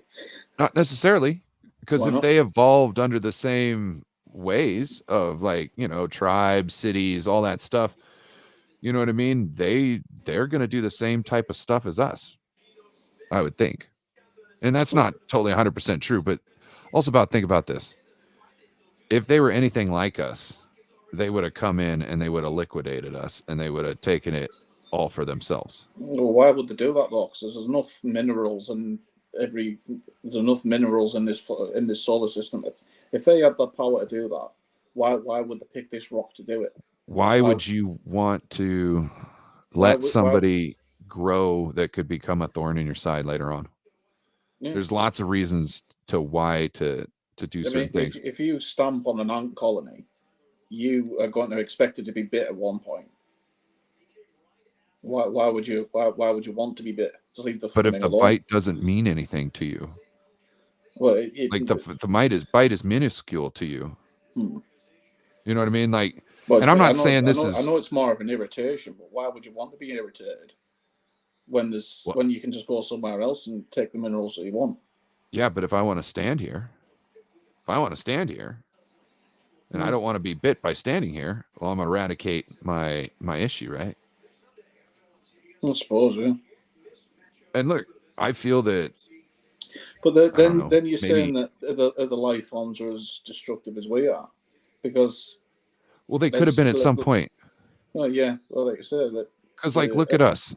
Are we going to be able to get out of the we're going to blow you up if you blow us up type of mindset to be able to push on? With the imaginary borders, fighting over imaginary land. Yeah. Right. You know what I'm talking about. So it's like, and who knows, like maybe a being after they get to a certain, maybe they already had a war like that in their path and they're like, or their past, and they're like, that's why they show up around these nuclear sites and tests and whatnot. And they're just like, hey, homie, you better check yourself. They're trying to see what's going on because they're just like, I don't know. It's just some of the physics of those UAPs are just crazy. The way that it goes into water without a splash makes me think that they're distorting time-space around the vehicle. Because but if they're distorting time-space, how could we see it? Because we can't see anything past the third dimension. That's why they say that some of these things, when they're going by, they look like they're skipping. But we still can't perceive the fourth dimension. If they're time warping and all this kind of thing, you have to open a dimension to get into that pocket. Not necessarily. Maybe that's the foggy stuff around the ship. You know what I mean? Because think about it. You can't have any sort of life form like we are on one of those tic tacs and it go from 0 to 80,000 feet in half a second. or instantaneous. That's just too many G's for us, and it's probably too many G's for a lot of creatures. I'm thinking like that's probably a lot unless you encapsulate it in its own atmosphere and move it around. Because Well, that's what I'm saying. that's It's the like whole with them, idea of a grab drive, then. with they're going in the water, there should be a splash. If they're not splashing and they're not slowing down, that means that water does the same effect as air, and it has no effect on them. You know what I mean? And that to me means you are contorting stuff around here because we've got physics that say you can't just do that. Yeah. And that's why I think like he's coming out and saying stuff, because he's like, look, the science community needs to be able to get their hands on this stuff because we could be moving forward, on some things instead of. I've heard people talk about, like Eric Weinstein said that string theory might be a whole deception just to stalemate science, because you can't prove string theory, right, without being able to essentially get a sensor on the other side. Yeah. You can't prove it. So we're all sitting here trying to tweedledum and tweedledee this stuff. And some people say, there's a good documentary on it where I can't remember what people were looking at. Can't remember what technology they were looking at, but they were looking at that, and then all of a sudden they shut up about it. And then next thing you know, the guy who pioneered that, his son came out and was like, string theory. So there's a conspiracy there that they've tried to like slow down our science community and not have them ask big questions about other things. I think the science community's been slaughtered anyway because of greed and oil. I mean, if you bring out a technology that basically nullifies the use of fossil fuels and nuclear rods and etc., where does that put the trillions and billions of pounds into these companies? You know what I mean? The old white men holding the reserves, yes, which I don't care about. But one thing I do know, kind of sparked a little thing because I went through I binge watched while I was ill the whole entire X-Files series from 1 to 10, and I got a season 9 and they were explaining that kind of thing, and my eyes just lit up. I was like, oh shit, what if they are actually doing these kind of things? well, we use petroleum for other things than just gas and oil. We can use it for stuff. You know what I mean? That's my kind of whole thing is like, hey, we got a finite resource. Before we just suck all of it up out the ground, how about we just pump the brakes a little bit? Who knows if we might find some better way to use this later on in the future? You know what I mean? Like, why burn up through all of it now? Like, let's hold on. Let's try and figure. And look, obviously, batteries aren't necessarily the best thing too either right now, because you can't deforest everything, and just to get the nickel and the lithium. But hopefully, we'll get. That's what we really need, is to put our forces, join our forces together and come up with better solutions for batteries that aren't, as evasive on the natural habitat, and that can be recycled out of what we already have. Like, I think we should stop going to like buy a new car, and I think you should just modularly increase your vehicle. So like, if you want that, then 2024 comes out, right? Okay, we'll go spend $1,000 on the new body, right? There you go. Yeah. Bolt it on. There you go. You got the new car. Oh, you want the new engine that comes in? Okay, spend $25,000 on the new engine. There you go. Boom. There you go. You don't have to buy the whole car. Keep the car. I think we should try and work to stuff like that. But who knows?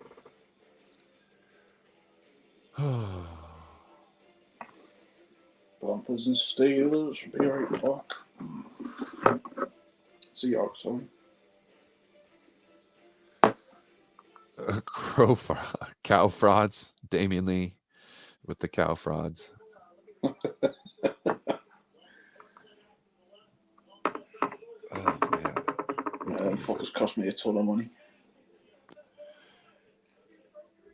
Yeah, you had one easy job, guys. You had one easy fucking job. It's the Cardinals. We'll have all the Cardinals fans coming in at the chats this week. Oh, have they been coming in the chats? No, they'll be in the chats this week. Now they'll beat the Cowboys. Think they're going to do well against us. Well, they should be. They should be. I'm not going to begrudge them that. They kicking these guys' asses. I know, but I mean, do it with the Cowboys fans. Don't come in, start trolling, thinking you're going to beat us, and then we flatten you and we never see you again.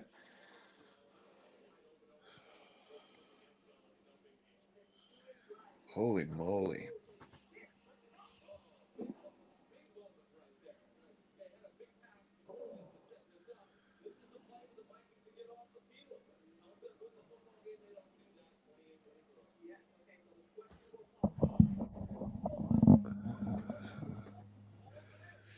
Let's see. I almost want this Seahawks game to go into a tie. Mm.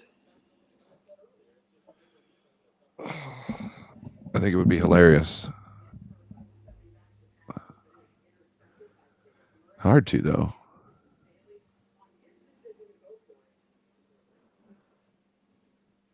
Oh, yeah, they can't now. 37. Jesus. It went 2-point conversion on them. Almost picked off. Oh, wow. You staying up for the late night game? Yes. It's the only game I've been interested in all afternoon, to be honest. All night, sorry. So what do you do for work? I've just been laid off. Oh, I'm sorry to hear that. It's all right. I'm a contractor. It won't be long. Oh, what kind of field do you work in? Well, Oh, gotcha.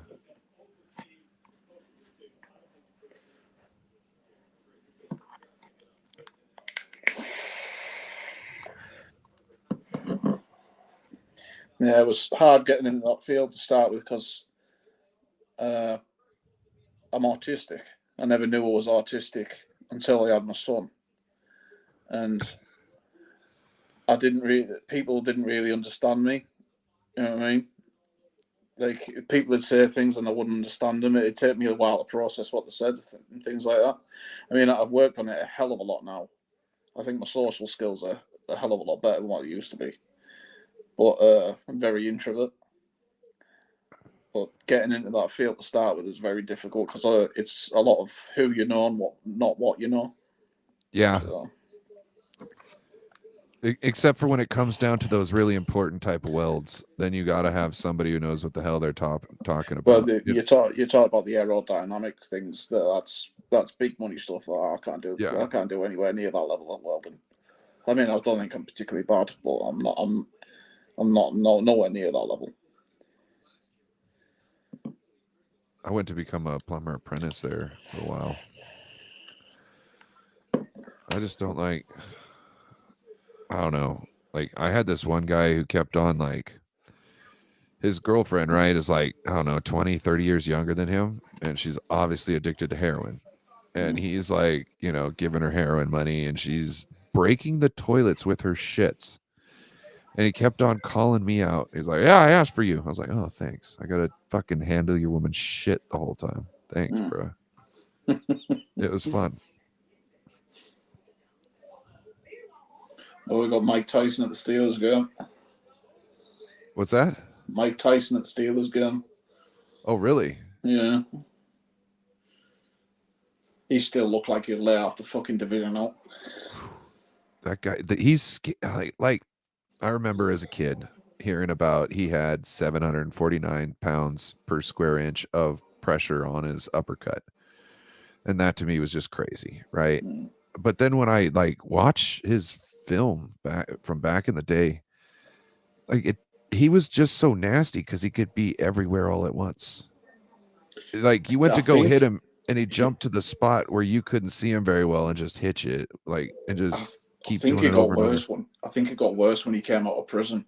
Jesus, that he was like lightning. I mean, I thought it was quick before he went, but when he came out, he was dangerous. I mean, that thing where he'd hook and then immediately uppercut, and it's like you blink and you miss it, and the dude's on the floor. Yeah. Going back to watch some of his fights, it's a ridiculous power. It almost shouldn't have been able to happen. Mm. Right? Like all those guys were way outclassed. That is not right. You know what I mean? Like you shouldn't be putting people in those situations. I mean, I think a hell of a lot of it to do with it was the intimidation factor as well. So a lot of fighters went in with him intimidated. The only fighter I know that wasn't intimidated by him was Holyfield. And he bit his ear off for it. They've got their own marijuana chews now. Did you know that? They got the what? Yeah, they got ear bites. They've got marijuana gummies that are shaped like Evander Holyfield's ear. Like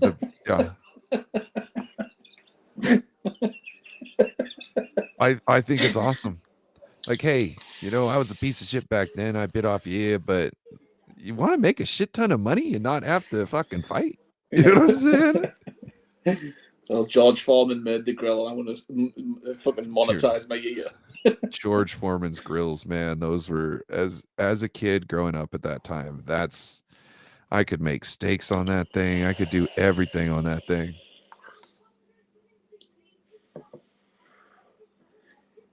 I like the flat top ones you get now. I think they're brilliant.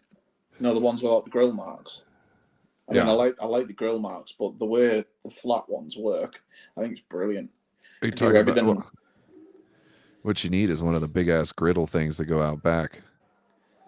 Those things are amazing. Like a outside built one. Yeah, you could do a Sunday morning breakfast with one of them real easy. Put your hash on there. Oh wait, sorry, you guys.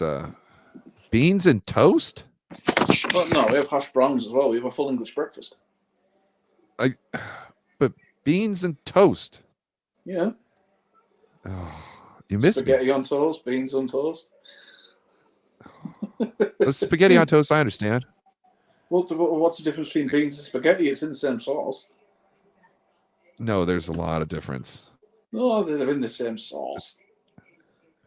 Spaghetti sauce is different from bean sauce. Well, I don't know what kind of bean sauce you guys have with your beans over there, but just beans over tomato, here, like watery tomato sauce, isn't it? Yeah, well, like we don't. Spaghetti you get over tin, like the alphabet spaghetti.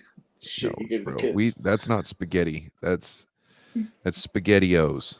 Okay, that's SpaghettiOs. Oh, spaghetti. Well, SpaghettiOs and toast. Spaghetti is like the thing that grandma makes with she's breaking down the tomatoes, making the Italian sauce. thing. Yeah, the sauce. My English and Welsh grandma married a half Sicilian, half Czech gypsy. So as in mash of cultures for you. I'm telling you. Grandma made him have to take a shower every week or something like that, or twice a week. She was like, you got to wash regularly. And he was like, I guess he thought that taking a bath regularly was going to like mess up his machismo. Yeah. Like his man. Yeah, macho. His manliness. Yeah. Not it was like it was the scent, but it was like there was like an aura, and then when you washed, that aura got taken away and you were no longer, I don't know, but Seahawks win 37-27. Wow. Let's see what other games are going. The Cowboys and the Cardinals. Just going to check that treble I put on 1 second. I know that's down the fucking pan as well. She'll get something back for that. So I'll just go out with your Coral. Wow. .co.uk.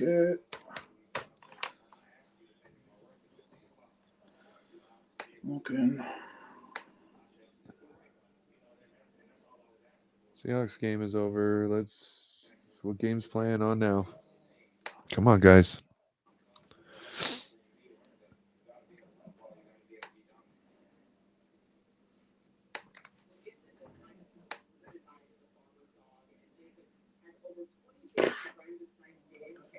Well, I got my money back. What's up? I put a treble down on I think it's 9-fold. So it's like I only put £6 on it, so it's just daft returns. See if I could double my money. But the Cowboys lost and the Baltimore Ravens lost, so that's gone down to The Ravens lost? Oh, yeah, the Ravens lost. 19-22. It was like a field goal. What twits?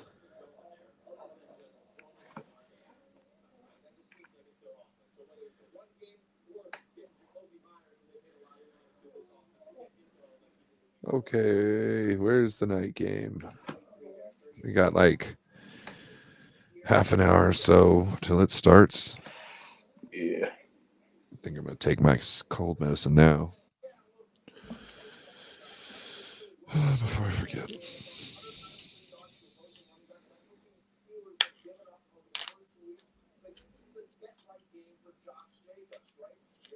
Get right game for Josh Jacobs. My ass. Not against the Steelers. I might have to go get some NyQuil later. Where's NyQuil? Is that just cough medicine? Well, it's like cough medicine with alcohol. Oh, I see. Like it's supposed to get you nice and feeling good, and you just. It's the type of things you mix with your bottle of cider on a weekend. Oh, I don't know, because it tastes like hell. Does it? Yeah, even the cherry does not taste like cherry. The mint, not. Like, it's bad. No matter how you go, it's bad. I think I like the cherry better because like the mint, like the green one just like coats the color inside of your mouth and you look like a freaking like, I don't know. You just don't look right. At least the red stuff, it looks better, in your mouth instead of like green. Like it'll color your teeth and shit. My old sick cure was do a double shot of NyQuil, so take double the dose, and then you just smoke a lot of weed, and then you watch like a comedy, and then you just sit there with a whole bunch of layers on and giggle. Beavis and Butthead laugh. Yeah, essentially, you just get really fucking high and out of your mind, and just fucking get through it. Sit in the same spot. You know what I mean? Like just giggling and laughing, all bundled up.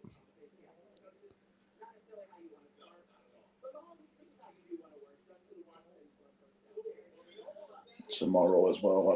That should be an alright game. Bengals Rams. Yeah, I'm interested to see that one. I think the Rams are overperforming at the moment. I think they're playing out of their minds, just like the Cardinals. Like nobody told them they were supposed to be shit. It's like Sam's adopted the Jimmy G offense because I don't think he trusts his own line as soon as he gets the ball. But the way he processes it, the way Sam processes is 10 times better than Jimmy Garoppolo. But he's kind of adopted that type of offense where he just gets it and it's out. It's literally you like before 3 seconds. Every throw. It's ridiculous. It's so handy to be able to do that, and then you can once they get used to that pace, you can slow it up and do a 5-7 step drop. Yeah, and use his talents that way too. You know what I mean? To make the change of pace essentially, instead of just doing these dink and dunk quick ones. Now we're going pushing it down the field, so now you gotta be ready for everything. We had a tough time with them. I'm not gonna lie. Oh boy, did we! Shout out to Peo time. I'll tell you what, him and Cup, when Cup's back healthy, they are going to be one hell of a handful. Because I don't think anyone past Mooney can defend him. I'm not big on Mooney. Oh yeah, what is it? I'm not very on. Soccer? I'm not big on Javarius. Watching him, I think he's not as talented at most of the time as some of the other people we have on the team. I don't know if there's like something in his head or something like that. Like baseball players, they go on a no hitting streak. Yeah. I don't know. It seems like he's over his head and he's just trying to keep afloat at times. And then other times he's like, yeah, look, I did that. And it's like, well, yeah, you did, but anybody should do that, right? I still think he's a class above Lenore. I see why, for right now, I guess. They paid him. for right now, I can see that being true, but I don't Yeah. think Lenore's that far off. You know what I mean? Like Yeah. Lenore seems to be really determined. You know what I mean? Like he seems really determined to do things right. He was so close to just being whitewashed out of the league because no one thought it was any good, and then all of a sudden he's in and he's just being tested because they think he's a weak link on the field. Yep. And it's cover, and then he'd let one slip. But the things you see out of him, you're encouraged. So yeah, and he's a 5th rounder. Yeah. That's like a nothing pick to most teams, and it's a great spot for us to. And another, like the 49ers, it's funny, they draft differently. Yeah. So we do ours first. Well, like they all want like team captains and such, right? Yeah. So that's why, what do they call it? The gold helmet designation or something. Yeah, I wonder who the gold helmet was this year. I think it was Braden Willis, but I thought it was Brown. Was it Jair Brown? I'm pretty well. They moved up to get him, didn't they? Yeah, but that doesn't mean anything. I'm pretty sure he was the gold helmet. No, I'm not arguing that. I'm just saying that just moving up to get somebody doesn't mean they're the gold helmet. Because they've had, like, I think George Kittle was the gold helmet in the 5th round. Yeah. You know what I mean? Like, Fred Warner. What round was he? 3rd, 4th, 5th? I think he was the gold helmet too. Yeah, you're right. No, you say it. I think he was a late rounder. He was a 3rd day pick, wasn't he? 2nd or 3rd. I'm sure he was a 3rd day pick. But they don't care where everybody else ranks them at. They know how they feel about people, and that's why I think, like, they move the way they do, because they feel like these are the only guys they really want. And they know they have confidence in what they've done before to get what they need out of these players. So I think they just kind of, like, when you think they're reaching, it's not that they're reaching, it's just that the next time they come around, they can't guarantee that guy's going to be there. And even though he might go 3 or 4 rounds later, they don't care. Just as long as they get a guy, they're happy. You know what I mean? Like, they don't give a damn. What do you think they're going to do this season? Because for me, if we traded away the first pick, I wouldn't be upset with that. Because when you actually look at the optics of our 1st round picks, there's been 2 hits: Nick Bosa and Brandon Ayuk. Solomon Thomas was a miss. Reuben Foster. You can say McGlinchey's a list, because I don't know why the hell we traded that Trent Brown, who became all pro for the Patriots, and then got McGlinchey to replace him. That was befuddling to me. Then we got, who was it? Was there anyone else after that? Kinlaw, Ayuk, and then it was Trey. Yeah. Me personally, I'd rather see them go, hey, let me trade you my 1st round this year for your 1st round next year, and then give me like a 6th and a 7th. You know what I mean? This year. Yeah. And then next year we can try and move back. Do all stuff. All I want to do is use those to get more picks in the lower part of the draft that we do well at. And if we have to end up using it, okay, then use it. If you want to make a big trade for a player, then you might have a couple of 1st round picks you could throw in there. You know what I mean? If I don't care about us using them every year, what I don't like is us throwing them away like they don't matter. Yeah. With like the trade situation, that's to me like them just throwing away picks like they don't matter, and that to me isn't acceptable, because we could be doing a lot with that. Look at what we gave up for Christian McCaffrey. Yeah, we could start earning those picks back, and you know what I mean. That's what we do. We're going to have a big, huge issue with salary cap in the next couple of years. What better than to have a whole bunch of draft picks of young guys who will be able to do something in a year or two's time? The only way save a lot of cap that way. The only way I can actually see them using their 1st round pick this year is if From Trent tackle. goes. Yeah, if Trent goes, that's the only way I'd be infuriated that they wouldn't pick an offensive tackle with. And they might just try and draft McKivitt's replacement too, depending on how things go by the end of the year. Like, if there's a reason we're not winning the Super Bowl, and you can point back to some film of McKivitt's giving up, sacks and whatnot, that's an issue. To me, for the past 2 games, I've kind of zeroed in on Burford rather than McKivitz. And to me, he's the problem, not McKivitz. Because we're expecting, for McGlinchey's backup, we're expecting him to play like McGlinchey's backup. But when I'm actually highlighting in my eye Burford's play, it's not good. He's give how many penalties away? He's struggling in double coverage, which I've never fucking seen before. And he struggles, our run game to the right is struggling because of him as well. To me, I think the problem's Burford rather than McKivitz.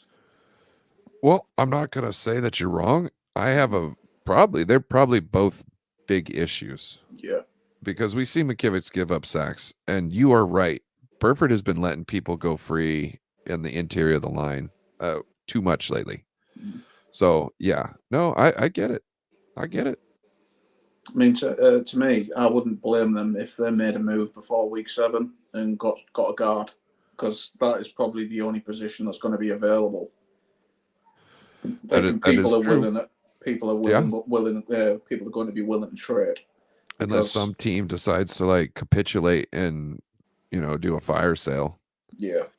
That's the only, and I don't see that happening at this point. It seems like everybody's set. You know what I mean? Like, you would need some drama. You know what I mean? Like some nasty drama. Yeah. Yeah, like I said, the only place I can ever really fault this 49ers team is that right side of the offensive line. Mitchell, where his 3rd carry, I think it was, because I rewatched the game today. He got stuffed behind the line because Burford got moved. He split the guard and the tackle between Burford and McKivitz, and he couldn't run through the centre and the guard. He couldn't. Is it the air gap? He couldn't run in the air gap because that got blew up. And yeah, to me, that's the only position. That's the only 2 positions on this team that are weak. The way football talks about the offensive line gaps and the defensive line gaps is ridiculous to me. What do you mean, A gap, B gap, C gap? Well, so that's for the offense. Is it? Yeah. You know why we got a wide 9? That 9 refers to how far out and what position it is. So like a 3 technique, right? He's in the 3rd hole, or head up on the tackle, or not head up on the tackle, head up on the guard. Right. Yeah. So there's the 1 tech, that means he's the nose tackle. So he's in the 1 gap, which is either that's the A gap for offense. So that's they just call them different things, but they're essentially the same gaps that they talk about, but it's difference when it's on offense and defense and how it's numbers and letters. Yeah. Well, like you say, with me, I'm not going to pretend to be a bloody expert on the offensive line. But no, you're good. Yeah, but I am me watching Burford. It is clear. I think that is the problem, because I'm kind of going to give McKivitz a pass the first week. TJ Watt, that is a hard. Yeah. Second week, I think he did solid. Could have done a little bit better. I think Purdy got sacked. He was up against average competition. Yeah. And so I was happy not to see him give up multiple sacks, or I don't think he gave up a sack. Yeah. So I was happy to see that, because I wanted to see what the drop off between against a TJ Watt and an average dude was. Yeah. And it seems like he's okay with an average dude, but that's still not okay, because when playoff time comes, we're going to have some above average dudes. I mean, you mentioned something on Ted's podcast saying that like if Bosa was wasn't in a holdout situation, where would you think McKivitz would be? You'd Right. think like iron sharpens iron. I think you said. Do you think he'd be? Do you think he would have given up like 2 sacks rather than 3 against TJ? You know what I mean? It can be the difference in a game on 1 sack. Well, think about it. Nick Bosa, even though Nick Bosa doesn't want to tell everybody secrets and whatnot, right? But it's in his best interest to make sure that his offensive line can keep his quarterback standing up. Yeah. So like he could be like, hey, instead of stepping too far out next time, take a short step, because then that cuts me off. I can't go across your body at that point. And once you make that big step, that makes you commit. Now I can cut up inside. You know what I mean? It's those certain things that he might be able to tell him, and then in the next rep he can try it. And those are like in wrestling, like if let's say I'm learning a new move, I got a practice partner, right? My practice partner is not supposed to go full go on me as I'm trying to do the move. He's supposed to go, 10, 15%, 25%, just give me a little bit of competition, but let me get the move on him. As we go on through the practice, I'm not going to fight you for it. You know what I mean? Right. And as we go on through practice, we turn it up a little bit and turn it up a little bit. By the end of practice, we're going full go. You know how to do the move now. Now live. Learn how to survive with it. Yeah. Real quick though, I need to go run and use the restroom again. Yep, no problem. Right back.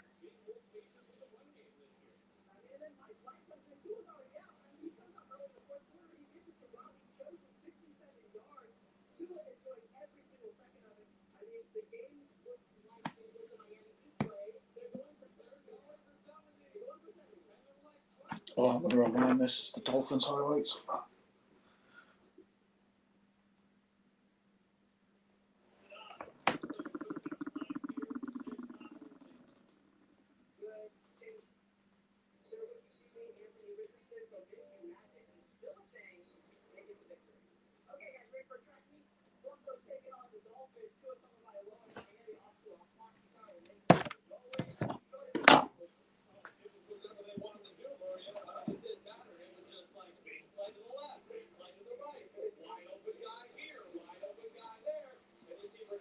Oh, wow.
Shame on us that we put a ceiling on what you're capable of. If you just worry about the right things, you don't worry about anything but your technique, your fundamentals, and your assignment within the team. You don't worry about stats. You don't worry about credit. All right, we're back. Just watching that Sean Payton interview. Jesus, he is pissed. What happened? Well, he dropped 70, nearly 70 to the Dolphins. What, 70 on the Dolphins? Oh, was it to them? Oh, Jesus, I didn't know. Oh, that's right. I was thinking the Saints. I was like the Saints didn't play them. Russell. God. That shovel pass was nasty. 220 yards on the floor. That was for one running back. Who was that for? Raheem Mostert? No, I think it was the other one. Richie James Jr. Or not Richie James, but Hang on, just let me check the What's his name? stats.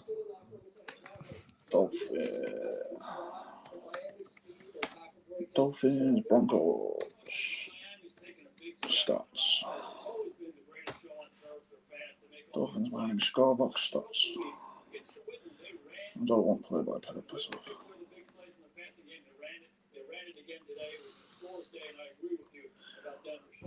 Achane, Achane,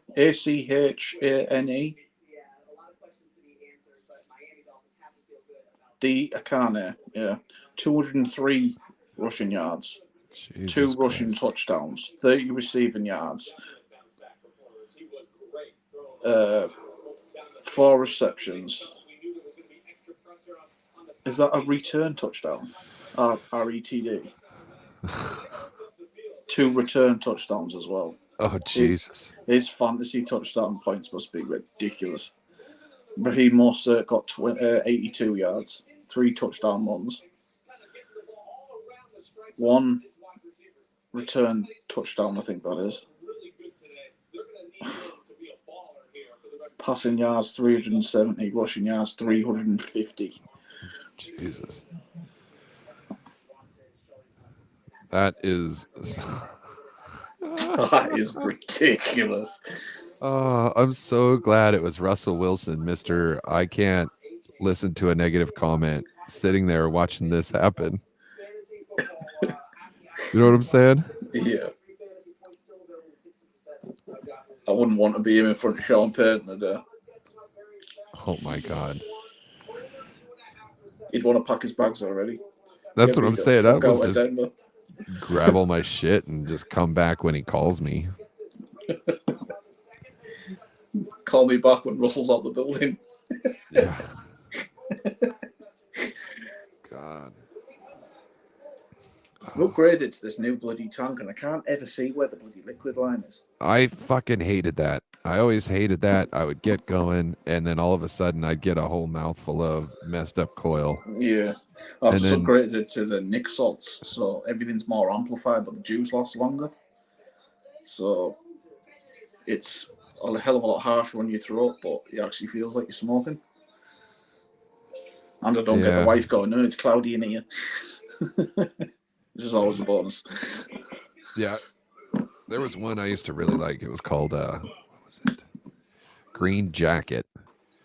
And it had this nice juicy pear in it that I was just like, I sucked up like a whole like 15 ml bottle in a day of that stuff. Just so damn good. Do you use the salts or the 70-30 VG? These are the salts, I'm pretty sure. I just buy Oh these because yeah, I don't want like to. the elf. I don't things, keep up yeah, with the whole salts. rig thing and the batteries anymore. Like I'm not doing that. Well, they're But- being made illegal here. This is what the Zyn. These are just nicotine pouches with like coconut in them. It's just coconut flavoring and nicotine, and that's what I like. All throughout work, I got one of those in my lip, and I'm just like, "Yep, this is awesome." And then like, I get home and I like to puff. Yeah, so they've made them bars you have illegal in England because I'm sure it's a tax thing. So I'll tell you that. oh Yeah, I'm sure they're not receiving as much tax as they want, so they bond them. So these things are also like almost geared towards kids. well, because of the bright colours or something. The flavors. Oh, is it? Like they made it so like legally you can only sell ones that have a little bit of menthol in there. So you can't have just straight fruits because they found the kids didn't like those. So I'm like, why are we making laws for somebody who's not supposed to have their hands on this shit anyways? Yeah. You need to like enforce your rules because you've already got rules in place for this. You know what I mean? So why are like they had this Four Loko thing back in the day where all these kids drank a whole bunch of Four Loko that was the high alcohol percentage and the high caffeine. And they like blacked out, like went into comas and shit. And they changed the recipe because of that. And it was like, oh, so because the kids got a hold of it because somebody else is irresponsible, now you have to change the recipe. Why don't you just figure out how to enforce your own laws?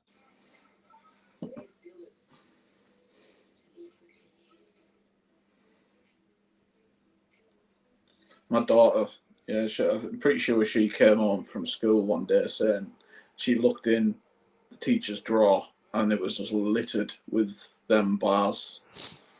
It's absolutely loads of them being suspended from them, taken off them, and all sorts. And I get it. They especially in school, they can be a distraction. They can also be something that starts fights. Yeah. You know what I mean? You got a little kid who's got one of those, and a big kid decides they want it. You know what I mean? There's not really much stopping him from just taking it, right? Now we've got conflict. You know what I mean? We don't want conflict. We want learning. Sorry, I look all bundled up. I got the chills right now. I know, mate. Feverish. Yeah, I thought I was breaking the fever, and now all of a sudden it's coming back. But whatever. Hopefully by the end of the night we'll have this bad boy broke, and then we'll be getting back to life as normal tomorrow at 5 o'clock in the morning. Right?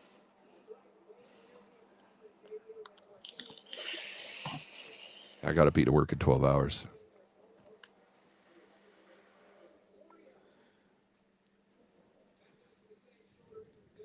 Yeah, shoulder injury to Carr. Throwing arm. Who? Derek Carr. Oh, really? Yeah, he got sacked, went down on his shoulder. Apparently, I don't think it's broken. If that you read a report saying it wasn't serious. Well, he's still going to miss games. Remember when I read that, we were both like, what the fuck does that mean? Because it's like talking out both sides of the mouth at the same time. You shouldn't miss much time. We don't think it's season ending. Like, what? Well, which one is it? Do you think the Cardinals are going to move off Kyler Murray? Yes. Yeah. I don't think he's quite recovered from that meme that's been made about him where he's in a bra. I think they're trying to keep him on the back burner so he doesn't look like an idiot. And then they try to get as much for them as him as possible and move on. Do exactly the opposite of what we did. Because we tanked Trey's value in that Las Vegas game. Dude, Trey looked his best in the last third and fourth quarter of that game. He looked his best. He looked better than any quarterback we've seen in this system as far as just going down the field, making plays like perfectly. It was crisp. Like, finally, he did what I was wanting him to do. He just trusted everybody. When you got to your route, you just let the ball go. If everything looks right, you just let the ball go. You got to trust the receiver. You got to trust the system. Biggest problem he had was when he started to look good, he threw essentially a pick that got lucky and dropped into Dwelly's hands. So even when he looked good, he didn't look good. You know what I mean? Well, I'm talking about you remember, what was it? The game, it was the second preseason game. Broncos. And he brought him down, and then they let Jake Moody win the game with a kick, which I was okay with because I wanted to see him have to win the game. You know what I mean? That's if we're going to get into one situation in this preseason that we get to test our kicker, this is exactly the one I want to be in. And he did exactly what I wanted from him. Well, that was the thing I was praising him for, because the three people who were struggling, by the looks of it from the game previous, one was Trey, the second one was Latu, who's now on IR, and the other one was Moody. And he made all of them look fucking brilliant in the game after, because Trey fucking charged down the field, Moody kicked the game winner, and Latu actually fucking caught a ball. So... Yeah. And I've got big hopes for Latu. You know what I mean? Like, that guy could be a beast. I can't see him being anything than a pass blocker, to be honest.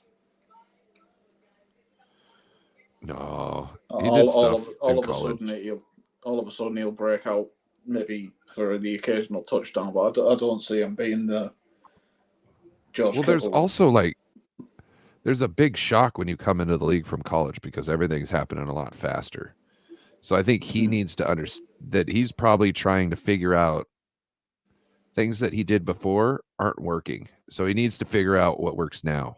You know what I mean? So he's in that transitional phase of trying to feel things out, essentially finding his spot.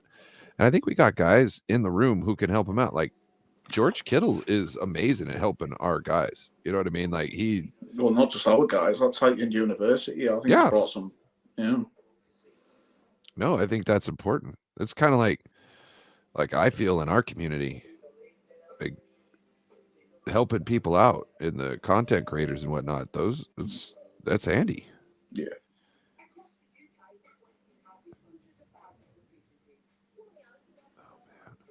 Oh, we're having fun. Do you see what team do you see Kyle Murray going to then? I don't know.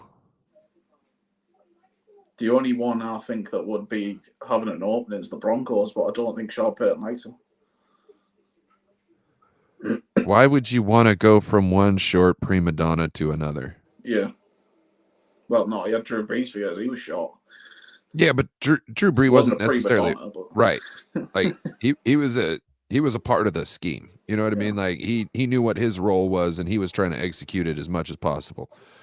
Kyler Murray's trying to be a Kyler Murray. You know what I mean? Like he is not trying to be the quarterback for the Arizona Cardinals. He's trying to be Kyler Murray, getting highlight reel clips. Yeah. He's trash. Well, he's not trash, but the way he doesn't apply himself is really tragic. I'll put it as that. Do you think we would have picked him up if Bosa didn't go second? Not at all. Went first. We would have got Quentin Williams. I don't think. No, they had all the faith in the world in Solomon Thomas at that point because he just came back, didn't he, from injury? Well, all I know is that there was supposedly an argument about Nick Bosa or Quentin Williams between like Kyle and Saleh. And I'm guessing Kyle won with Nick Bosa, and Saleh was like, "No, give me Quentin Williams." And look at where Saleh is now.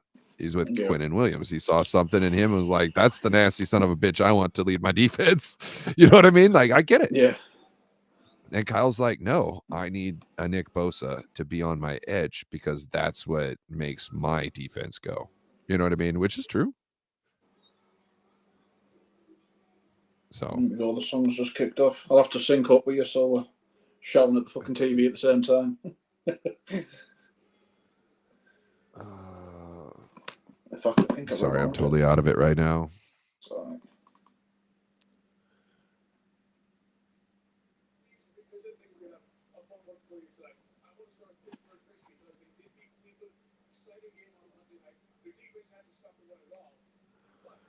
Come on, Sunday Night Football, guys.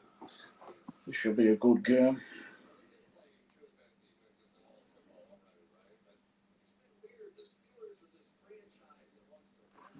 Going to check the Niners schedule because I'm not sure. We've got a few primetime games this year, haven't we? Yep.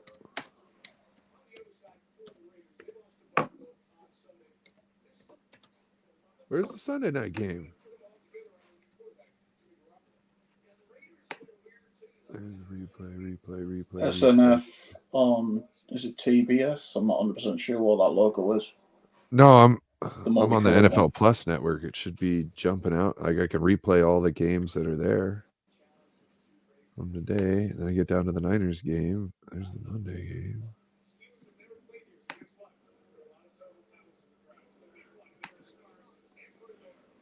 All right, so we've got.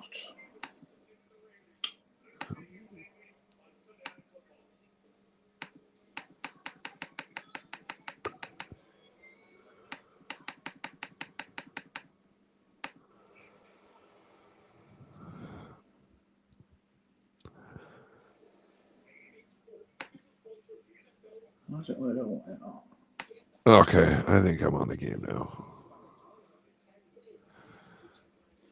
The only fault I can have with the night games is we don't have the, well, I watch it through Sky Sports. There's a hell of a lot more adverts through this one, for the night games.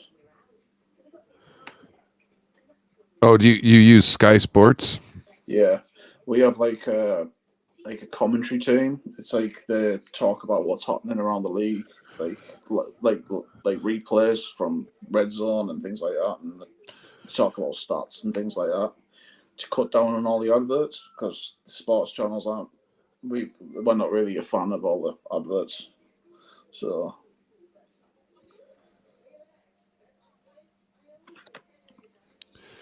The only commercials I like are the Super Bowl ones. yeah. I heard I something was about the Usher same. being the Super Bowl halftime show. I'm not sure. I haven't enjoyed the past few, to be honest. That one with Usher the is like weekend, I a was like, that one wasn't bad. oh, I I didn't like that one. I didn't I like was just Lady happy he Gaga cut one his either. hair. Yeah, I'm not gonna tell, especially black people, how to wear their hair, but like, I just don't like it when it clumps up into a big clump. To me, I'm just like, nope. Every other way looks great. I think it's amazing. The only other people I don't like is like the white chicks that wear the Birkenstocks when they do dreads. Oh my god, it's always nasty, always nasty. Like, ladies, you need to stop that. Always smelling like patchouli. Can't have less than like 16 hemp necklaces, hemp bracelets on one arm. It's bad. It's bad. why do Americans put the We used to have a date and time backwards? The 12th of the 31st. No, it's the 31st no, of the 12th. no. You're just jealous. No, why? Everyone else in the bloody on the planet uses it the other way around. Personally, I do think we should use the metric system. Yeah, I, the I think Fahrenheit to Celsius one, I think, is the biggest one. I mean, I can kind of guesstimate what the 10th of the 23rd is. we've lost millions of dollars worth of space equipment because somebody forgot to calibrate from kilometers into inches or feet. Mm. You know what I mean? So to me, like, if you go right now and you look up what is the exact measure of an inch, it will tell you in the metric, because that's where an absolute way you can get an absolute measurement of what they consider an inch to be. The, You can't. the most accurate measurement on the planet's a millimeter. Yeah, and that has ties in with the speed of light. Yeah. So there's like essentially with the metric system, like other forms of the physics essentially prove that the other measurements are correct. So you can use other measurements in metric to prove that each measurement is correct. Yeah. Which I think is amazing. That's what you should be working on. If you can prove, that everything is what it's supposed to be by using itself, a common thread, it's the smartest way of doing it to me.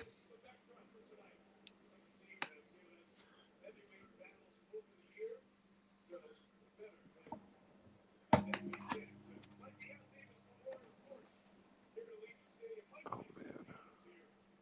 Pittsburgh versus Las Vegas. Who do you got on this one?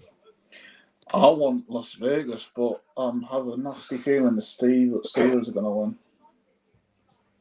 I feel you. I think that they're going to get harassed. Kenny Pickett's going to get harassed. I think they're going to get bullied. Yeah. I don't think they're right inside the line strong enough.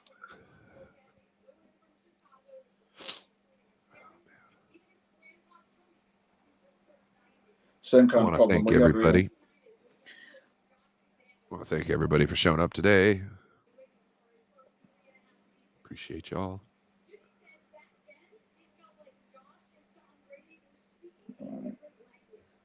Oh, Damian Lee said Forrest Gump just unsubscribed to me for talking about Jenny.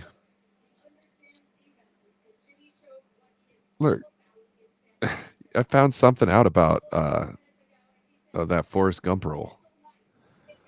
So they were trying to have the kid talk like Tom Hanks. and they were getting nowhere with it. Tom Hanks was like, "How about I just talk like him?" So the kid who's him in the beginning of the movie, he took essentially his speech pattern, and that's what instead of doing it the other way around, because it was just easier for the grown ass adult who's an actor to do something over a kid who's got a speech pattern. Emulate the kid, yeah. You know what I mean? Yeah. I thought that was interesting. That was a smart way of doing it. Tell me when they kick the ball. I'll just pause it until we do it.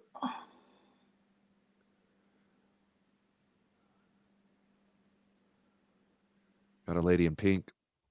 Is dancing with me. Nobody here. Just you and me.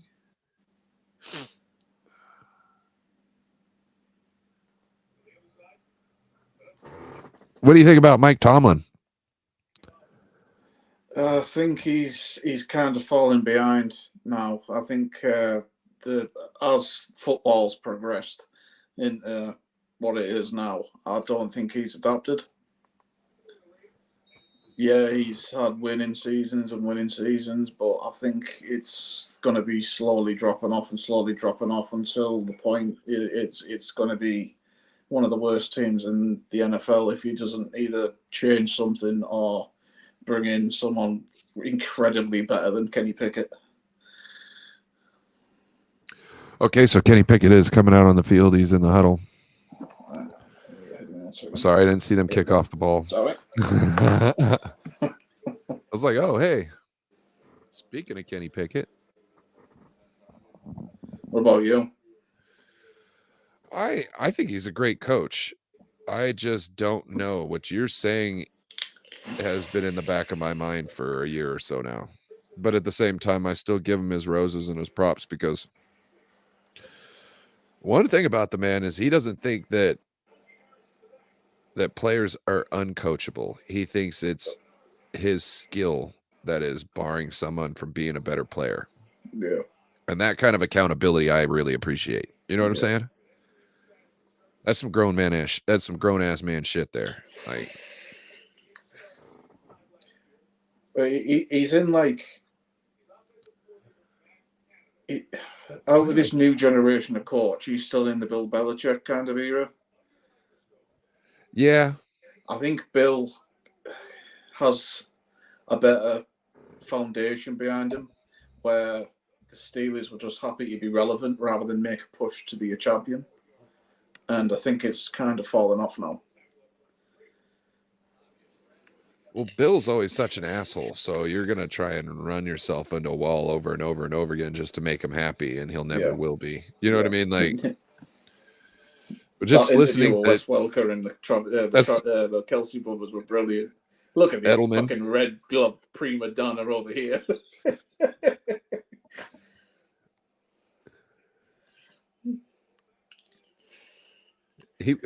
Edelman was saying, he's like, I go up in his office. He's like, I'm still terrified for the guy. I'm not even on his team. And I was like, man, but he's making all them jokes, you know, like that. He's like, hey, Edelman, why you got to come over and, you know, I got to turn on the TV all the time and see you doing impersonations of me. What the fuck is that? Do you follow the Premiership? Like, no. Do you have a fair idea on a couple of teams, or? No, soccer or football to me is not. Yeah.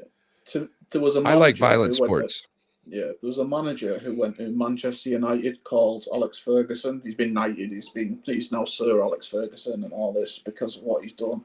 But he gives me such Alex Ferguson vibes. It's ridiculous. Oh, good tackle.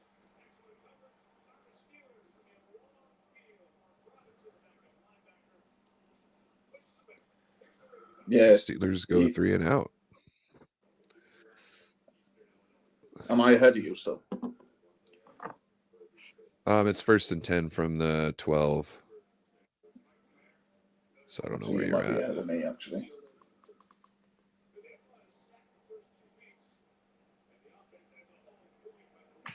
There we go. I think it's a 4-yard pass. All right. Jimmy, way to go, Jimmy.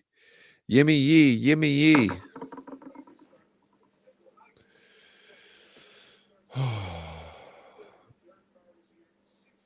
That's a pretty low rating for Jimmy. Don't he normally hit the hundreds right about this week? Yeah, but he's not in Kyle's system anymore. I suppose, yeah. If I remember correctly, I think he got raped a little last week. Who were they playing last week? I forgot. 1 second.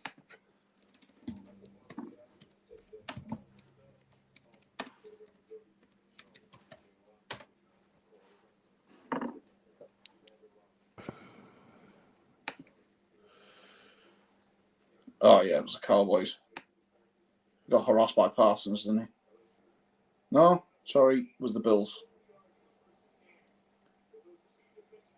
Parsons was pre-season.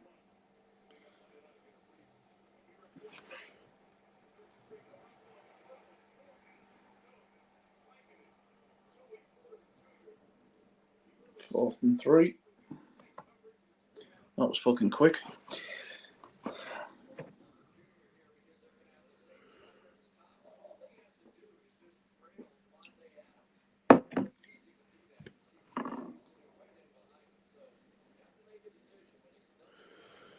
Oh.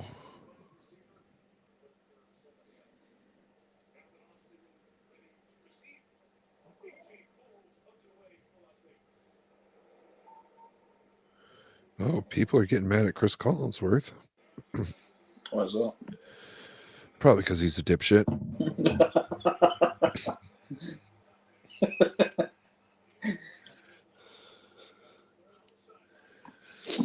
They said something about like Chris Collinsworth, Patrick Mahomes is not playing in the Vegas-Pittsburgh game tonight, so there's no need to reference him. So I'm guessing he was just fangirling out about Patrick Mahomes while watching two other teams play. Like, he gets a special pass to be an idiot. And it's like, okay. You're not allowed to mention the best quarterback in the game today. Okay.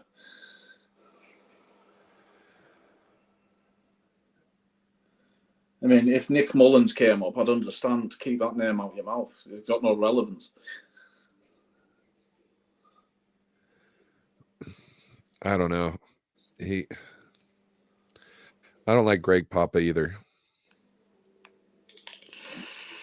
Greg Papa annoys me. He's supposed to be the play-by-play person, and he like stops telling what happened in the play like halfway through it and starts going in on color commentary stuff. And it's like, so did we get a first down? Second down coming up. Okay. Second down and what there, bud? Oh, did you know he went to this college, and then his father went to this college, and then his grandfather went to this college? Isn't that neat? No, I want to know what happened. You really surprised me in the commentary booth. Tony Romo. I don't think he's. I think he's quite good. You know who's really good? Who's a YouTuber? Barry a Baller. He's a really good play-by-play guy. If you ever get a chance to catch one of his play-by-play streams, I suggest you do it because he does a great job. Pretty sure I've subscribed to him. I'm not sure who it is, though. I forgot. YouTube.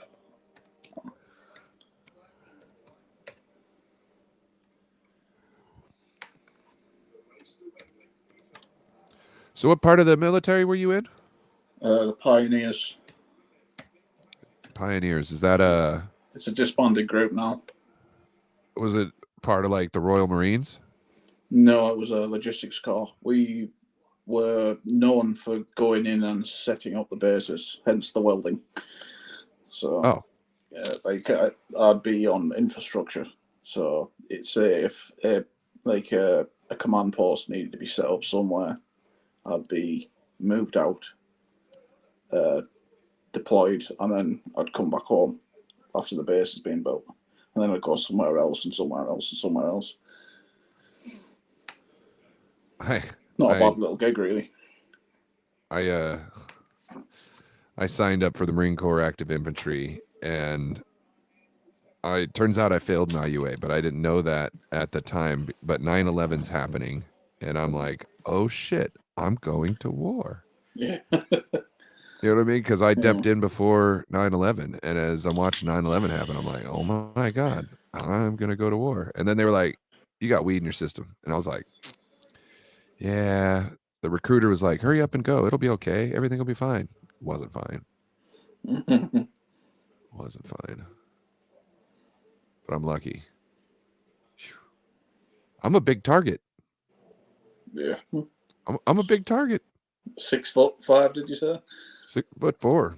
6'4", yeah. Like barely over it. It's not like I'm 6'4.5". You know what I mean? Yeah. 6'4". I might even be shorter. Who knows? Because now, you know, getting older, who knows if I'm starting to shrink yet or not. I'm the same. I thought I was 5'9", but I'm sure I'm 5'8" now.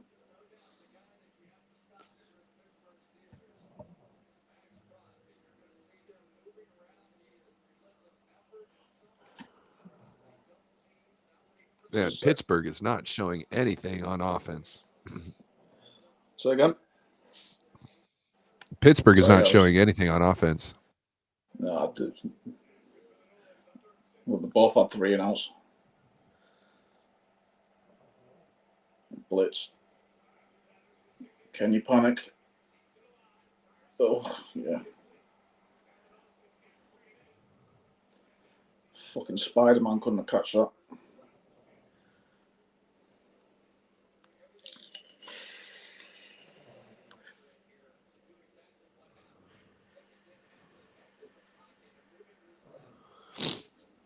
Oh, man.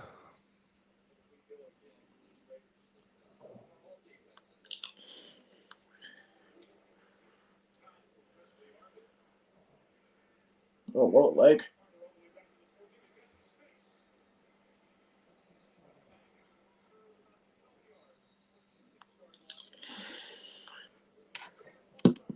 Steelers punting it. Raiders catch it at the 14. Works back up to the 27. Ooh, dude got a knee in the back of his neck. Number 83 decided to be a little cheap.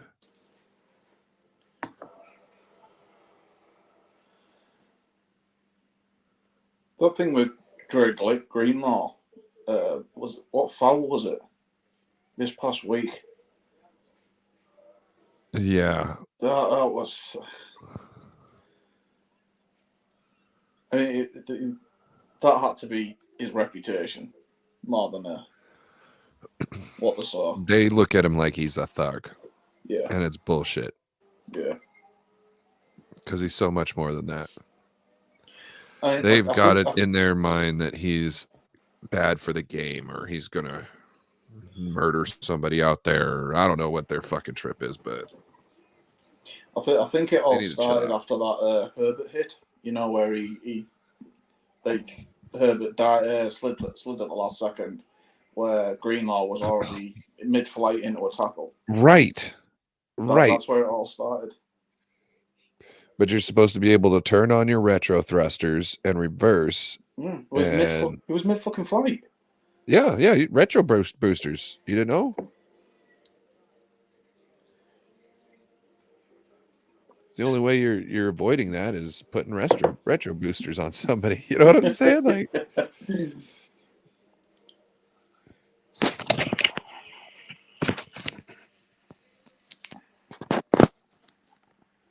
yeah, I think things have gotten pretty cheap in the NFL as far as calls go. Defense can't do anything, but the offense can do whatever the hell they want. They can face mass defensive players and all this good stuff, and it's like, oh, that's perfectly fine. It's not okay. I was talking to someone about how soft the quarterback position is at the moment.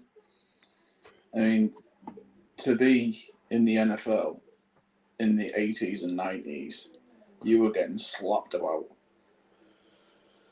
They would pay for broken ribs and then you've got the likes of Big Mac and Cheese going over in his ankle and crying like a bitch, getting carried out. And then he's back out on the field next week.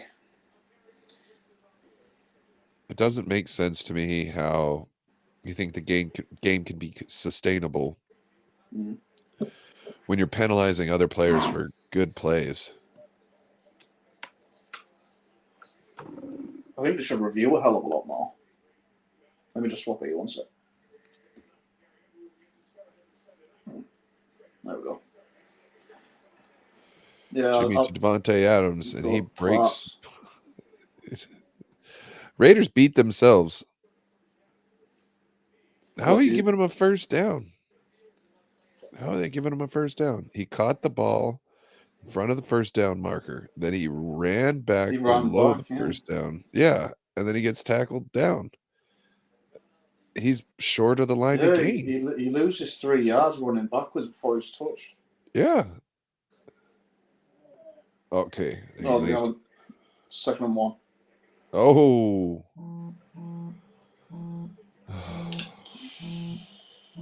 Hold up, my daughter's calling. Oh,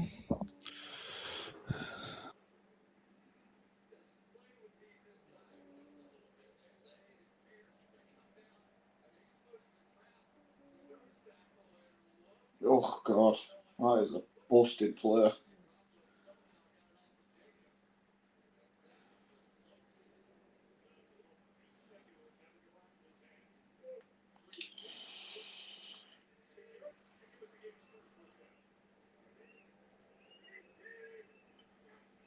First down, Jimmy drops back. Wide open Devontae. Another first down.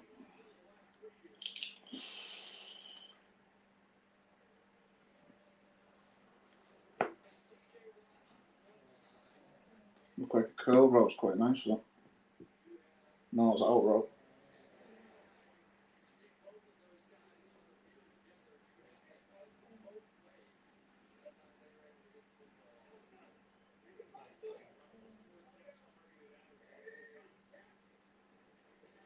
Late handoff, draw play.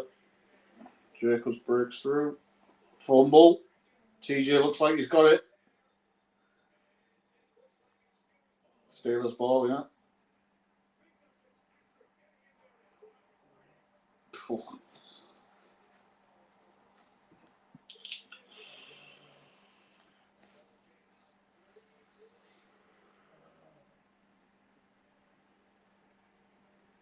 No, knees down.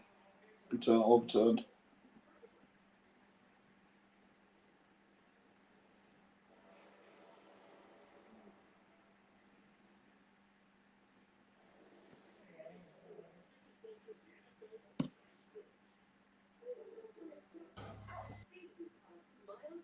I actually got this from.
All right, we're coming back.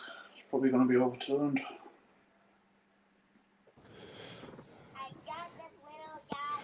What happened? The Steelers knocked the ball out of Jacobs' hands, but it looks like it's been reversed. TJ Watt recovered it. So how's that one not fluffy? Oh, one's a plastic Knees one, down. one's a soft fuss.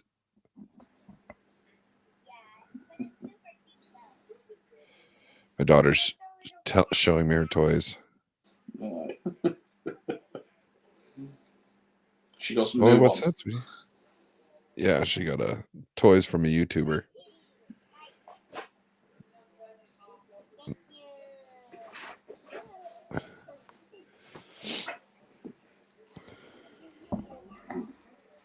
She's enamored with Minecraft and Roblox.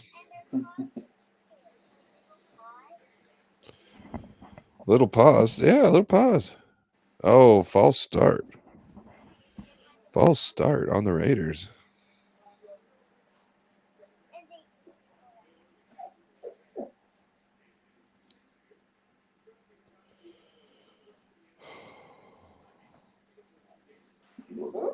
Yeah.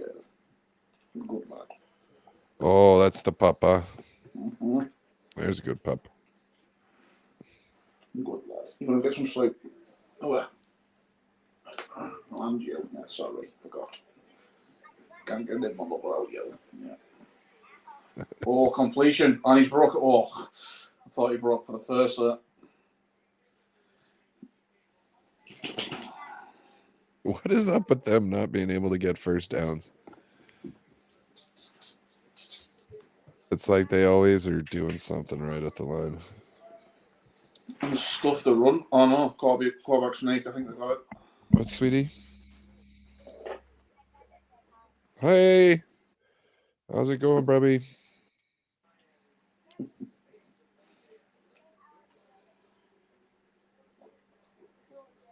Good. Are you being nice to him, or are you still trying to beat him up whenever you can?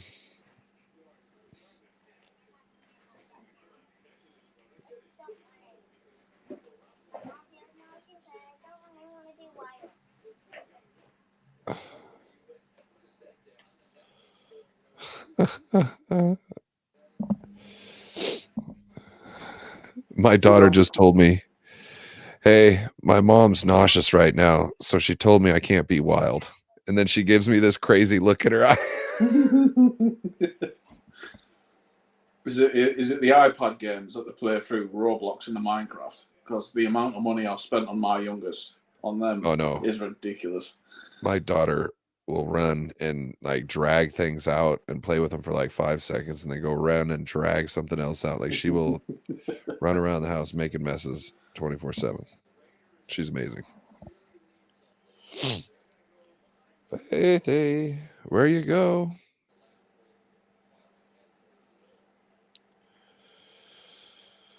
They're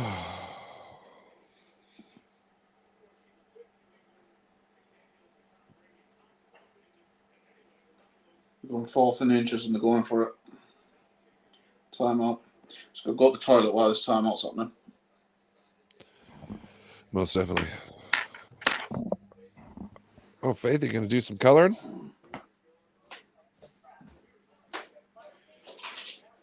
Do some coloring, sweetie.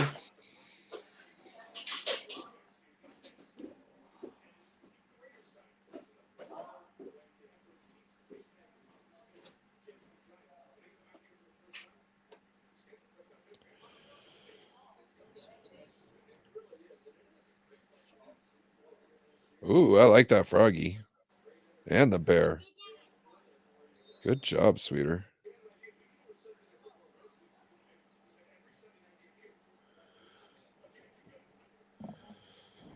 Steelers got their terrible towels out.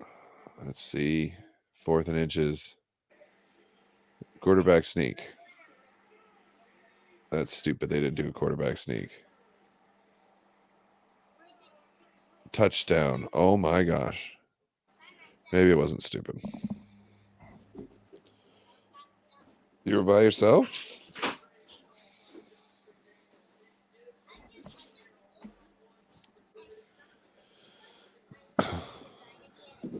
They bet it all on one play.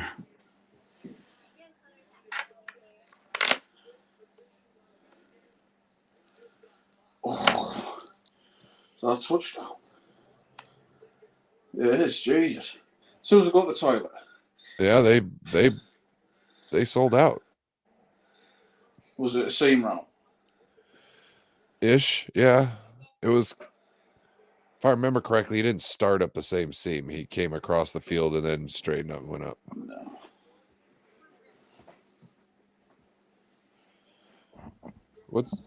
What's that one, sweetie?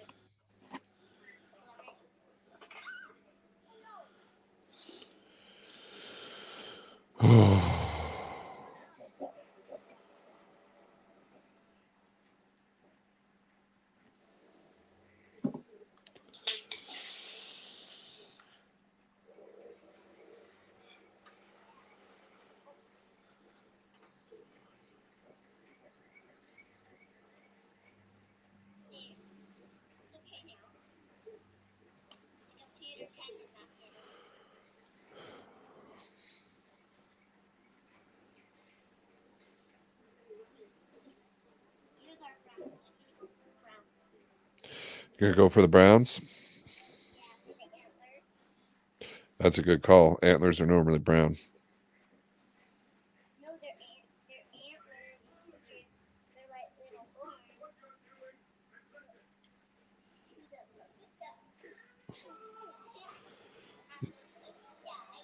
You're a what? Puppy dogs don't have antlers. No, those were puppy dog ears. Look, I got this kind of brown.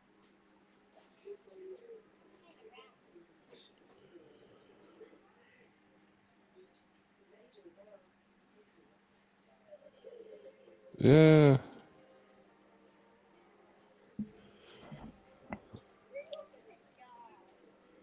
Oh man. Usually antlers are dark, like dark. Like they kind of look like time. You can call it dark time or daytime. You can call it dark time. Dark time?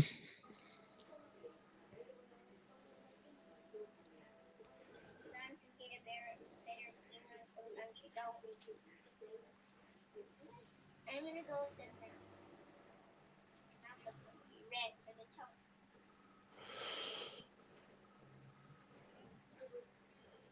She's a baddie, huh? Now they're saying this shit on fucking like CSI shows. She's a baddie. I don't even know what that term means. Yeah, I tried to figure out what the qualifications to be a baddie was, and none of the girls, the young ladies that I know, have any understanding of what really a baddie is. Just got to pretend to have the right set of genitals.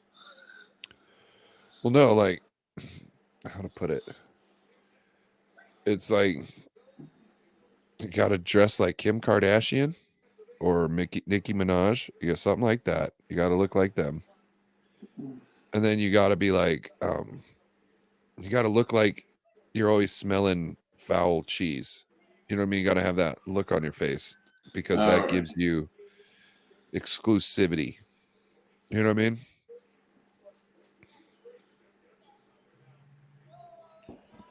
What, and they're What are trying you to doing push with us that on poor to puppy? kids.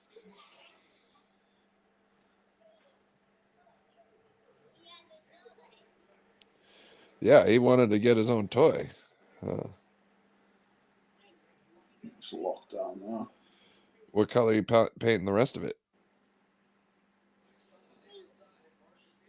Beautiful. That's not a color, is it?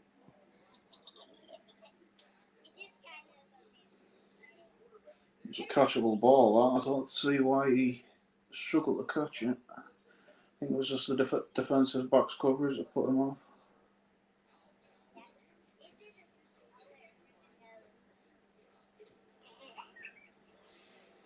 One player running hard.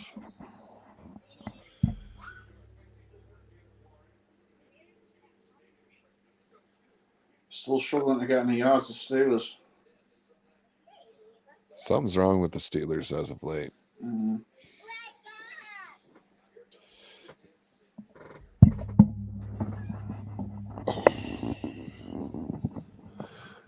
Oh man. It's like Kenny smells pressure and he's panicking. He's like Pittsburgh's version of Sam Darnold. Yeah. You start seeing And then you goats. got a beautiful ball like that, and then you think, oh, he's brilliant. And then 2 players later, he gets sacked.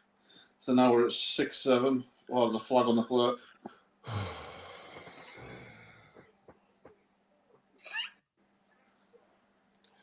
You're silly, sweeties.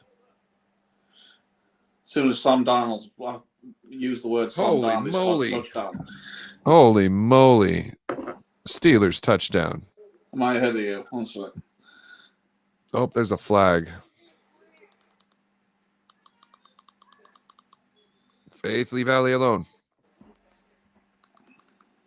Faith. Faith.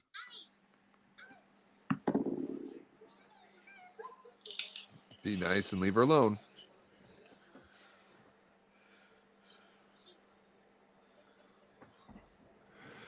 We got ourselves a ball game. Yep. 2 bomb players are quite like that.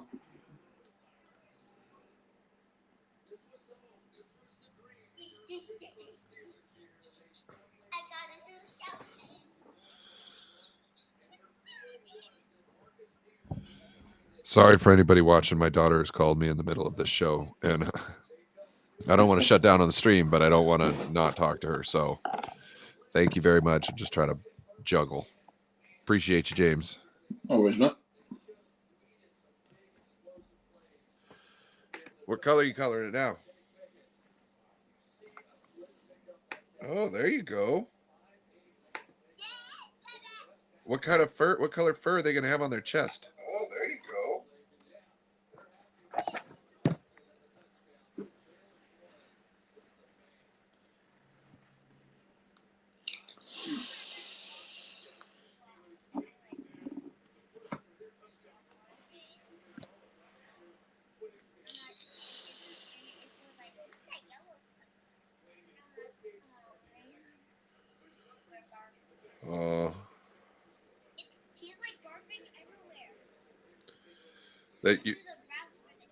What that usually does is it's trying to get whatever's bad in somebody's stomach up and out of it.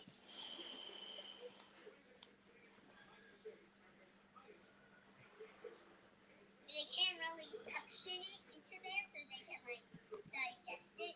But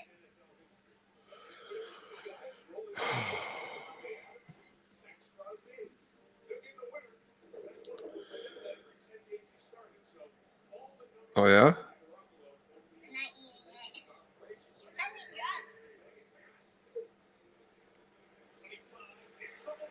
Oh, big sack by TJ.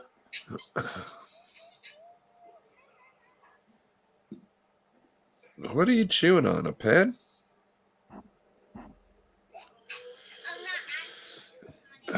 That's what the Steelers need is production out of TJ right now. Yeah.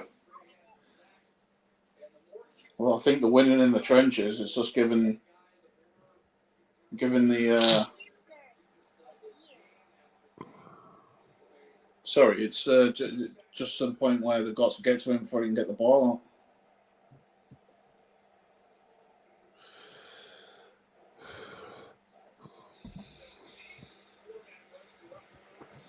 Oh, fucking hell, Jimmy put it in a great before there. Don't know how the hell he collected the ball. Oh, look at that. God.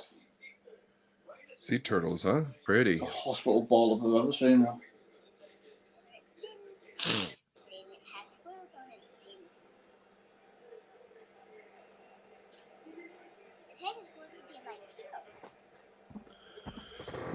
Well, Jimmy is known for hospital balls. Oh, it's a, oh.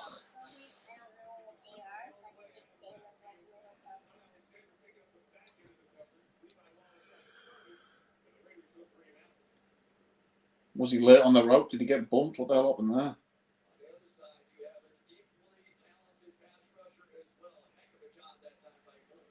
No, it's a bad from Jimmy.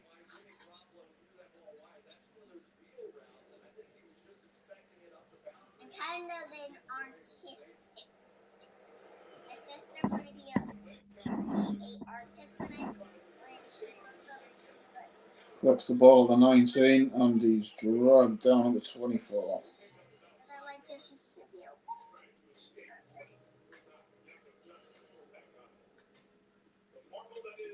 I'm already 5. Yes, you are. So I'm about to be 6, then 7, then 8, then 9. Oh, don't remind me. Then 11, then 12, then 13, then 14, then 15, then 16, then 17, then 18, then 19, 30. 20. 19, 20, 21, 22, 23, 24, 25, 26, 27, 28, 29, then 30. Okay. 30's after 29, not 19.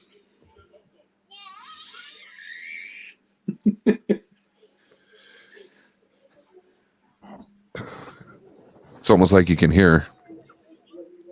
I can, yeah. Oh, you can? Yeah. Oh, I wonder if I'm on the wrong mic. Hold on. Because it should be muted. She's a beast. Chuckling away. Yeah. She runs leaning forward. Yeah. You know what I mean? Absolutely no stopping them. Yeah. She used to get freaked out when she couldn't pick up a 20-pound bag of cat food or dog food when she was like a year and a half.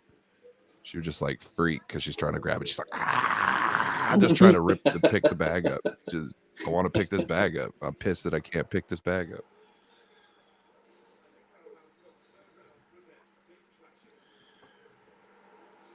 She will run and jump into her brother, like, you know, like attack him like as a missile. You know what I mean? Like just fly into him. Spear. She's got no. Yeah. Yeah. Her last name should be Hufunga.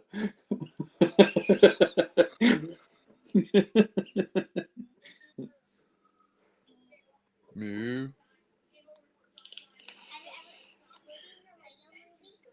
Have I seen the Lego movie? Of course I've seen the Lego movie.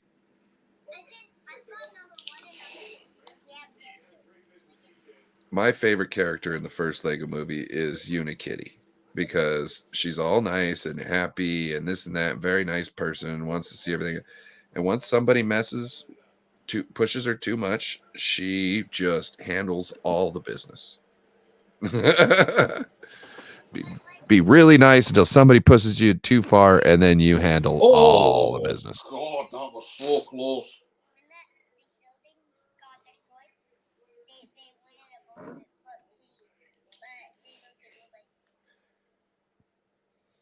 Yeah.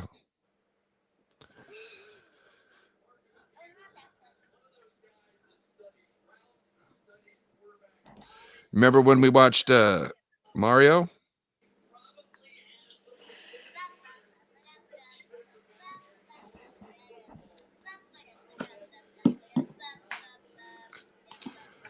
My daughter's in Arizona and I'm in Washington. So like one day she was like, "Hey Dad, you want to watch the Mario movie?" I was like, "Yeah, let's watch it." So we just sat there and watched the Mario movie together for an hour and a half. Man.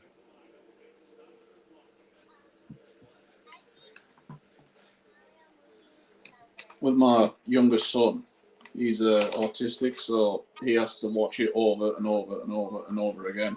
So I've watched Lilo and Stitch now. I think it's 12 times, 13 times. Sorry, I watched it a few days ago. Is that an autistic thing? Because I used to do that just so I could memorize every line from like Pulp Fiction, McClintock. Like I've watched those movies over and over and over and again. No, it's an autistic trait. I must be a little autistic then. I think everyone is at some point. I can see that because like if at a certain point, if your logic doesn't make any sense, I just tune you out. Yeah. You know what I mean? Like, yeah, I don't have time for you. You know what I mean? And it's not necessarily a good thing, but it's just like I can't. If you can't, you know, like, and not to say that I'm right. I'm just saying that, you know, there's certain things I consider to be a reality. And if you're going to, like, I don't know, change it any sort of way and not have a good explanation for it, I'm just like, peace out. Like flat earth. No, Yeah, no, dude. I know. I Yeah. don't got time for you. I mean, there's arguing to like make a point valid. I totally understand that. I mean, I can be wrong about a football player, but when it's to the point of like some dude said Todd Gurley was the best running back that the Rams have ever had, and I'm like, I'm not even going to talk to you anymore, dude. Yeah, because Marshall Falk is Yeah, obviously the Marshall best Falk. running back And I'm ever. like, I'm sat here and when it comes to I, the Rams. I couldn't tell if I was trolling or not, but I'm trying to process it in my head. I'm thinking, are you fucking real? Have you only been watching it for what, 3 years? He hasn't been in the league 3 years. But... Now I could see someone saying Eric Dickerson, right? Because they Yeah. grew up in that time frame. That makes more sense. That makes way more sense. Because it might not be right in my eyes, but I could see how you could get to that conclusion with, you know, going through and watching all those games with Eric Dickerson playing. You know what I mean? How you could even a generation after that, you've got to think of is it Stevenson, that big monster of a black guy? Is it Stevenson? He was huge. He played for the Rams? I don't remember. Yeah, I mean, I'm pretty sure that was after that. He was built like a tank. What, sweetie? You're covering flamingos with what? Oh, okay. You're coloring flamingos.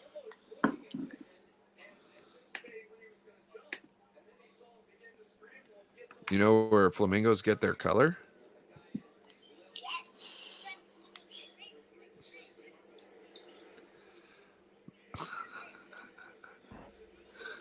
You're too smart, Faith. You're too smart. I once warmed my son up with that, saying, if they eat grass, does that make them green? Yep. My daughter's talking about flamingos. Coloring flamingos. Yeah. What's that makes them pink? The shrimp. They eat the shrimp. I was like, oh, that's my girl. I once wound my son up with that, saying, if they eat grass, does that make them green?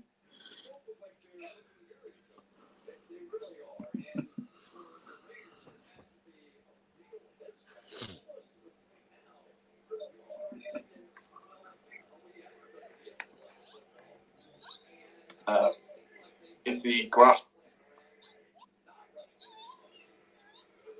does that make them green?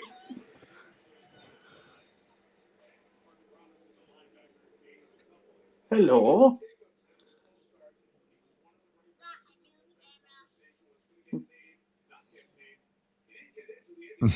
Hello.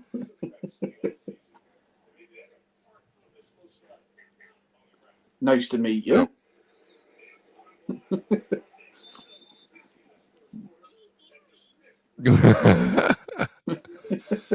What am I doing?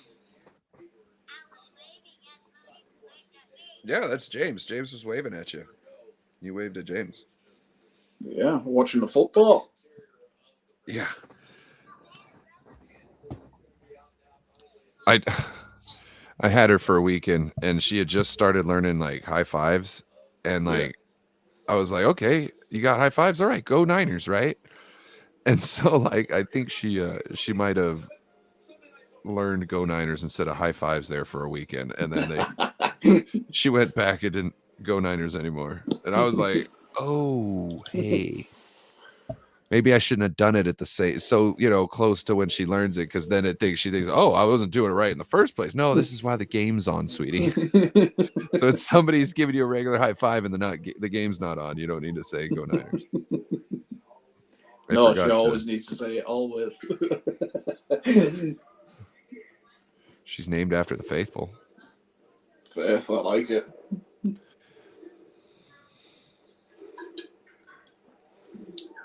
Never thought of that. If I've got it, I potentially have a girl on the way. That might be a good idea. Every man needs a girl. Mm-hmm. Well, I've got one. She's the eldest. Working on our fourth right now.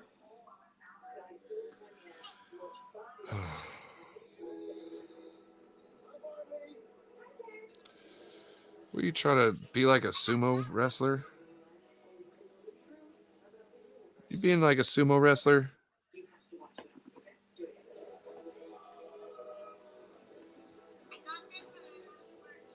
Oh yeah.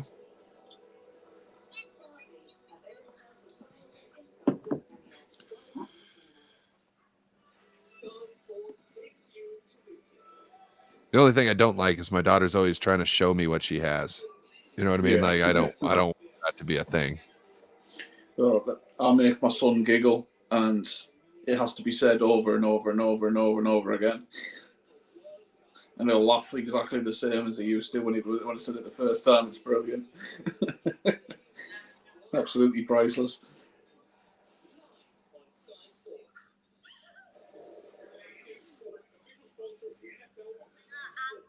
Oh, you got an apple, huh? Daddy needs an apple right now. Daddy needs some vitamins. About to go make a mashed potato gravy bowl.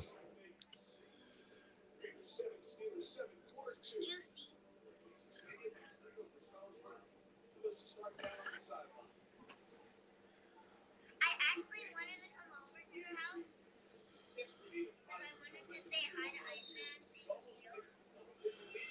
Yeah. We'll have to figure something out, sweetie. Starting third and 1. We don't have enough Second quarter. but since my brother wants to. Outright with a Fonda Adams. Lovely. Well, my sister doesn't want to go to her dad's house. She just wants to hang out with her other friends. Oh, Faith, you don't got to tell everybody tell people other people's businesses, okay?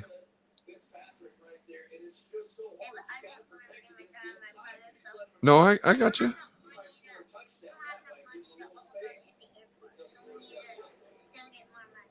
Yep, Daddy's got to get more money too. That won't be ready. Oh, what a truck. Neil went on his ass.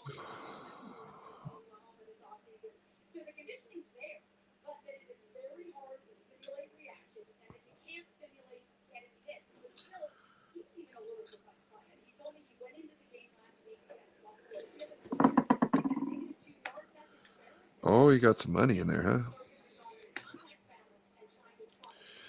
She's eating an apple, holding a box full of money. Kid life, right? Living the dream. Living the dream. You should see how many quarters she got in this thing. There's a lot of quarters in there, Faith. That's a lot of money. You got any dollar bills? You don't know?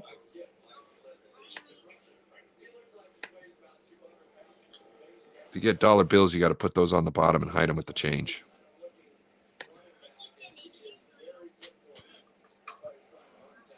Did you see that Travis Kelce, the one where he's talking, what's his name? Jason was lost his Super Bowl ring. He's like, look, I'll go get it right now. And Travis is like, I bet you it's in a sock. And he comes in, he's like, boom, here's this roll of socks. This is the thing. He's like, wait, you nailed it.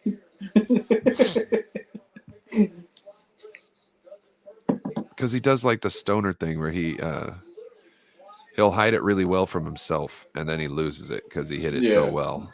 The safe He's place. like, oh, that's a great spot. And then and then you forget about it.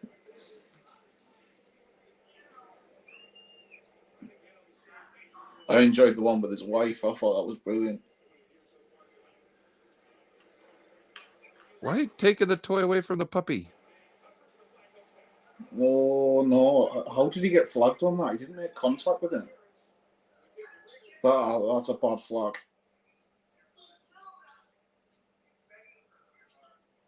That is a bad flag. What's up?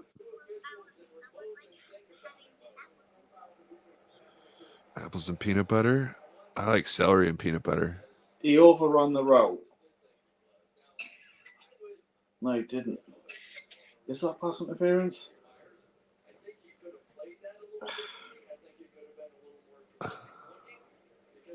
I don't know, because to me he was turned around, so he has as much Yeah, he was facing the right to the quarterback. ball. Yeah, but the wide receiver ran into the safety. There's a hand around the back, which I can see them not liking, but I can see the push in the chest, but pick! Oh, what a pick! Go on. was that what your stuffy came in, sweetie? Levi Wallace. Jimmy Garoppolo mid-season form.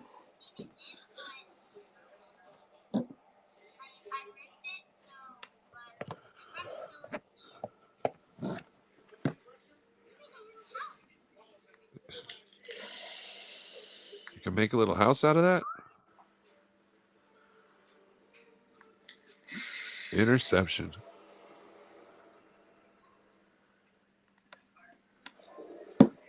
Hey, to a linebacker, not or to a D-back, not a linebacker this time.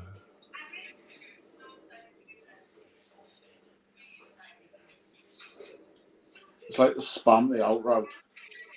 I think they kind of clicked onto it.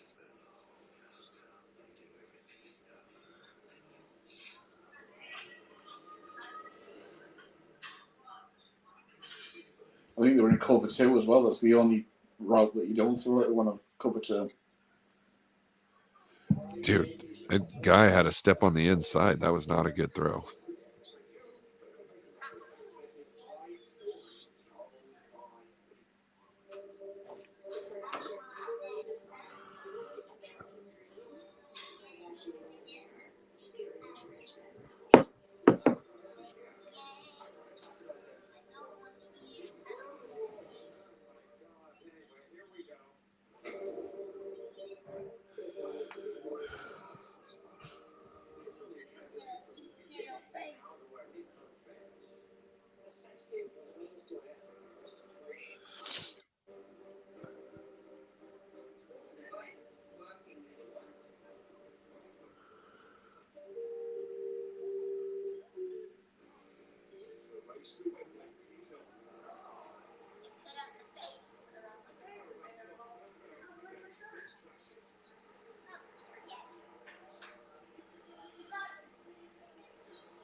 Oh man.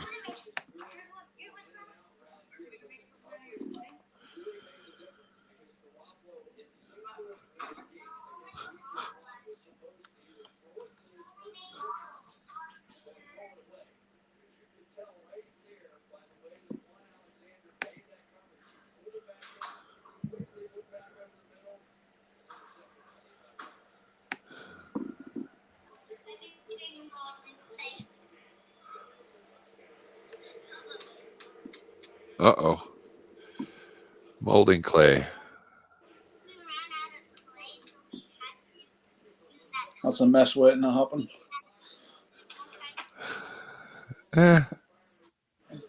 She's pretty good. She also tells on herself. I'll just say. So it'll be like, Faith, did you color this on the chair? And she'd be like, no. And her mom will be like, well, how'd it get like this? And she'd be like, I colored the chair. You know what I mean? So she'll say she didn't immediately, but then turn around and fully confess after you ask her again. Oh, it was brilliant. A couple of days ago, he had a kind of lager on the floor. And my son comes down and knocks it over. He goes, "Oh, Daddy, I did a boo-boo."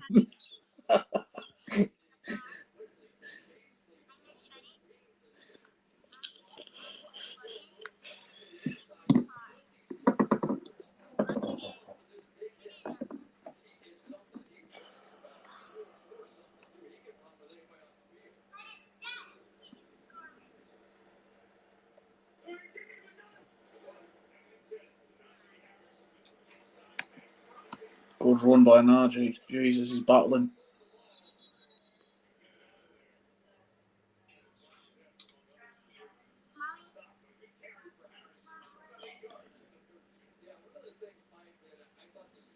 Why did they pull Najee from our game? Do you think Fred just absolutely walloped him and that was it?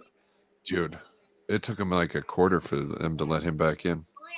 Well, after he came on the 2-minute warning, and then we didn't see him again until midway through the third.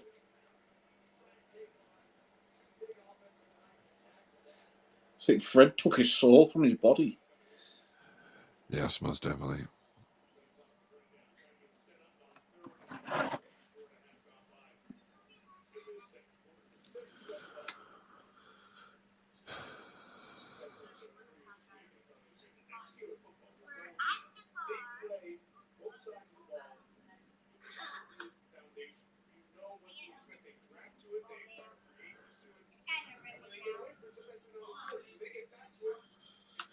Holy moly.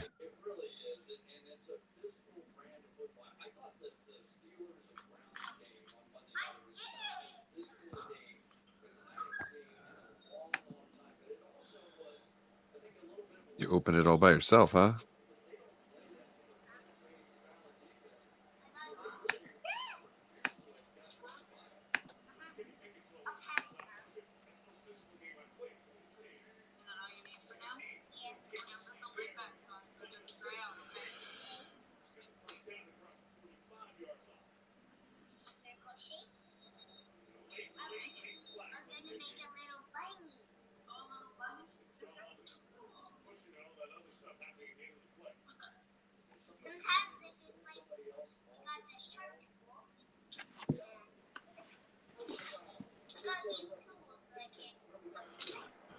Got the tools.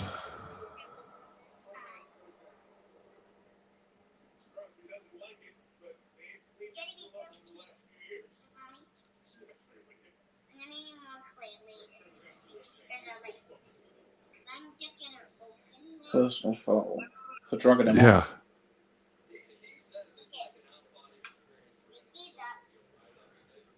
When did they enforce that rule? I don't know why you.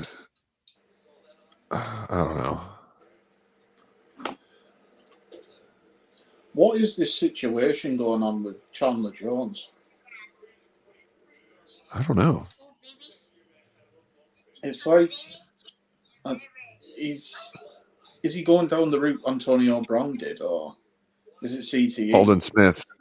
Is it all right? It's like he's asking not to play.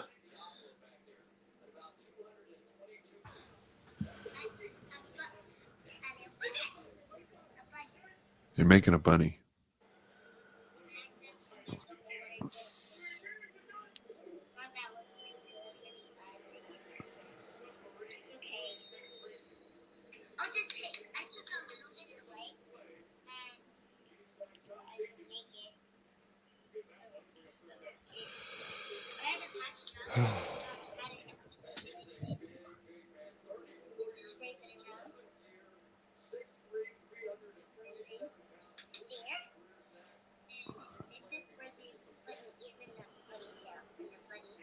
Crosby took that chip block and just stonewalled him.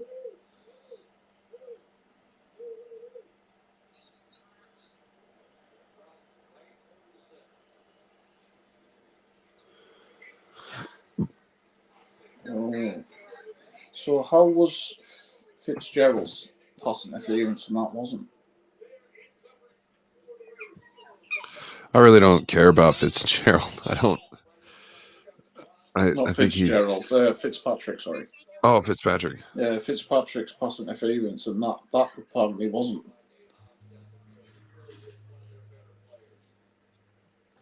I suppose he's playing the ball. Throw the flags when they want to throw them. You still making a bunny, sweetie?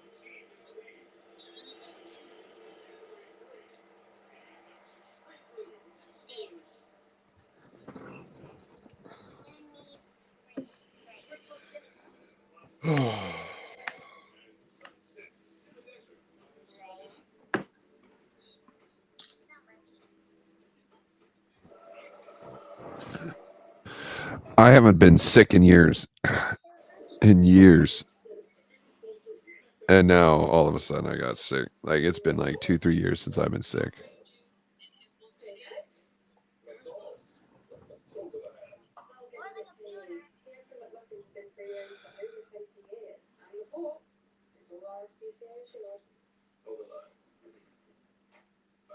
We're constantly making different changes to the way we source our food. Yeah, Jax, I got that back stuff at you ASAP. Are we still on the squash on Thursday? We've kept up with the times.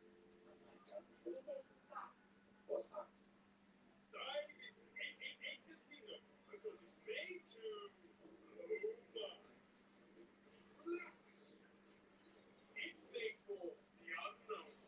It's made to take a chance. It's just made to play.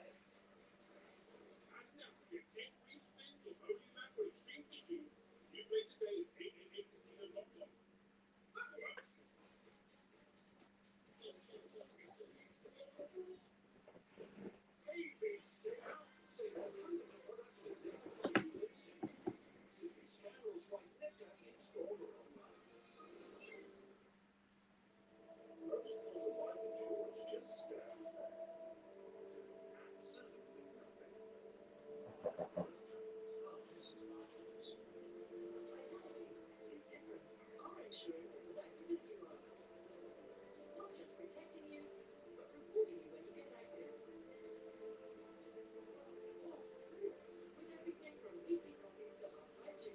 Look like you get that blanket around your bud. Oh, no, it's too hot with the blanket right now. Oh, they've gone the opposite now. Yeah. Like the heat is messing with my brain. You know what I mean? Like I'm like Sluggish and foggy. exactly. And now I'm trying to have a conversation with two people at once. Like and once you get like, oh my god. Concentrate on the little lassie's the important one.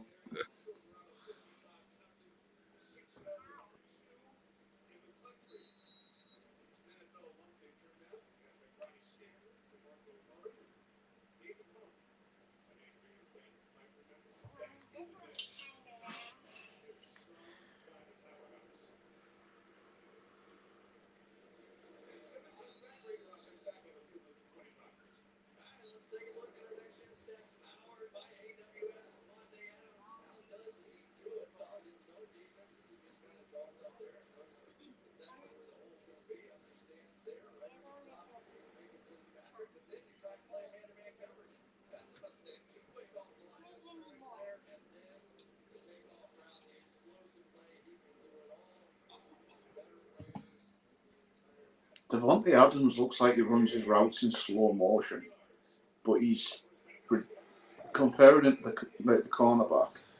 He's ridiculously fast.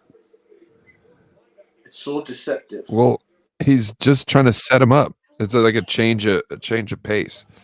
So like in wrestling, it would be like changing levels on somebody. Yeah. It's like now all of a sudden they have to.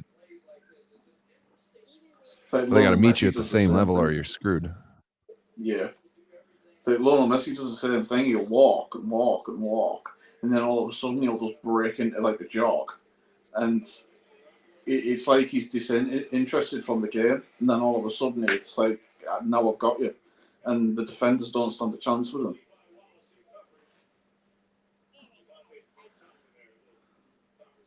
I thought it was all one speed with wrestling.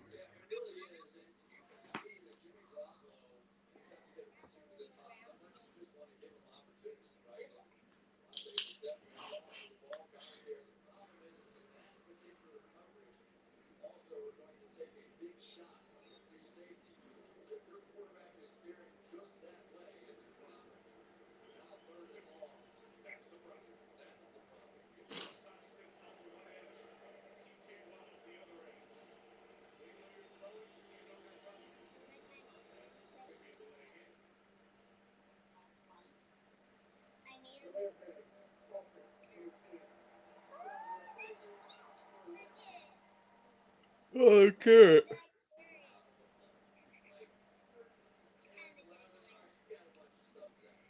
Can you make a potato? That's what it needs, like little dots. Yeah.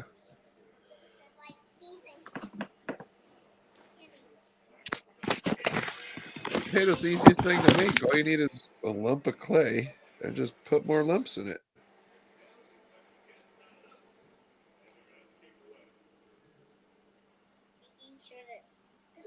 Steelers defense held.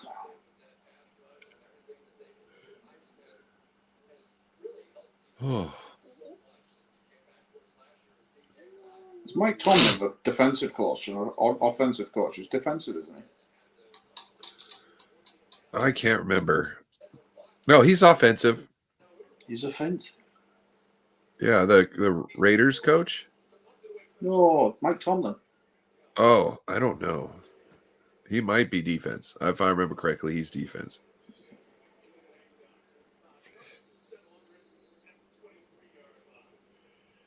I'm not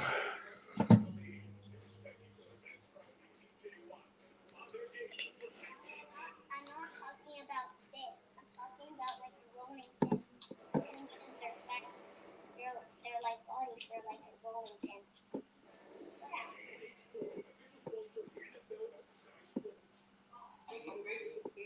Oh, sorry.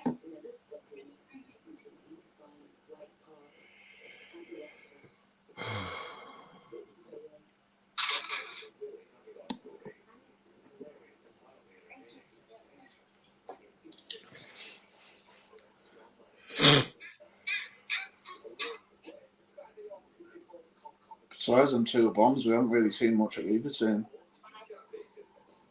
Defense is stifling.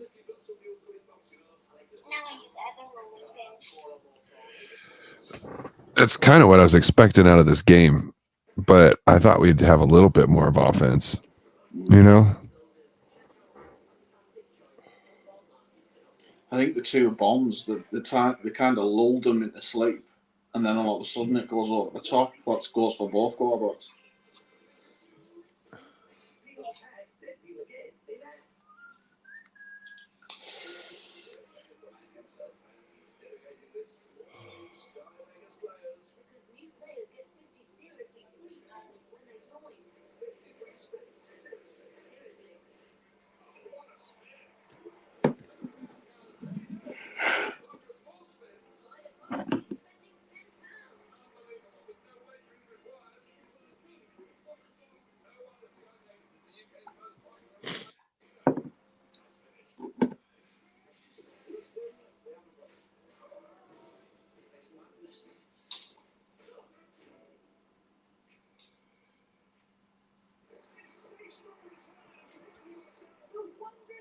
What, sweetie?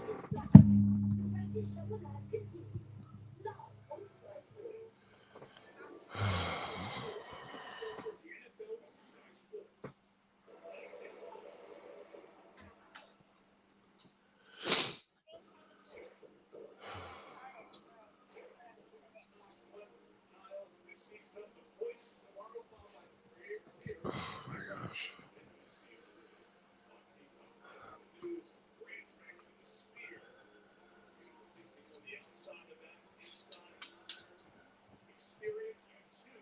What the hell is that door? Jesus, that's lovely, isn't it?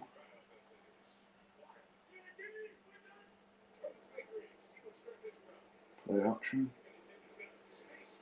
Nice.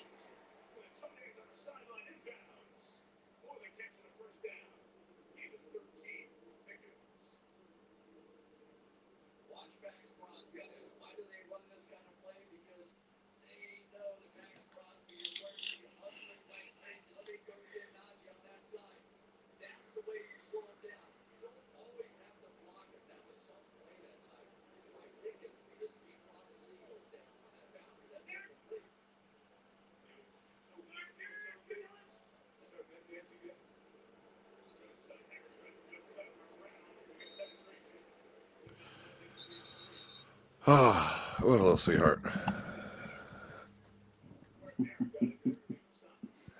bye, Daddy. I hope you have a good night. I hope you feel better. Oh, bless her. Yeah. How old is she? 5? Yep. She's 5 years old. Lovely age then. Oh yeah. It's like, for mine, it was like she hit 12 And then all the attitude came, and that still hasn't stopped yet. Yeah, I'm not looking forward to the attitude because she's gonna be a beast. I told her mom moved to Arizona on me. And I'm like, what are you doing? Like, Yeah. you understand that if she gets an idea in her head into you when she gets older, she will just be able to fuck you up. Like, you know that, right? Her mom's like, I don't know, 5'7", Yeah. and all of like 100 pounds. You know what I mean? Like, So it's going to be real, like, I aren't Am I- listening to you because, like, an authority thing. my daughter is built just like me. She Yeah. got the chest, she got the arms, all that. She is. That is PI, sorry. Oh, I think I'm gonna go run down and put something in the microwave. Yeah. Oh, PI, huh?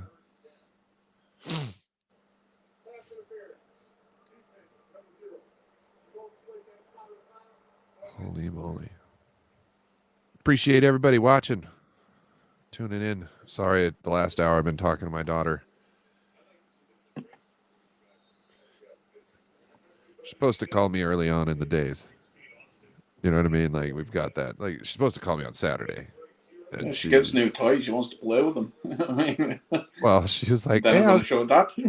she was like, I was playing on my computer, and then I realized I didn't talk to you this weekend. AKA, her mom was like, Faith, have you talked to your dad this weekend? Nope. Okay, I better do it now.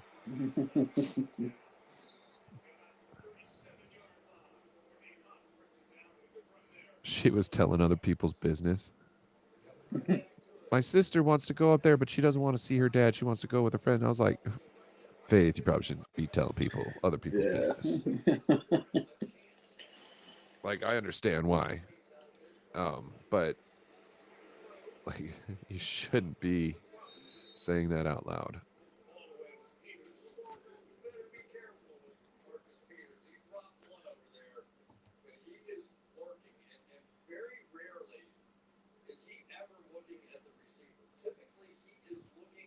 Man, why won't people actually go over the first down marker and then stay there this game? It's like the aim that out and in routes, like round about the 8 yards. I think that might be by design though, because the defensive ends get to the quarterback so fast. Well, yeah, but also, like, people have been catching the ball past it and running back. It seems like everybody's trying to, like, boot out the other way. Trying to look for space, and it's costing them. Yeah, just get what you got going ahead. If you're already steamrolling somebody and you know, every other play is going to be a first down, then yeah, you can do that. But right now, it's not that time. It's like you get so many yards and then rely on the run game, but the run game isn't getting anywhere. You're lucky if it breaks away for 5 yards. Yeah. Pickens is on the run. He's gone. Go on, lad. Go on. Nicely done. Flag on the play is probably going to be Holden. Yeah.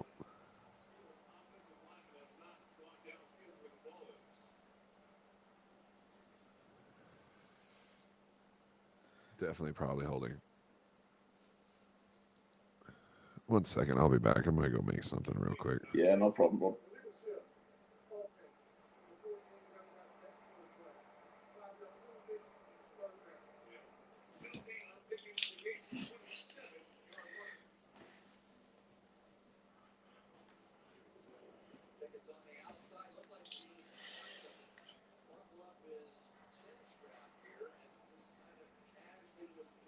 Kenny Pickens dropping back. And it's a hole.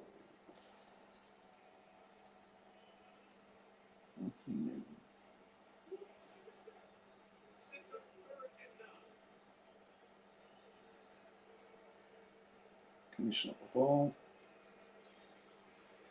Scrambling around. Defensive end misses in. He goes for a run again. Looks like he goes out of bounds, gets 10 yards. 3rd and 9, and Coates is injured. It's the linebacker.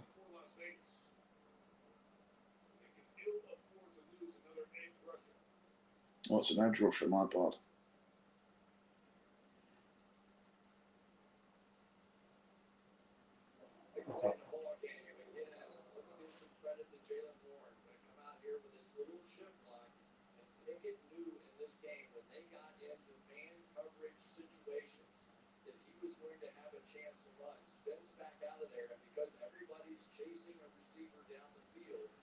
Cover two, man. Yeah.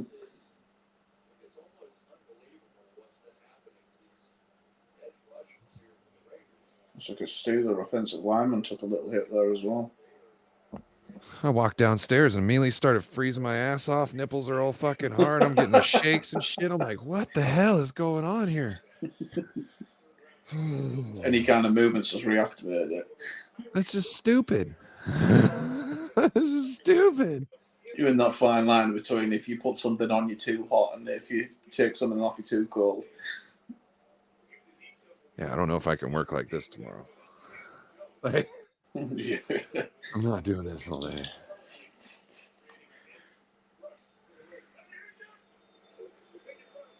Oh, our run is blown up.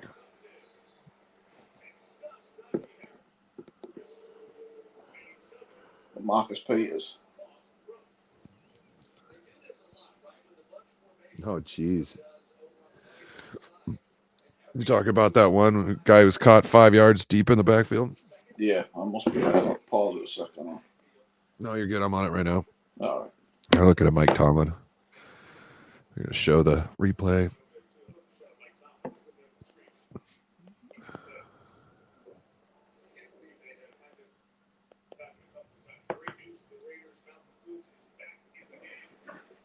Ball snapped. That was ugly.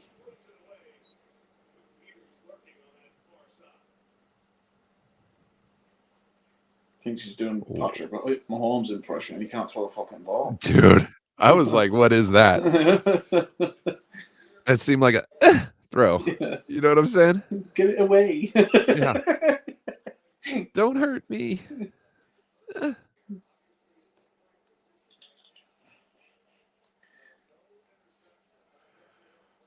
3rd and 14 is a big ask. Oh, he did actually try and throw that. I thought he like shot putted it by the way it looked, but he did put a spiral on it. From our angle. Why did you run it? You're in field goal range. You've got 14 yards to go. Give him a bloody chance.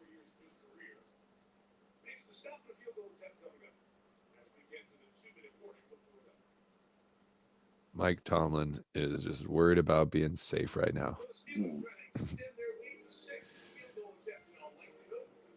I understand it. I don't hate it.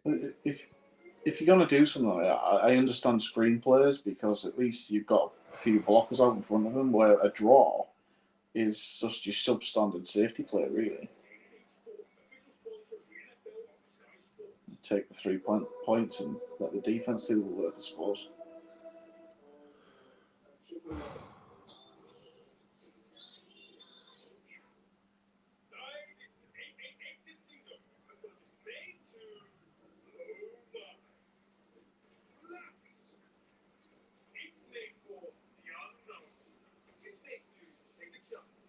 How many more seasons do you think Kenny's going to get? So I think a few Steelers fans are starting to lose patience with him. I don't know. It's hard to really say anything about him. You pick it, right? Yeah, like it takes a couple years for you to really figure it out what you got. And he's only been in here like he's starting his 2nd year right now. So, but if they're trying to stay relevant, like if they're trying to make a playoff spot at the minimum, it's a case of you need the likes of maybe Brock Purdy or Trevor Lawrence or even a Justin, but I wouldn't say Justin Fields. I don't think he's very good.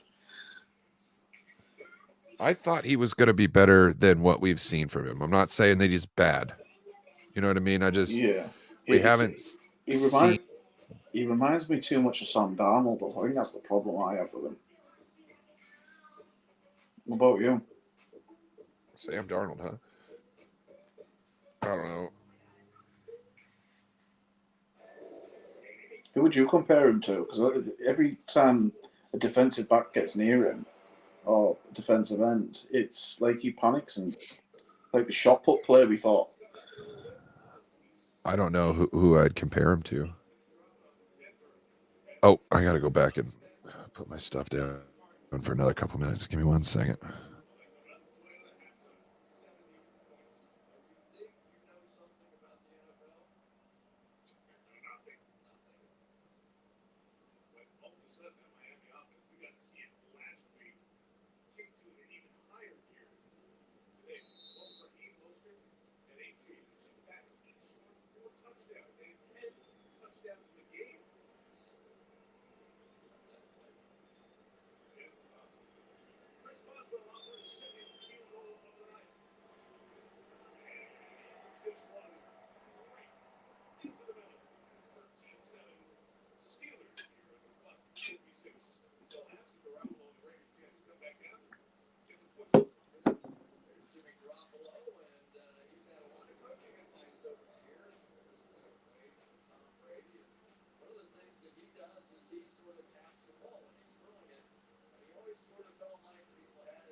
Be fast, but don't rush.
Jimmy looks injured.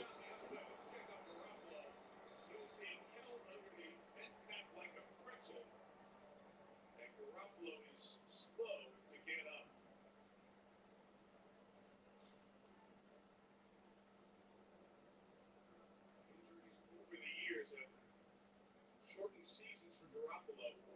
This was tough.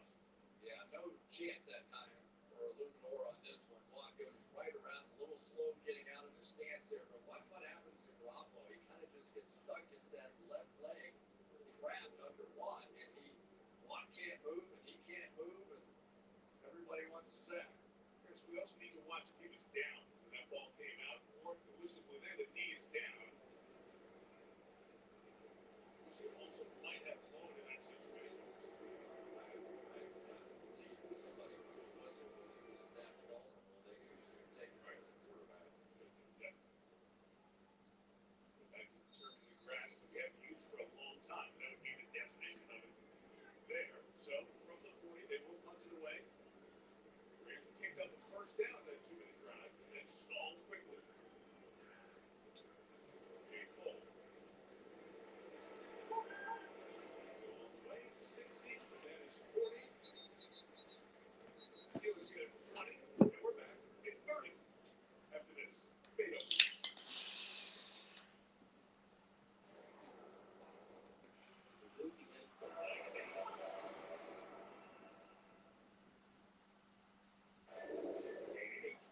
Official sponsor of the NFL on Sky Sports. God, oh, that's bad, that isn't it? Jesus, you smell like burnt egg. Official sponsor of the NFL on Sky Sports.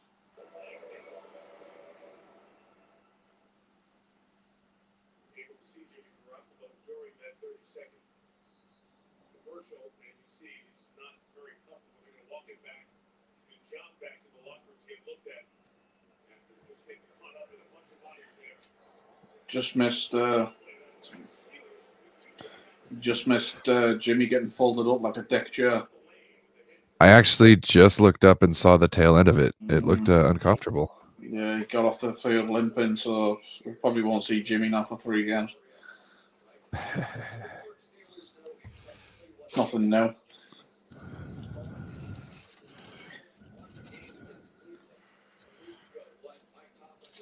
Dog smells like burnt egg.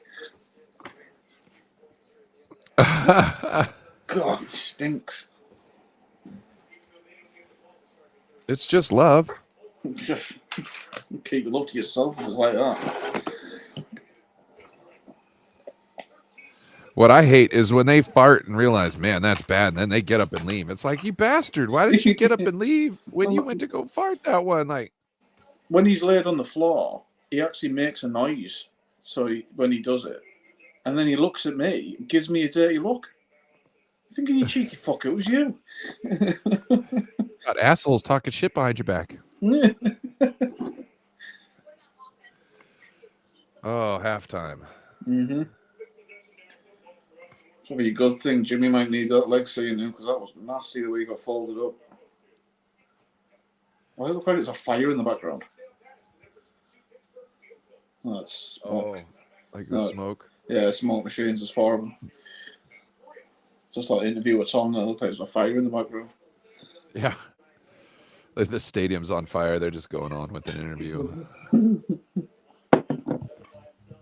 Should I stop my interview? No, only 2 people have died so far.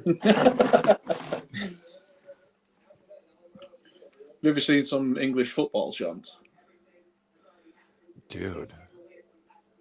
I have heard some football chants, and So, holy Jesus. Yeah, some of them are brilliant. I mean, you know, like, say, I remember going to a Middlesbrough match. We were up 3-0. And all the away fans are going on the bus home. It was shouting, "Is there a fire drill? Is there a fire drill?" It's one thing I love about this culture is the football chants. It's brilliant. Yeah, I just find it weird that you guys can't be intermixed. What do you mean? Like we don't get the So- words wrong? No, like you can't mix fans together in the same stance. Yeah, well, that's more to do with football hooliganism. Yeah, because We- to me, I think in America, like we would be more hooligans than the Brits, just because we're so like, you know, machismo, you know, puffy chest type. You know what I mean? Like, yeah, I think Well- that would be more of a thing with us, but it's not. It's weird. Yeah, but you can. I mean, when we chant, we give it to everyone. We give it to the fans. We give it to ourselves. We give it to the ref, the goalkeepers, the players. It doesn't matter who. We will chant about anything. I think it's brilliant. That's why I mean, the way Americans chant about the sports team, it's so cringy. I believe that we will win. I believe that what? That's not a chant. It's crap. I can think of two. That's I can think some of college stuff. I can think of two off the top of my head about the 49ers easily. That I can just make up on the spot. And if I was in that type of environment, like in an English environment, the chant would click on. I've never understood why the chants aren't repeated, and like there's no creativity behind them either in America.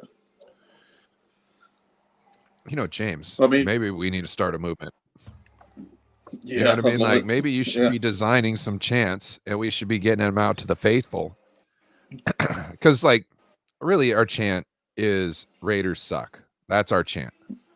USA, It's USA. well, it's Raiders suck. So like if you see a whole bunch of 49ers fans, like if you come around the It's all- corner and look down, a whole bunch of 49ers fans, you go, Raiders suck. And then they could look back and they go, Raiders suck. Yeah. You know what I mean? Well, it's always in the same tone as well. You know, like the USA chant, like Raiders suck, Raiders suck. I mean, we could. USA, Have you ever heard the USA. song "Gold"? You are gold. Always believe in your soul. Have you ever heard of that? Well, there's a song. It was quite big in Britain, and we transformed it into a song for one of the Middlesbrough players. So you are Botan. Always believe in your soul. You have the power to know that you're indestructible, because he tackled like a tank. See, that's what I'd be doing. I just want to hit people. I Yeah. don't want to worry about all this other stuff. Like if I played hockey, I'm not trying to be the fancy guy with the stick, this and that. You're the goon with the gloves on the floor. Yeah. Or I'm the goalie. You know what I Yeah. mean? Like I want the pucks coming at me. Like I want to get hit. You know what I mean? That's who I am. I want the responsibility. You know, it's just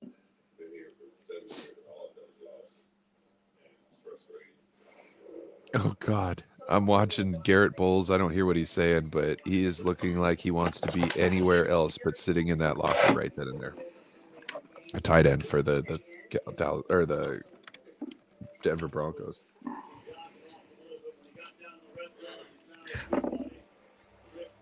Do you know Perna? Burner. No, I don't think so. You know Tom Grassi? Grazie, yeah.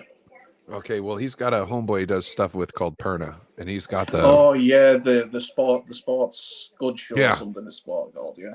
He's he's a Denver Broncos fan. yeah. Yeah, and like his like like I swear every week he puts out a new thumbnail that's almost the same. The title's different. It'll be a new worst ever Denver Broncos game because he's done this many a time. So he keeps putting evers. I can't wait to hear this one. I'm gonna fuck. That's gonna be crazy.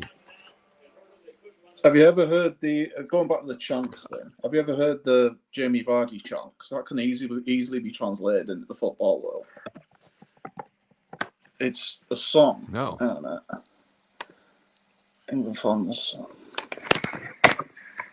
Can I spin this camera around? Just a sec.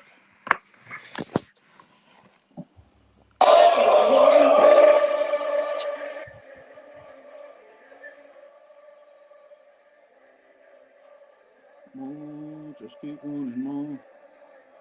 Wanting more. That sounds kind of cool. Yeah. It can easily be translated into Purdy's on fire. Your defense is terrified because Purdy's on fire. Na na na na na na na na na na na na. You know what I mean? There's so many creative things that you can do. That's funny because we don't even think like that. Mm. You know what I mean? Like we're like, do we got the right jersey on? We're trying to be loud. Yeah. No, I think we should do it. I mean, especially like, I love the ones where you know the referee's made a bad call, and the referee's a wanker. The referee's a wanker. You know what I mean? I'm surprised that isn't chanted the amount of flags that get thrown on this game.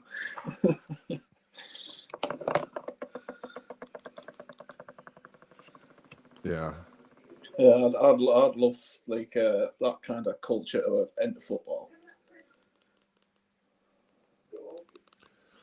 We do have a good culture though, showing up at other people's stadiums. Oh yeah, yeah. I mean the travelling aspect. I'd love to be a Yeah. part of that, but I just wish the atmosphere was a bit more. Like rather than just humming to try to put the defense off. Like, oh, there's a hell of a lot more you can do.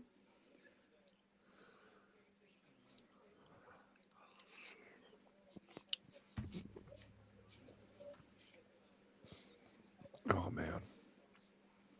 I mean, like you don't need to be as ruthless as we are, but yeah, I'd love that kind of environment. That's why I want to go to Wembley, because they actually do things like that over there. You know, when they come visit. Oh, I do have a soccer team. It was at AFC Wimbledon. Wimbledon, yeah. Because they got screwed over by their previous owner. Built up the team, and then they built up the team. He got it, and then he moved it out. I don't like that shit. I fucking don't like that shit.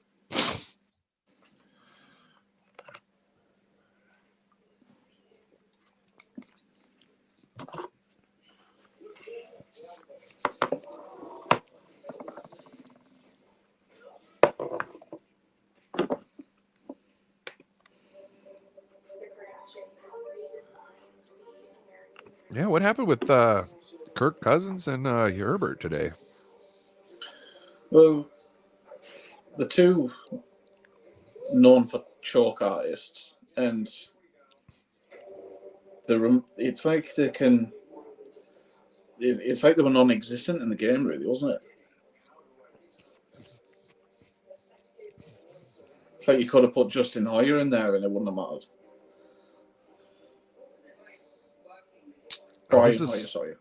I forgot about this lady. What's her name? I can't remember. I got the hots for her, though. A little lady on the Sunday Night Football show. Can't remember her name. She's tall. She got legs. Legs. I paused it. I'm out of sync here. I'll have to sync up here in a minute. You what?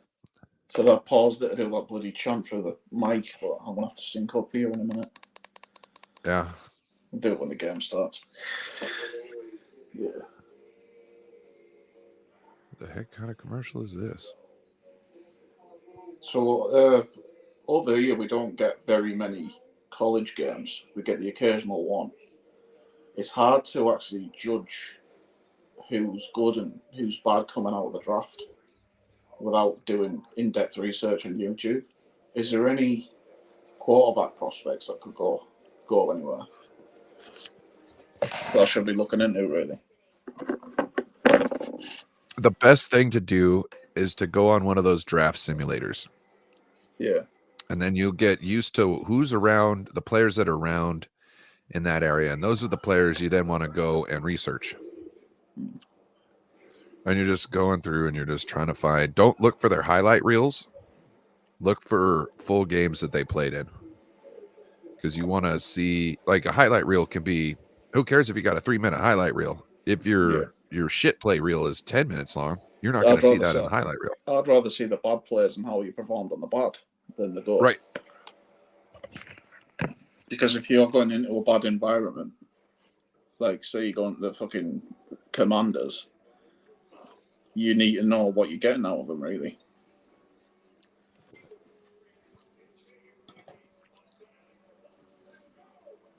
Oh, that was good. Mashed potatoes, country gravy, chicken fried steak, green beans, corn.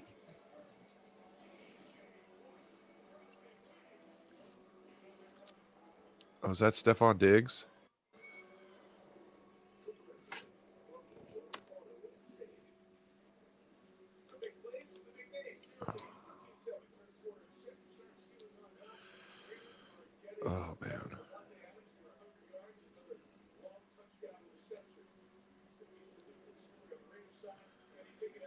Just want to be the same temperature.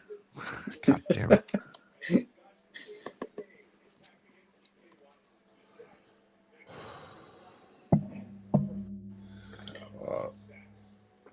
Would you sign Brandon Ayuk sooner rather than later? Because I think he gets more expensive later.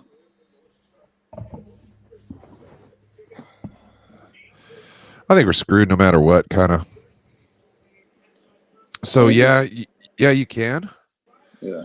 but I don't know. I think he wouldn't do anything until the off season because he wants to see what this season's going to look like. Yeah. Because if I'm him, I want to be a Hall of Fame wide receiver, which I have. As Brandon Ayuk, I'm saying I have the talent to be. So I want to make sure I'm in a team that is conducive to me being able to get the stats that I need to become a Hall of Fame wide receiver. That's first and foremost my my concerns. I might be wrong, but I think I'm pretty stinking right. Yeah. Brandon Ayuk wants to be paid well, but I think he'd rather be a Hall of Famer than to get a couple extra mil a year. Well, in his case, would he hit free agency and take his pick then? That's what I'm saying. I don't know. Because if It he would ends depend up, on how this season goes, right? yeah, if he ends up on the Chiefs, you can pretty much guarantee he's going there. Super Bowl. Yeah. Like him and Mahomes, that's just unfair. Yeah. With Travis Kelce. Like Tyreek Hill's fast, but Brandon Ayuk is nasty. He can break you up and break it down. You know, like Yeah. oh, What's it say on your clock? yep, 7:04. 7:04. No, not the bloody time on the thing. I mean on the on the screen. Oh, I've got 14, 53, 52, 51. I got 15 minutes. I'll pause it.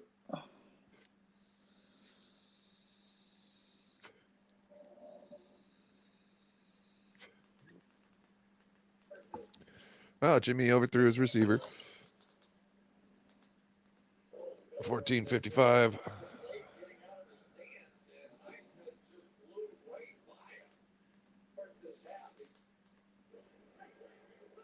All right, I think I'm synced now.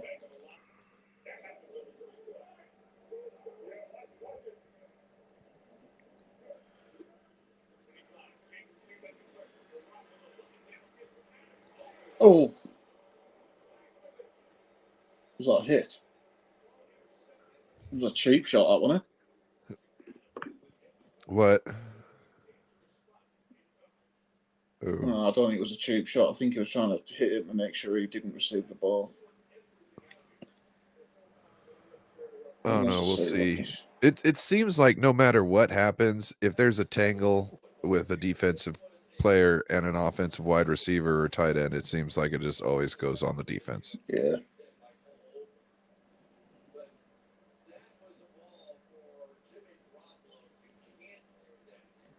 These are the reasons why I'm so glad Jimmy isn't on the team. Hospital ball. I mean, how many times did he get a Kittle hurt?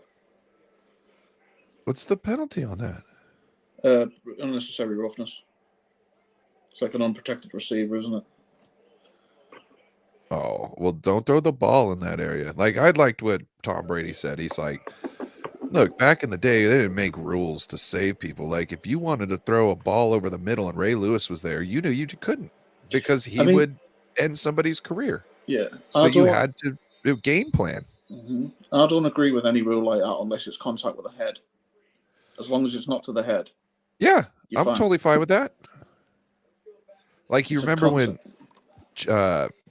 when Jimmy Ward hit Devontae Adams in that Green Bay Packer game? Yes. Like, that was such a perfect hit. When they threw a flag on him and then they pulled it after, I was like, oh, they better pull that because he did everything they've asked him to do and he did it perfect. It was crazy. Jimmy fucked him up. Jimmy Ward fucked him up. I mean, it was perfect. He caught the ball exactly at the point Jimmy hit him. Yeah. You couldn't have been more perfect on that hit. It was a thing of beauty. Like if I ever meet Jimmy Ward, I'm gonna be like, bro, that one hit was just amazing, bro. Yeah. I love you. I think you're great. You know what was funny too? So I knew Jimmy wasn't gonna stay, right?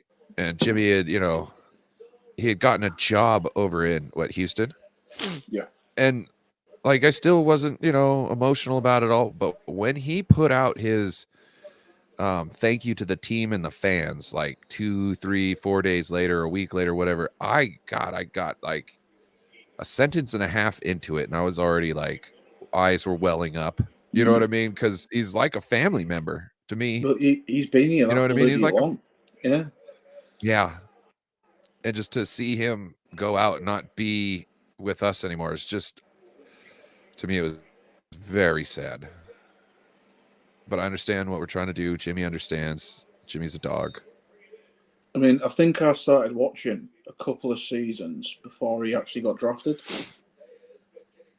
That's when I first really started getting into the NFL. And to watch him come in and then his tenure here, it was something. It was something special. Wow, what a great The way catch. he built us up from nothing again. Yeah. Their first rounds suck, but when you're talking about 4th, 5th, 6th, and 7th, man, they are doing well. Yeah, that's what I'm saying. Let's just trade back each year. Trade all our first picks back, maybe to the next year, or just trade down. Especially with the salary cap. Yeah. Because what would a first rounder take in a salary? So first rounders, I think it depends on where you're drafted, but it's like by the end of your 4th/5th year, you're making like $12-something million On a the year. cap. Well, yeah. Well, it depends. It depends on the cap is how much. So you only get charged on your cap by your highest paid 51 players. And that's your cap. So like you got a whole bunch of like undrafted free agents and all those people, their cap isn't big enough, or their contract isn't big enough to touch cap because it has to be top 51. And we've obviously got 53 on the starting roster, and then we've got 16 on the practice squad. So yeah. It was some wizardry what they did with that contract after Bosa signed, because we were 2 weeks before that. I think it was minus $1 million in over the dead cap, and Bosa signed, and we organised. Was it Armstead and someone else? Do you know who Jason Huntley is? Or Jason Hurley is? Early, don't think so. Are you on Twitter? No, I don't really do social media. Okay. Except Reddit. Jason Hurley, well, he also does 49erscap.com. Like he has the website 49erscap.com. Yeah. And so if you're ever interested, and anybody watching, make sure you go and check out 49erscap.com, because he has like articles explaining stuff. He tells you where the moves were made, how much and whatnot. He breaks everything down. The only reason why I know so much about cap is because of him. Yeah. And I don't know a lot about cap. You know what I mean? But I know more than I did last year. A lot more. Yeah. I mean, I think it's fucking wizardry how they end up 20. Like, we have the most cap space in the NFL with this team at the moment. Yeah. And well, we're paying for it. We're lumping it down the road. But we're gambling that the what do you call it? The present for the future or something. No, what do they call it? The TV deal money. They're hoping that the TV deal money goes up a little bit every year, so it'll cover everything they push down the road. I see. You know what I mean? That is clever. I like that. So, everybody else will be operating with, like maybe say 240 million, and we might be operating with like 230, 225 million because we've got all the track, but we're still able to have 5 more million than we were able to spend this year. You know what I mean? Yeah. Yeah. So say the cap goes up, what? Is it, I don't know how much the cap goes up. Is it 20 million or something like that? I Each can't year? remember. I Say can't remember what the thing something like was. that, and all they're doing is pushing a contract back. Yeah. And then that money is already being spent for that cap increase. Yeah, I see. That's clever. I like that. It all depends. It's good if you're going to keep all the people that you're pushing down the road. Mm. If they go to another team, all that cap is now due. It's dead cap. Bam. You got to pay. Or let's say we push Eric Armstead's contract down the road all the time, right? So Yeah. if Eric Armstead was to leave the 49ers after his contract and go to another team, we would pay him all the dead money we owe him, and it would be a dead cap hit. Well, The reason why we're carry on. Sorry, to interrupt. the reason why we're still paying D Ford is because he never went and got another job anywhere. So he pretty much retired. So then we could just keep the contract as is. Yeah. But if he was to go to another team, we'd have to pay all that up front the moment he signed with another team. So how did that work with Jared Goff then? Because he had one of the biggest cap hits on the Rams, and then they made the move to the Lions with his contract, and they made an absolute shitload of space with Stafford. I don't know how they did that. There's obviously something in how it's worded and how the money, because this is the thing. If they paid him his bonus in the beginning, all that money's already paid. You know what I mean? Like it's, and I don't know how it hits as far as I think you could give them their signing bonus. And then what happens is you prorate that money over the next couple years. Yeah. So I see, like I said, I don't know the in depth about this stuff, but I know enough to get in trouble, you know? It's like, this stuff is so tough. And I do not have the capacity to sit down and just like learn it by grueling reading. Yeah. Like I still got books I'm trying to buy on Amazon, but I like be finding video documentaries online. You know what I'm saying? This is free. It's cheap. It's right here. I can listen to it and do other stuff. I don't have to look at the book and move things, you know. There's one thing I don't get with the college thing as well. You know, you've got all these recruits, and you get like one basically overpowered team. Why don't they say you've only allowed so many 3-star recruits, you only allowed so many 2-star recruits, and then it's an even competition then, and you can actually see who shines on the team. Because the teams with the most money get to make the rules, and they don't want to play by those rules. I don't know if that's 100% true. That's just how I perceive the situation. Yeah. You know what I mean? Like, I don't know enough about college, but normally you follow the rich man. Yeah. You know what I mean? Always follow the money. I'm glad they're getting these NIL deals. NIL? NIL, I think that's what they call it.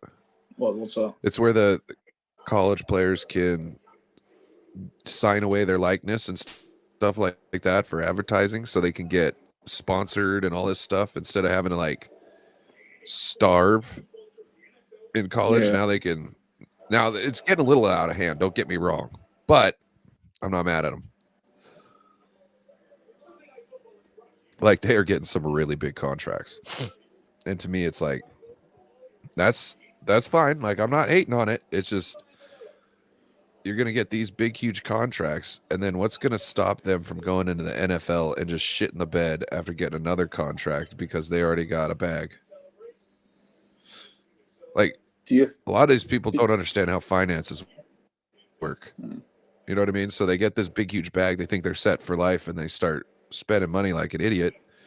Then all of a sudden, they don't have any money, and they spend all their time wasting their talent by getting drunk and partying with the ladies. Yeah.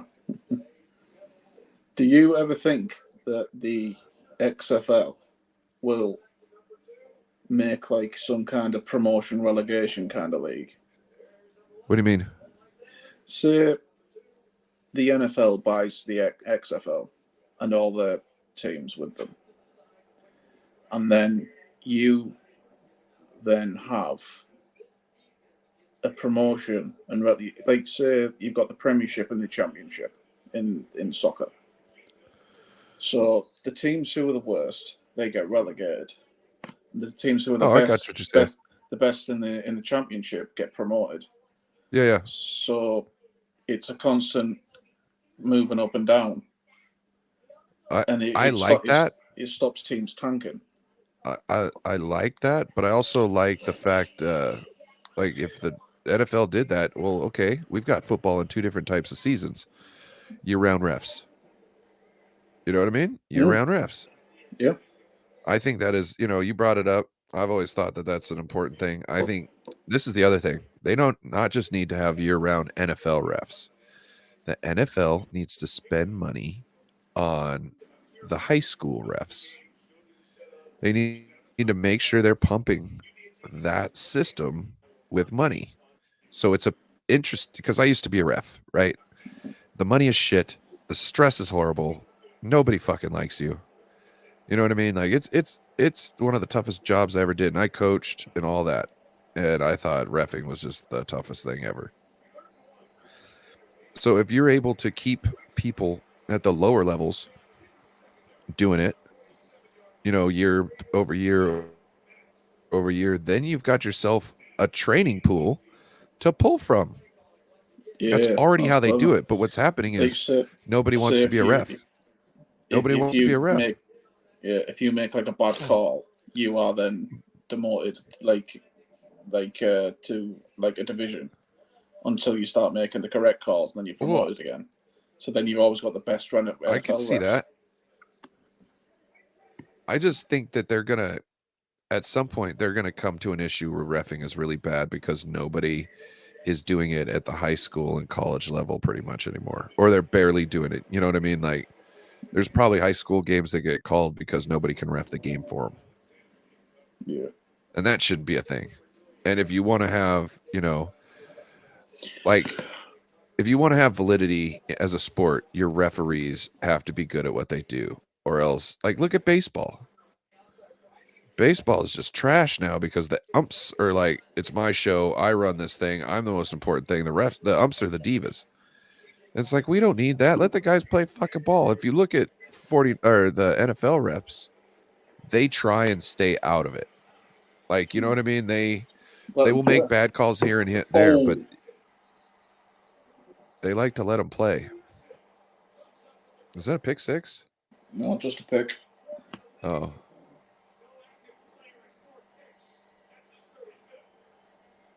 Overshot again. Raiders suck. Man. Oh, look at that baguette right there. Oh, and then they ruin it with Peyton Manning.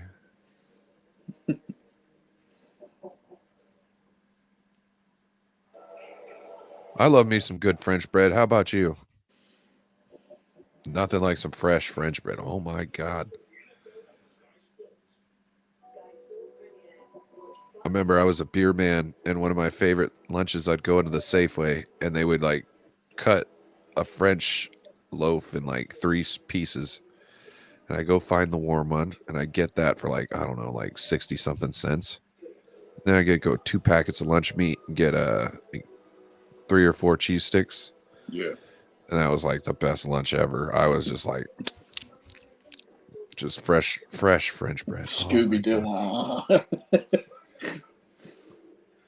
Yep. Those were the days. Gallon of water always by my side.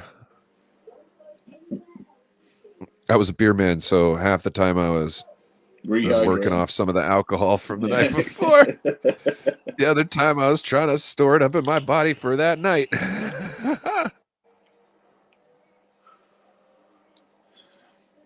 Yeah.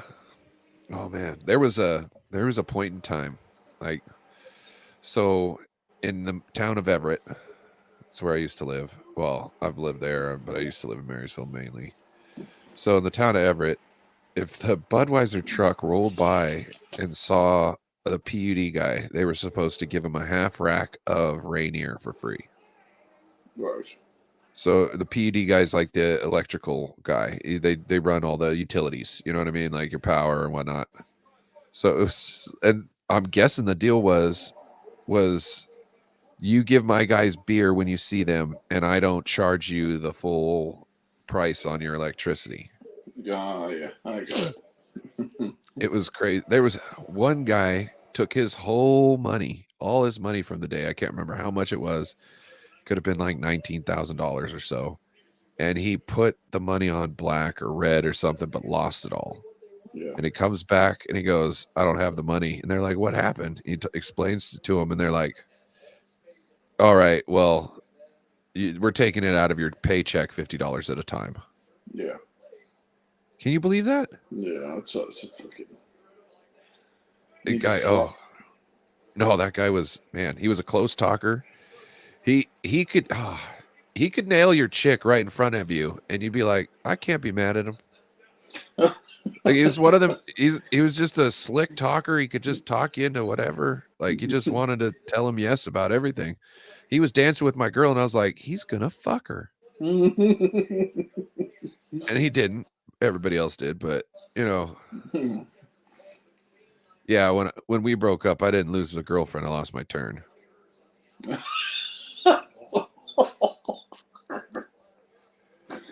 Oh dear. Oh, it's all good. Oh, that's brutal. Yeah. It is what it is.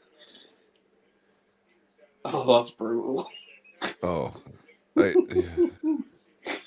She was different. You know what I mean? She was the one where I looked at our relationship and I was like on a daily basis, I was like, fuck you, bitch. You know what I mean? And I realized, hey, Ryan, that's not healthy. You shouldn't be talking to somebody that you want to spend the rest of your life with fuck you, bitch. Yeah. And so at that point, I decided if I ever feel the need to tell my girlfriend, fuck you, bitch, I'm just going to leave because it's the best thing to do. It's not going to get better after that. You know what I mean? That'll just be the norm. I think that's why I like my relationship with my wife so much. It's because she understands me, I understand her, and we compromise with each other. It's the biggest thing is compromising and understanding. Then, like, some people think it's what they want, and somebody, it's not. It's what you can stand. Yeah. Because if you're going to be with somebody long term, the wants go out the window real quick once you got an annoying habit. You know what I mean? Like I got half a tooth back here, right? So I get stuff stuck in there. So I go, see, I got something out of there. If that annoys you, we shouldn't be dating. Yeah. Because that's going to happen. And I do it without thinking about it. You know what I mean? It's just natural. Like if I feel like I think something's in there, I just start doing that. I don't know what to tell you. I don't know how I'm going to stop. But, you know, she used to get mad about me doing that. And that's what I'm saying. Like, if it's not what you want, it's what you can stand. Well, I understand that I'm not the most easiest guy to live with or talk to, but there's like I'll happily sit on the floor rather than the sofa, and I'm sitting on a rug, and I've actually made like an in-delve in the rug because of my weight. I'm pushing the rug forward, and my wife's very house proud, so she'll like, oh, she'll get at me about the rug, and then she'll go, I'm buying a new one. Okay. just do it, yeah. Right. So for me, I'll just, as long as that's she's the happy, trade-offs, I'm happy. though. Yeah, as long as she's happy, I'm happy. I think it kind of goes the other way as well. I mean, we're knocking on 11 years now. Yeah, it's after 11 years, like you should be together see. I think it's funny. Women are always like looking for a man with money, but it seems to me the more money you have, the more options you have, and therefore the less loyal you feel like being. You know what I mean? Because you got all these options, and you don't need to be tied down. You're the breadwinner. So it's like, yeah, what do you want? What do you want, ladies? I know. I hear they want over 6'2", and they want top money makers and this and that. And it's like, well, that's 2% of the population. Yeah. Like, if you all want that, you all aren't going to get that whatsoever. And what you're doing is you're passing up on good guys. Yeah. You know what I mean? All these 2% aren't going to share. And who says that 2% is actually what you're looking for? Once you get your hands on it, it might be the exact opposite. Yeah. I remember a chick, she was a very attractive woman. And she had alluded to the fact that she had been with, used to kick it with basketball players. Yeah. AKA, she was getting fucked by some basketball players, right? But she was like, dude, Gary Payton is a prick. And she's like, this is her whole thing is like getting with basketball players. But even she's like, this guy is just a miserable prick. Yeah. There's no sense being around him. And to me, that was funny because even through her blinders of wanting to be around all them, she was still, which usually I don't think happens very much because you're too much just caught up in the moment. And she was just like, nope, this guy's a twit. I guess I make assumptions. You're right. She was gorgeous. She probably still is. She had like an hourglass shape. Oh.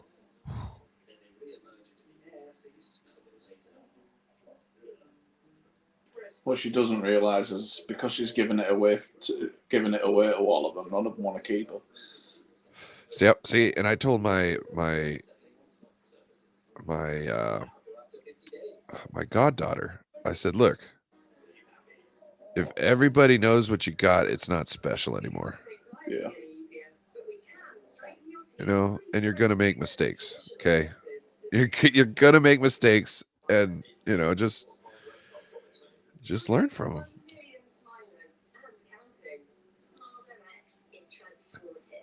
I remember being on site, and there's a couple of lads I was with in a van, driving down to go get some bait, and they're going. This woman walks past the van, and they're going, "Fwah, fwah," and they look at me and go, "Why aren't you doing it?" So, well, my wife's at home. You know what I mean? So, what? You don't look at other women? I said, well, no, I'm happy with what I've done. You know what I mean? Everyone thinks the grass is greener on the other side, and it never bloody is. That's why as soon as I got into the relationship with my wife, I knew she was the one I wanted to keep. Like, I look. Well, it's not that I look. I take notice of somebody if they walk in the room. You know what I mean? It's not like I'm blind, but I'm not like staring at them like licking lips. You know what I mean? Like, it's just, somebody came in the room. Okay, back to whatever I'm doing. I don't know. I just kind of watch the doors. I remember this. I like watching the doors. We had this. I think it was a birthday party for my mother-in-law, and my wife set up this, like, it was like a gazebo, like a see-through plastic gazebo thing, and it all got set up lovely. It was like a little dining area in it. It was spot on. But the woman who set it up was bending over, and you could see around down the top.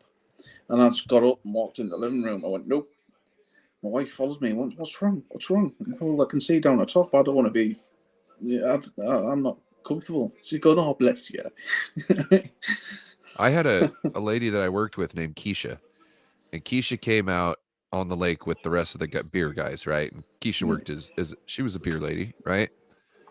So Keisha, we're out sitting there talking, and like Keisha's boob is starting to fall out the bottom of her top, and I could see everybody like leaning in, and I go, Keisha, oh, thank you. You know what I mean? Like, yeah. You know what I mean? Because I don't want anybody else to get into trouble by doing anything inappropriate.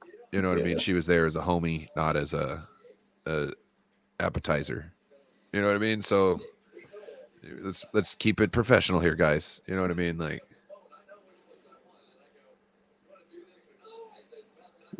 I think the biggest thing is she has undying loyalty with me, and I'll always respect her. and she does the same with me. So I think that's why it's worked so long. The loyalty is Especially, the biggest thing. especially in today's day and age, like where it's so easy just to swipe right. Yeah. Like with my ex, I don't know what her deal was. Like I don't know if she I don't know. But I was always at home. You know what I mean? Like always at home. I get off, I go home. I get off, I go home.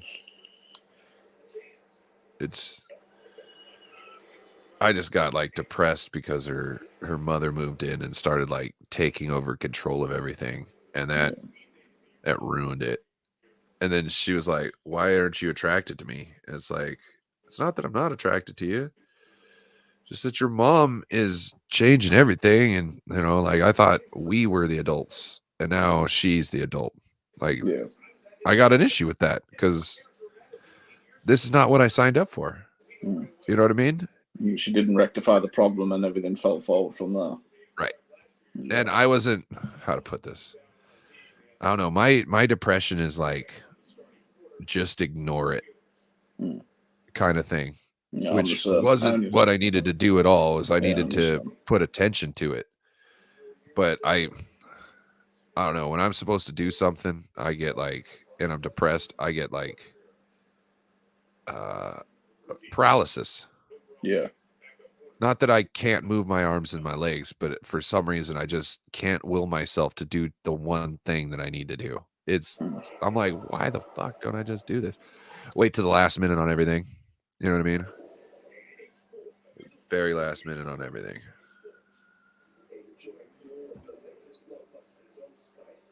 Yeah.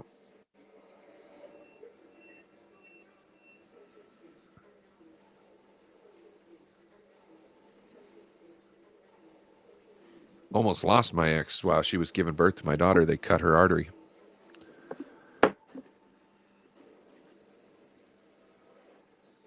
It's quite horrifying that. I mean, my son got, I think he was trapped in the birth canal, so they had to take her into operating theatre, and they brought me in, scrubbed me in, and I'm sat next to my wife, and the amount of blood that came out of her was just, I thought, scared the life out of me. I never wanted another kid, and now she's pregnant again.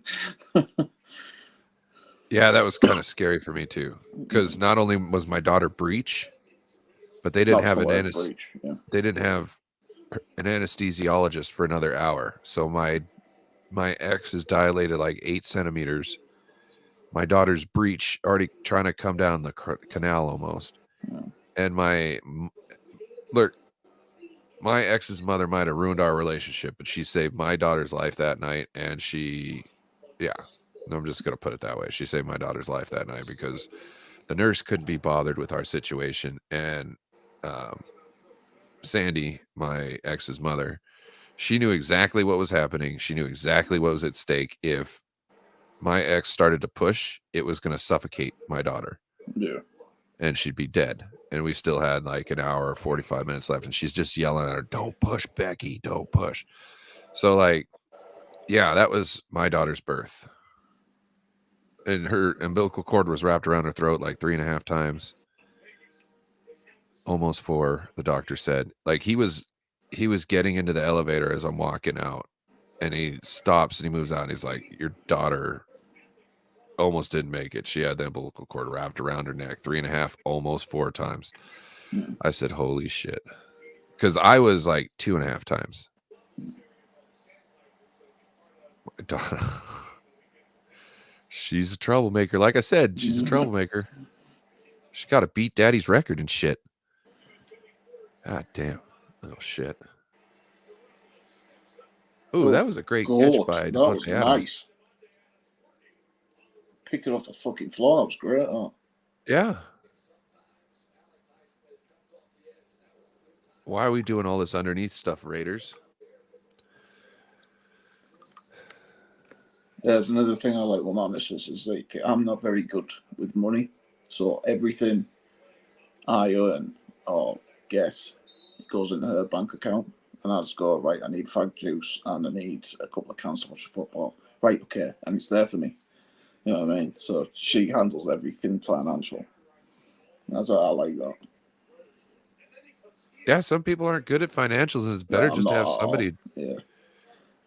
I had a bit of a fruit machine problem. A what?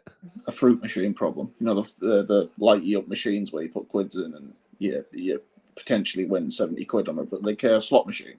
Oh, okay. Yeah, it's like a fruit machine you get in a pub. Gotcha. Well, I had a big problem with them.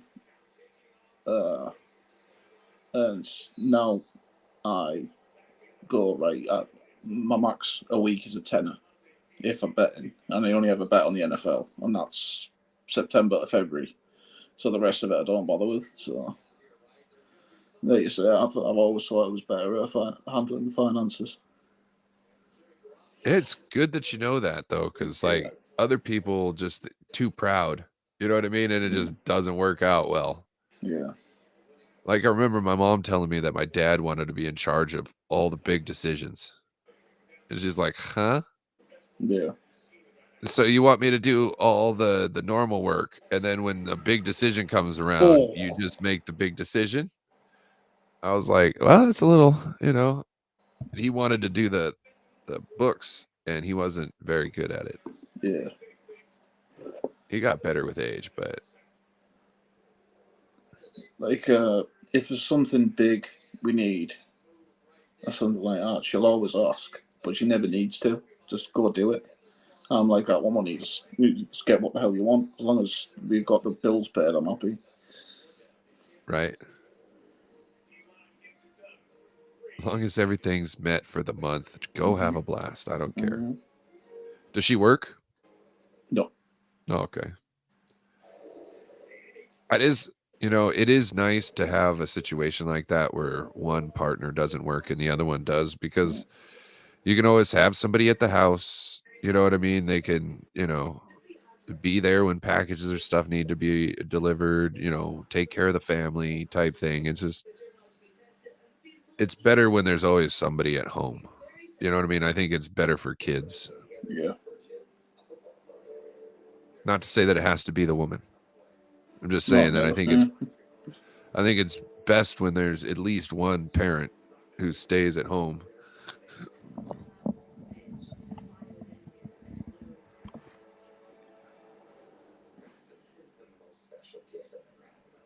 Oh man, I'm gonna feel like shit tomorrow. I have a feeling. Today was only half the bottle. Well, I don't know.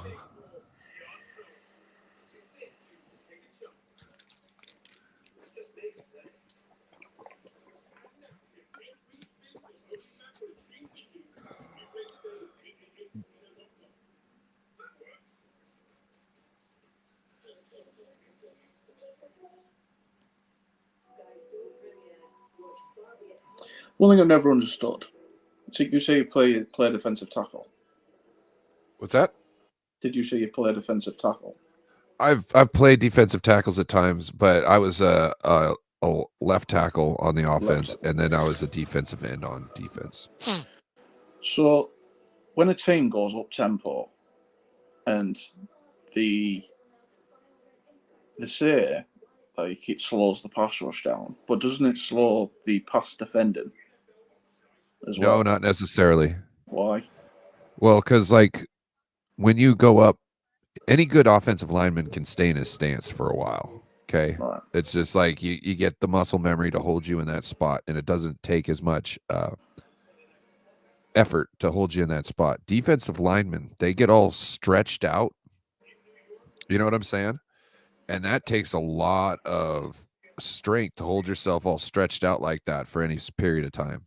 So that's one of the reasons. But also, like, offensive linemen, if you look, they're usually like smaller than defensive tackles or defensive linemen. Well, defensive tackles essentially. They're usually smaller.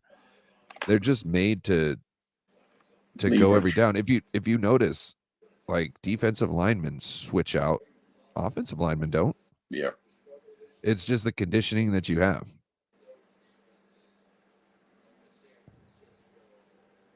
Like Good. I taped a 10-pound weight to the top of a like a construction helmet so that I could train my neck to stay up when I got tired. Because hang on. at the end of the game, you can kind of get tired, and if your neck is tired and your head goes down, you can get injured really easily, like bad injured. What is going on here? It looked like Jimmy escaped the pocket, but it looks like it was a hold. I think. Jimmy did all that fuss for like a 7-yard pass. Holy moly, Jimmy! 2nd and 24.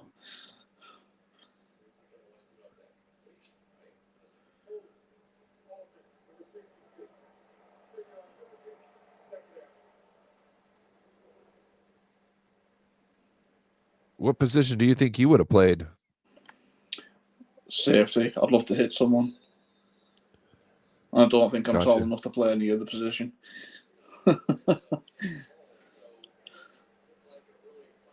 Yeah, safety. Now that I look at it, safety would have been fun too. You know what I mean? Because you get to just sprint to a spot and erase somebody Yeah. at times. You know what I mean? And Nothing like better than leaving the soul of somebody. one thing I love to do is I watch Here Comes the Boom reaction. Oh yeah. And I love it with the Brits. They're like 2 or 3 hits into it, they're like, is that even legal? You know what I'm saying? Like they're like, this is not right what these people are doing to each other. And the music is so good with that because it just like, and the hits come so quick, they're really, violent, and people are just taken aback by it. I love to see that.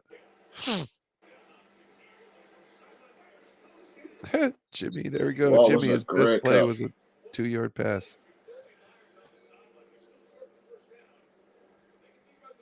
Shot of the first arm of 24 yards. How the hell the manager?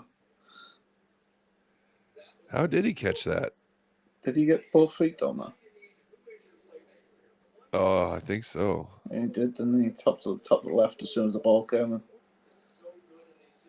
Yeah, he definitely had the one down when he caught the ball, and then he definitely got the other one down before he went out. Need to go for it. 4th and 5. Oh my God. Oh, there you go. Jimmy with the 3-yard pass, short of the line to gain. But hey, he's got a great completion record. Oh, look at that. What did I say? 2 yards short of the line to gain. Oh, you are such a bitch, Jimmy. Man, shout out to the Raiders for keeping themselves irrelevant and thinking they won. Yeah, you guys think you're smart, aren't you? It's 4th and 5, Jimmy. Throw it at least 6 yards. Okay? I never understood the love that dude got. He's so mid. He's the definition of mid. Yeah. And people were just enamored with his play, which was... I think they just got a hard on over his chin line, to be honest, but... Yeah. Well, how to put this? If you're tall, if you're handsome or pretty, you get further along in the world. Yeah. You know what I mean? Like it's not always true, but like anywhere between 80 to 90% at any given moment.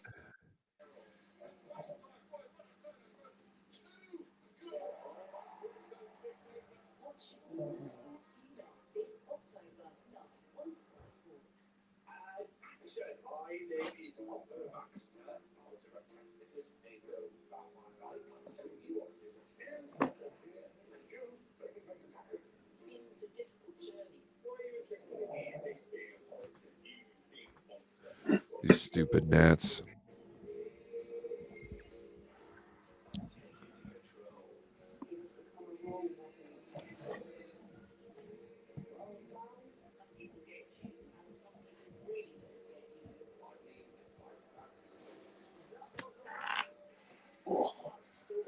Man, this game is almost over, but they won't just roll over. Oh, they're bringing back Quantum Leap. Oh my gosh. They used to have that show on back in the day. I swear I've only... Sorry, carry on. They used to have that show on back in the day, but I swear they only played one episode over and over and over and over and over again.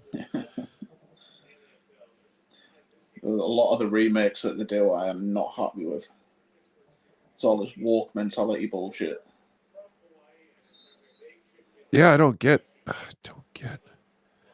mean, it's like they don't understand their audience.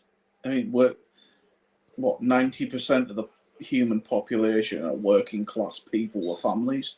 We don't care about the racial swaps. We don't care about the transgender. We don't care about the gay. We don't care who you hop into bed with. We just don't give a crap. Stay true to the law and go from there. What do you mean? Like the one thing that infuriated me, I went through the Witcher books. I went through the Witcher game, The Witcher.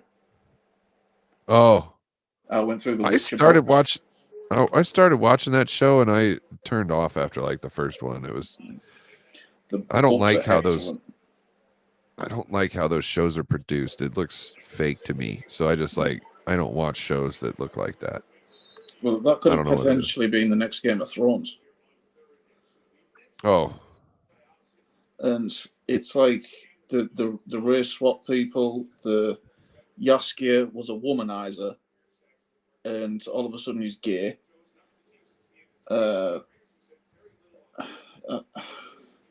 It's like did you hear about George Takei from Star Wars or Star Trek? No. So Sulu, George Takei, he happens to be a gay man, right? Yeah. So they came up and says, "Hey, we're gonna make beam me up, Captain." Yeah, I remember now. Yeah, they said we're gonna make Sulu gay, and he's like, "Why?" Yeah. He says, "Well, because in homage to you." He's like, "Look, me and the creator already had this talk. The character's straight. If you want to put another gay character in the show and have them do their own, that's fine. Just don't mess with Sulu." You know what I mean? Like he was like, the character is the character. Don't just change it because you want to appease a certain fan base. And I understand that like you want to be inclusive. Okay, well, make another character. You know what I mean? Don't turn somebody's beloved character into something that they hadn't been. Like Star Wars. Like look at how they're twisting Star Wars. Did you notice in that Han, Luke, and Leia were never in one scene together? What? They weren't in one scene together. All of them. What about An Empire Strikes Back? Aren't they all in the ice caves together? No, I mean the 789. The remake, the new franchise, they made it, and they basically they try to build off the back of the old cast, and they weren't in one scene together. All three of them. I know what you're saying now. Yeah. And I'm pissed off they killed Han Solo as well. All three of them are dead. Well, they passed on to a different plane. Yeah. Because we see that Skywalker can make himself visible like Obi-Wan could. We didn't see Qui-Gon Jinn do that. Oh, that fucking annoyed me as well. Have you seen the Jar Jar Binks is the Sith Lord documentary? Yes, I've seen that. Yeah. Bro. That was interesting. Bro. I was like, holy shit, you're right. Why is he acting like an idiot here, but he's like a genius over here? That makes no sense.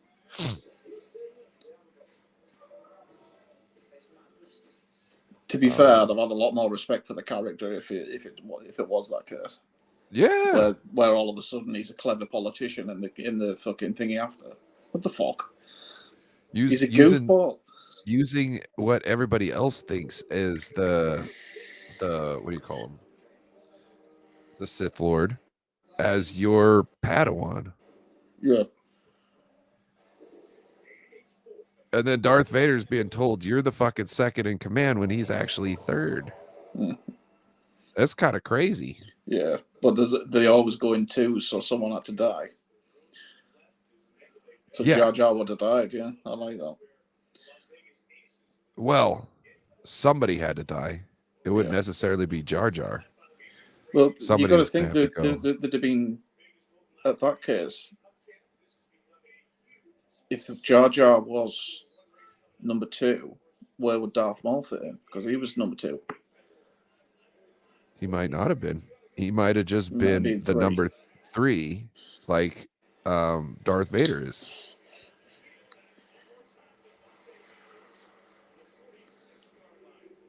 This is the other thing too. Remember how what's his name? Palpatine told Anakin, I can show you how to fix this. I can show you how to do this and that, right? He Prevent does know, death. Yeah. but he didn't do it. Yeah. Probably because he didn't want to teach him more and have him have more power than him. And then he knows he's got to go at that point because, you know what I mean? He's the lesser of two. He was holding a higher position up until that point. Once Darth Vader is more powerful, he's obviously turned into number 2. Yeah. And you as the number 3 now, you need to go because that can't work. Yeah. Well, that's basically what he did to Dooku, wasn't it? Right. You use goods now, kill him. Yeah. He did not care for one fucking second. It's because they're all just pawns. Yeah.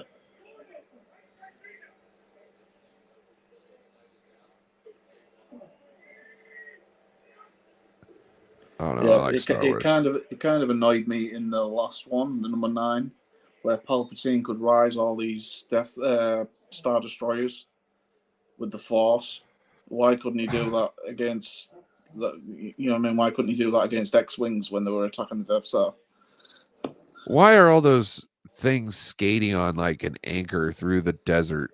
You know what I mean? Like Yeah. it just like those. They don't even look real to the point anymore. Like it's like I want something that looks like it could be useful, and now they're just like, look at this weird thing. It doesn't it look cool when it pulls up red dirt? Yeah. It's like, okay, you're just trying to make an effect. You know what I mean? That you're just you're making your movie look cheaper by trying to make it look more expensive. You know what I mean? Because your ships don't look right. You know what I mean? Like they never really looked right. But now it's like they're just getting stupid with it. We can do whatever we want. I mean, I don't see why they didn't leave it open-ended as well. Why did they kill Ben Skywalker? That fucking, I mean, you made 2 sets of trilogies. One was left. Sorry, you started at 4, 5, 6. So you had to go back to make 1, 2, 3. And if you made a trilogy and kept Ben alive, and it turns out she's Palpatine's granddaughter or whatever, the story can continue with the Skywalker and the Palpatine. They called it The Last Skywalker, and she wasn't even one. Right? I just don't like what they've done since they took it over. No. To me, they just... Did you see Kenobi? No. Well, he turned into a bitch. What? Yeah, he turned into a bitch. You wouldn't fight or use the Force. I ain't got a clue why. Oh, good. He stood there and fucking he basically refuses to fight Vader.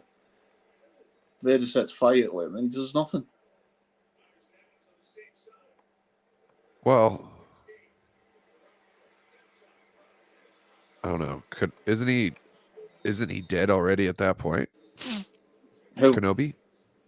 No, it's between. He's alive. Because in Kenobi Obi-Wan because he has to. Kenobi was dead when he in number 4. Yeah, well, this was before 4. This is the slot between when the Empire is just starting to rise up, and they're in the middle of the purge of the Jedi. So they're still purging all the Jedi there.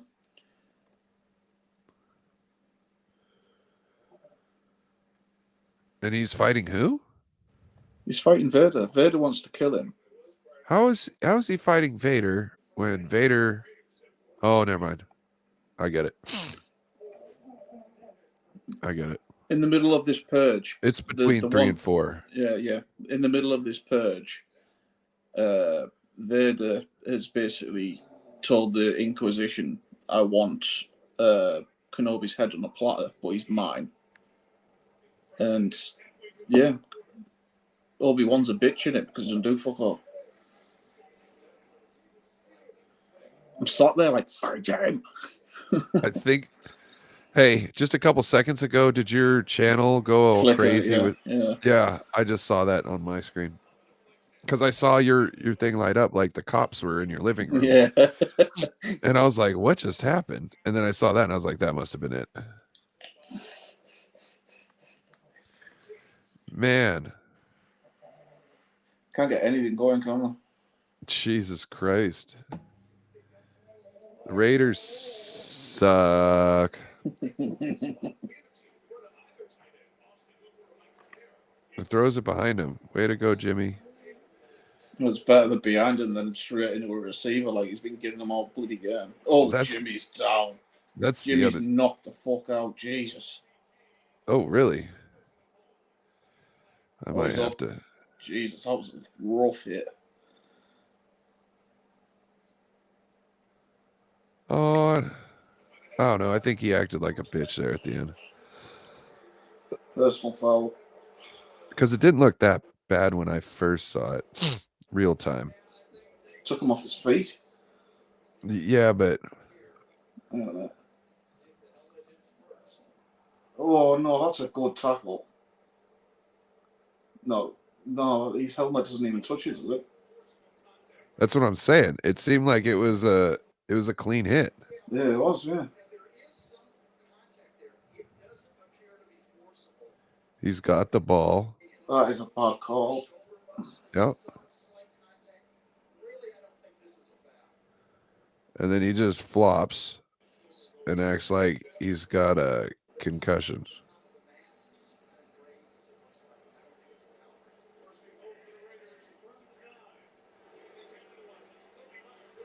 Yeah, he hits a shoulder pad first.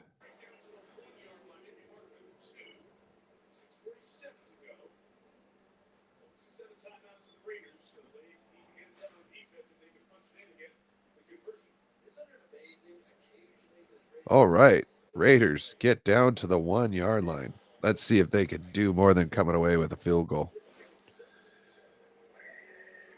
What odds you got on that? It's in the treble accumulator thing, so I don't think the odds very good.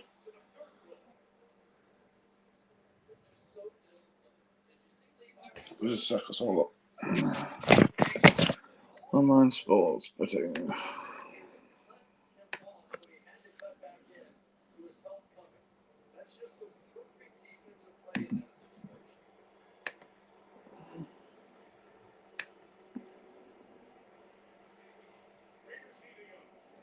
Right, treble accumulator. Dude, that guy should have kept going out to the edge. He should have just kept going out to the edge. He could have let somebody try to make somebody miss. Somebody could have came over and erased the guy in front of you. There you go. The Touchdown. this game.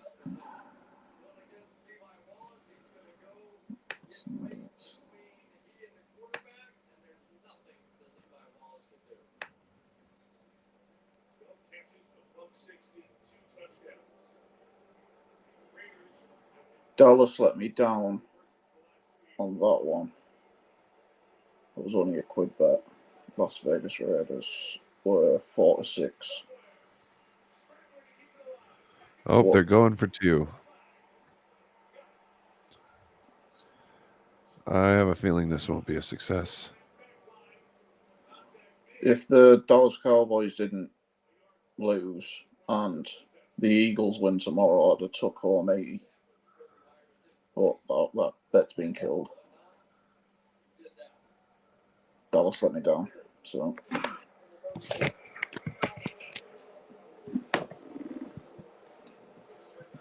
these refs are rough on the fucking Steelers tonight. I don't know. I didn't see the penalty yet. It is a foul, Ali. But that other one with the hit on Jimmy that's bullshit. That's definitely bullshit. Oh, I think the Fitz foul as well. That was bullshit. The PI.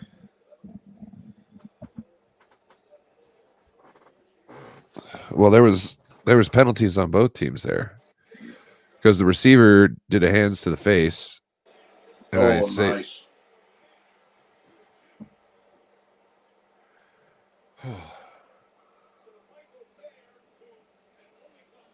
So, what would that make it now? That's a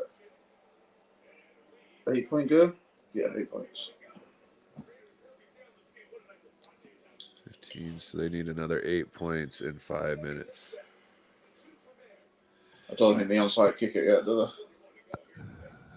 they? I don't know if they do that here. No, I don't think they do. I don't think you should. I think it's too early. Just It is.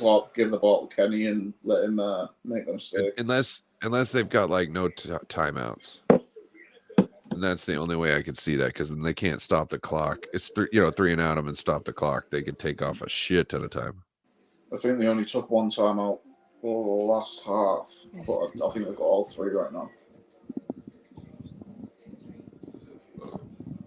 Indiana Jones on the Sky Store. Yeah, I'm not watching that. Made him a bitch as well.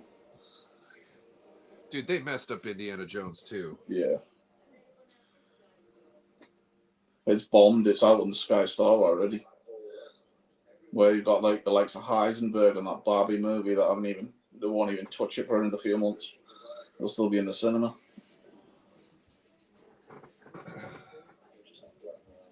I don't know why everybody was all upset over the Barbie movie.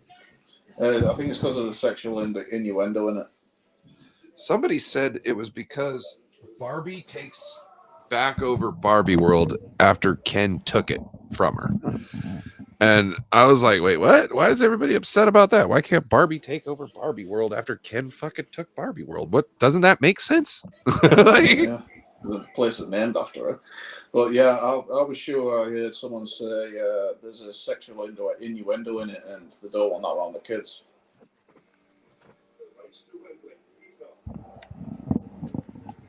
I was told like way different about it, that it was like, what did somebody told me it was like a Lego movie. And I was like, really? Why are fucking people upset about Lego movie? I'm not going to see Barbie without my daughter. You know what I mean? Like, I'm going to see Oppenheimer, if anything, which I didn't, because Oppenheimer's more my style. Like, I go to sleep at night listening to World War II documentaries. You know what I mean? I'd love me with a wife not so long ago. It was about that. Is it Whitney Houston? That was pretty good for what it was, actually. It surprised me. I love watching the Nazi Hunter ones. Something about getting them Nazis. I love it when there's always a fight at the end. Like, he's not going to go out without a fight, and they make sure he gets his wish. They beat the shit out of him. I think it's great. Like I said, my grandpa was half Czech gypsy, and they gassed us along with the Jews. Yeah. Like, there's only 160 people in the United States right now with my mother's maiden name, because they just wiped us off the face of the planet. So anytime, like, there's that one, I don't know if you've ever seen it, but there's a clip of a guy with like a Nazi thing on his jacket, and he's in Seattle, and a black dude comes up to him and he puts his hand out like, I don't have a problem with you. And before he can get all of that out, the black dude just knocks the fuck out. He's like, I mean, every time I see that clip, I watch it over and over and over and over again. I don't like. I know my family heritage goes to the French, and it was a lot of my family got massacred by the Germans in World War II. Yeah, my other grandpa was French Canadian, so I've got a French last name. Yeah, no, my mom made me go see Schindler's List when I was, I think 9, because it happened in 91. So I had to go see it in theaters, and like there was one part like the ash was coming down like snow, and I didn't understand what was going on. I was like, "What is that snow?" And she's like, "No, that's the ash from them burning the bodies." And I was like, "How can people be this cruel?" You know what I mean? Like I immediately was like, I learned that the world could be a very horrible place at the age of 9. Yeah. So we get out in the car, and my mom turns around and she says, "Honey, you remember how we're Czech gypsy?" And I said, "Yes." And she goes, "Well, they gassed the Czech gypsies just like they did the Jews." And she says, "If you don't stand up for other people, there'll be nobody left when they come after you, honey." Yeah. And that's my thought on things. Like, I'm not letting anybody go after a group because they're a group. You know what I mean? Other than like, KKK or Nazis. I don't. You know what I'm saying? If you're gonna be a piece of shit, I don't like you. You've seen that series on Prime, I think it is, or Operation Paperclip, I think it is, where they after I think it's Operation Paperclip, something like that, where they take Operation Paperclip is where we took the Nazis and we brought them back, like Werner von Braun. back to be scientists and things like that. Well, it's about these. It's a group of Jewish revenge seekers who go out and target these people who have done like war crimes and they haven't answered for them, so they make them answer them. That is a brilliant series. You'll enjoy that. I watched a documentary on Mossad on Netflix one time, and I was like, "Oh my god, these guys are freaking awesome." They were pretty much like, "Yeah, you don't want to do this or that. Maybe that's what happened to him." You know what I mean? Like he just like nonchalantly just talks about how people just got erased, and I was like, and I'm not for murder or anything like that, but bad people need to live in fear. You know what I mean? Bad people need to live in fear.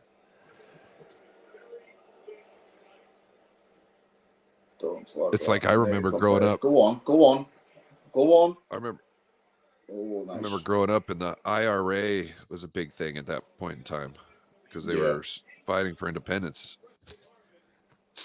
And I remember little Ryan had an opinion. He was like, "Yeah, I understand where the IRA is coming from. They want independence for Britain. That's what we did in 1776." You know what I mean? I didn't understand a lot what was going on. You know what I mean? But I just knew that somebody was fighting for independence from Britain, and it's like I can't be mad at them for that. You know what I mean? Have you heard about this? The war in Ukraine with the Russians. I kind of see. I know I don't condone war at any point, but I kind of see where Putin's coming from because it's not exactly televised here because they're communist. Where NATO basically after the Cold War, they basically said, right, all of our land will be a communist population, that kind of thing. And NATO slowly being taken over countries close to the Russian border, and this is what all this war's about. Yeah, but you know why Zelensky was? You know why Zelensky was hired? Why he was elected? To get out of corruption and to break ties with the Russian government, because a lot of people didn't like how much influence Russia and their systems had on their politics. And that's what he's doing. He just ousted his the head of like military operations not because he was doing something bad, because there was a deal that he signed off on that was bad. And he didn't do research, and he's like, bro, I can't let you just sit here and have this position after this scandal. You got to go. We'll find something else for you, but you're done. We'll promote somebody else. I don't. The way I see it I remember is there was a. Sorry, I remember there was some kind of news on YouTube where Obama's administration organized a coup d'état in a country bordering Russia.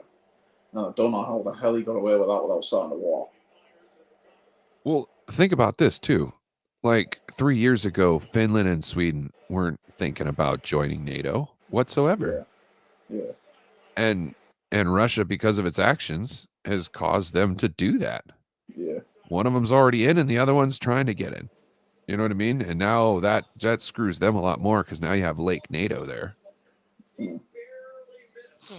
I just think how to put this? I don't think because someone feels they're being backed into a hole that they're actually being backed into a hole when they're obviously being aggressive. Well, it's all about the like NATO's is it missile placements kind of thing. Do you know what Shkamelga is? No. Shkamelga is the Russian philosophy of just do whatever you have to do to get it done.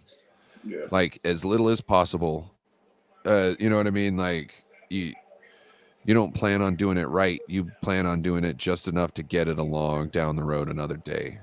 If that is the basis of not only your military operations, but your logistics and all that, you're screwed.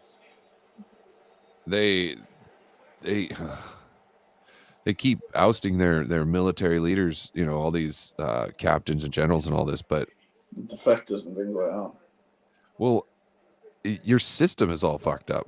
Yeah. Like there's a reason why other countries have switched to like the way we operate squads and whatnot. You know what I mean? How our militaries are based. And there's a reason why.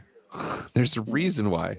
And they don't seem to see it. And then they don't understand why they're not getting the same effects as they were 80 years ago.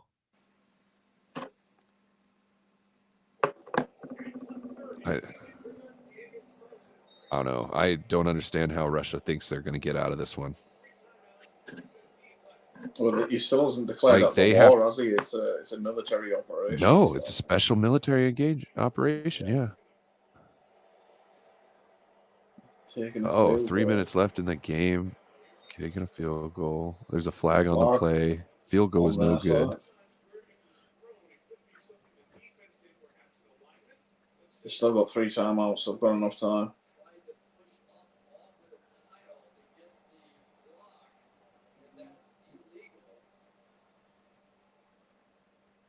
Did you see that field goal blocked by the Patriots last week, where he came off the edge?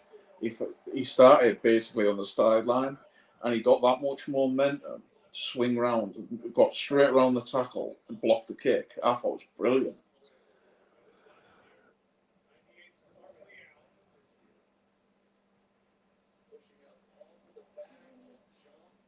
Yeah.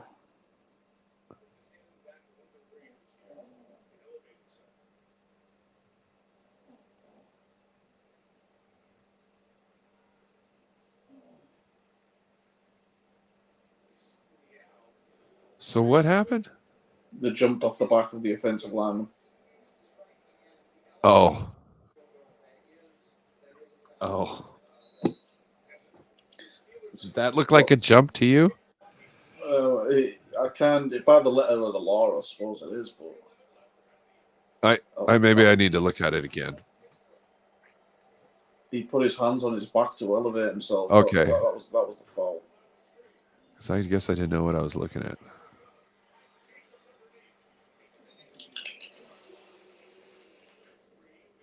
They're creeping. You need to hurry up, Jimmy, because if you fail.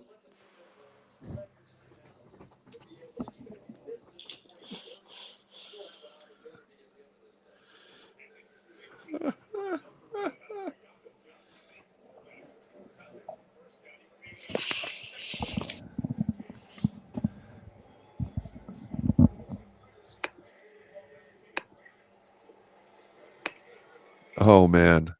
Jimmy's too excited, can't get the ball on his target. Is there 2 games on tomorrow?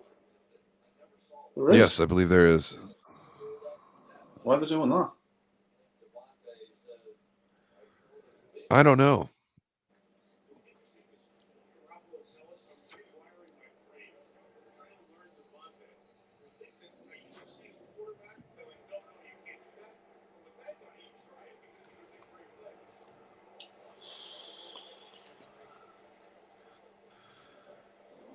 Holy moly. Oh, Jimmy's under pressure. Throws the ball up. No way. No. Took No 30 way. seconds off the clock just to do another field goal. Really? Yeah. 35 Oh, seconds what off the a- clock for a field goal.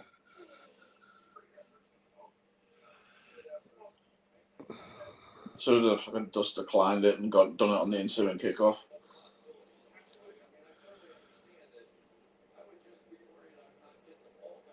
Two and a half minutes. Do you see your trick play?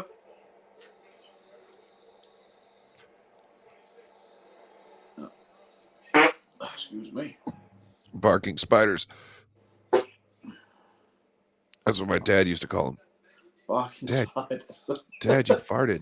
No, it's barking spiders, son. What? Spiders are barking. Like, what are you talking about? You clearly tooted.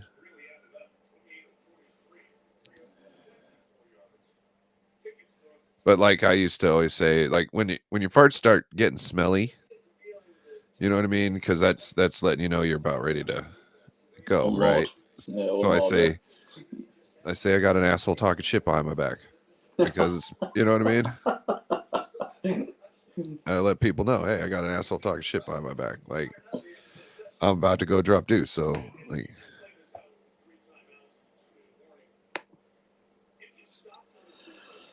$23-18. Jimmy, why have you on the sidelines like smiling, laughing like you did anything that drive? You came away with 3 fucking points, Jimmy. That is a failure in this situation. You needed to at least get a touchdown and maybe a 2-point to be smiling, carrying on like that.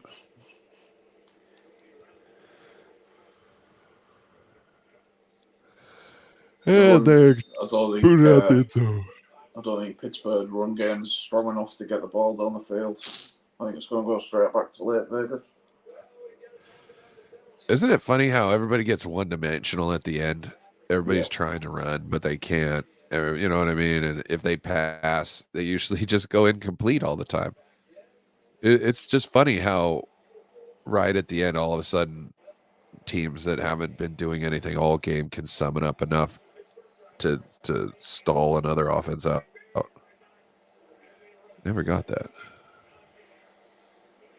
5 yards, nicely done. Right? Knew it was coming and I couldn't stop it.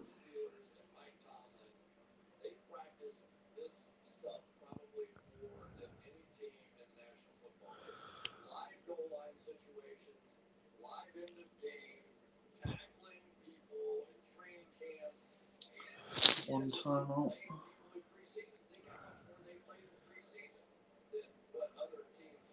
So, another timeout. If they can't stop them, so they stop them on the next, after the 10-yard line.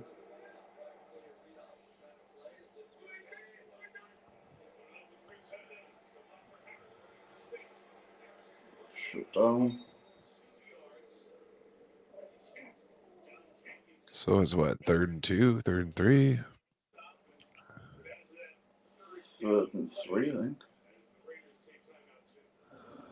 I think you only got 2 yards.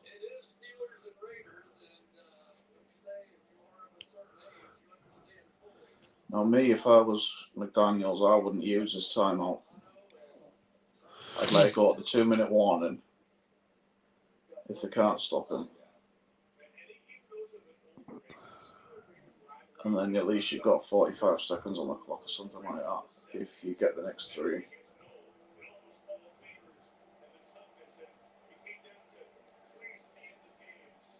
Passing formation. Putting it in Kenny's hands. Oh, Nice there we complete. go. Nice. 2-minute warning. Yeah. So, what is it, 45 seconds That to might play? be the end of the game. Yeah.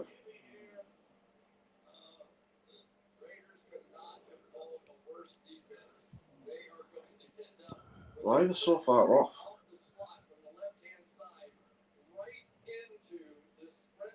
Wouldn't you just man up at that point? Man up and let the fucking pass rush do the job.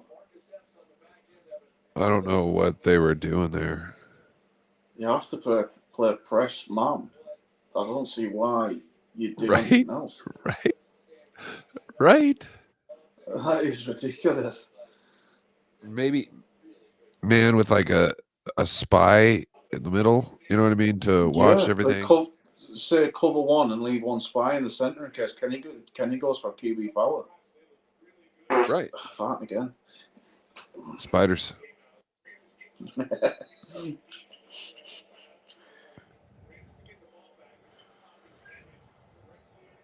Right, so this play. Oh, damn, down you go. No, he's still up. Right, so that time Did you see him just shove that guy past him? Yeah. That was pretty good. I was like, you're gonna get lost for yards, but at least you did that, homie. You know what I Away with mean? you. Right? Why are you running to the side with all those people there? Just the clock game So now, number isn't it? 25 or 30, 25. 25. You just got erased. I think they tried to counter, but they got stuffed on the right hand side. I would have just like ran to that side, got real low, and then cut up the other way. Make them think I'm crashing that side, and then just go off the exact. I'm not sure why they aren't attacking the spaces between the guards, because if anything, they'll push you forward at least 1 or 2 yards. Counter again.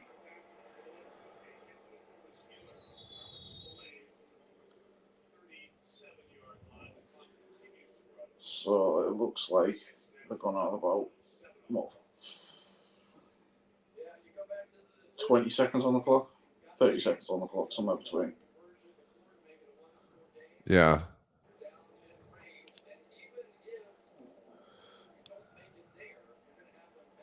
Depends how long this play takes.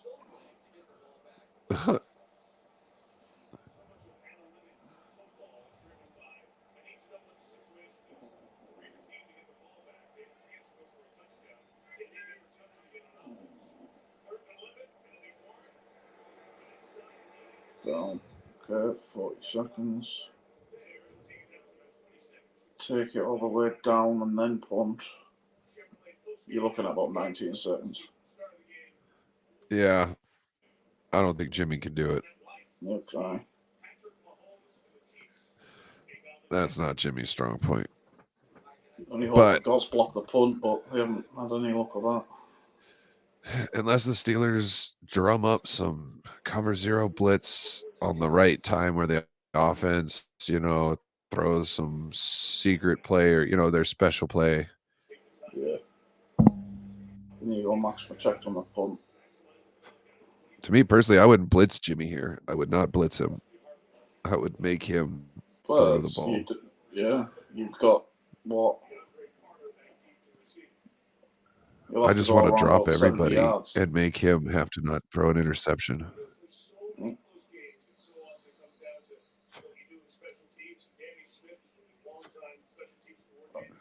I wouldn't go zone coverage. That's all. I'd man up, but let them run right onto him. Because Devontae Adams has a habit of cutting across the 2 seam routes. Oh, they muffed it. Oh, got it back.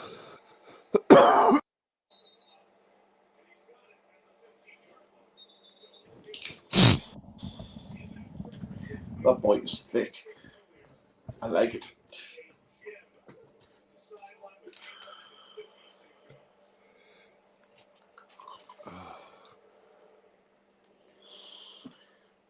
Oh, it hit him in the face. Yeah. That's the most Raiders shit ever. Just looking downfield.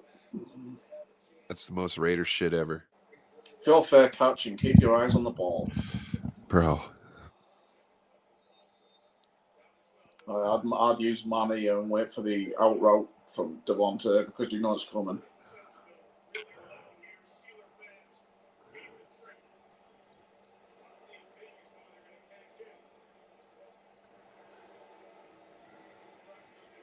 That's the out route. He hasn't Oh, is that an interception? Oh, that's it. Done. Beautiful. Jimmy, you putz. That's what I'm saying. Don't rush him. Give him the string along himself. Exactly. The more linebackers you got in coverage, the better you are.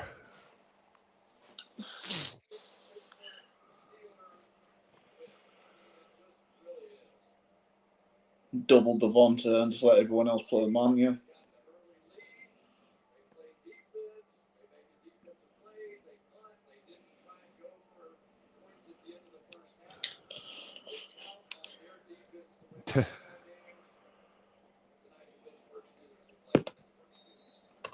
Oh, man.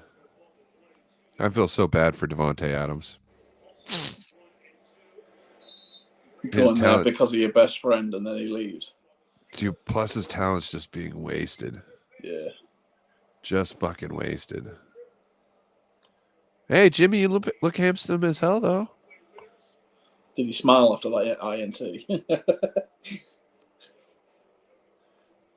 what he normally fucking does. Oops, somebody's walking a little gingerly. TJ Watt was walking a little gingerly.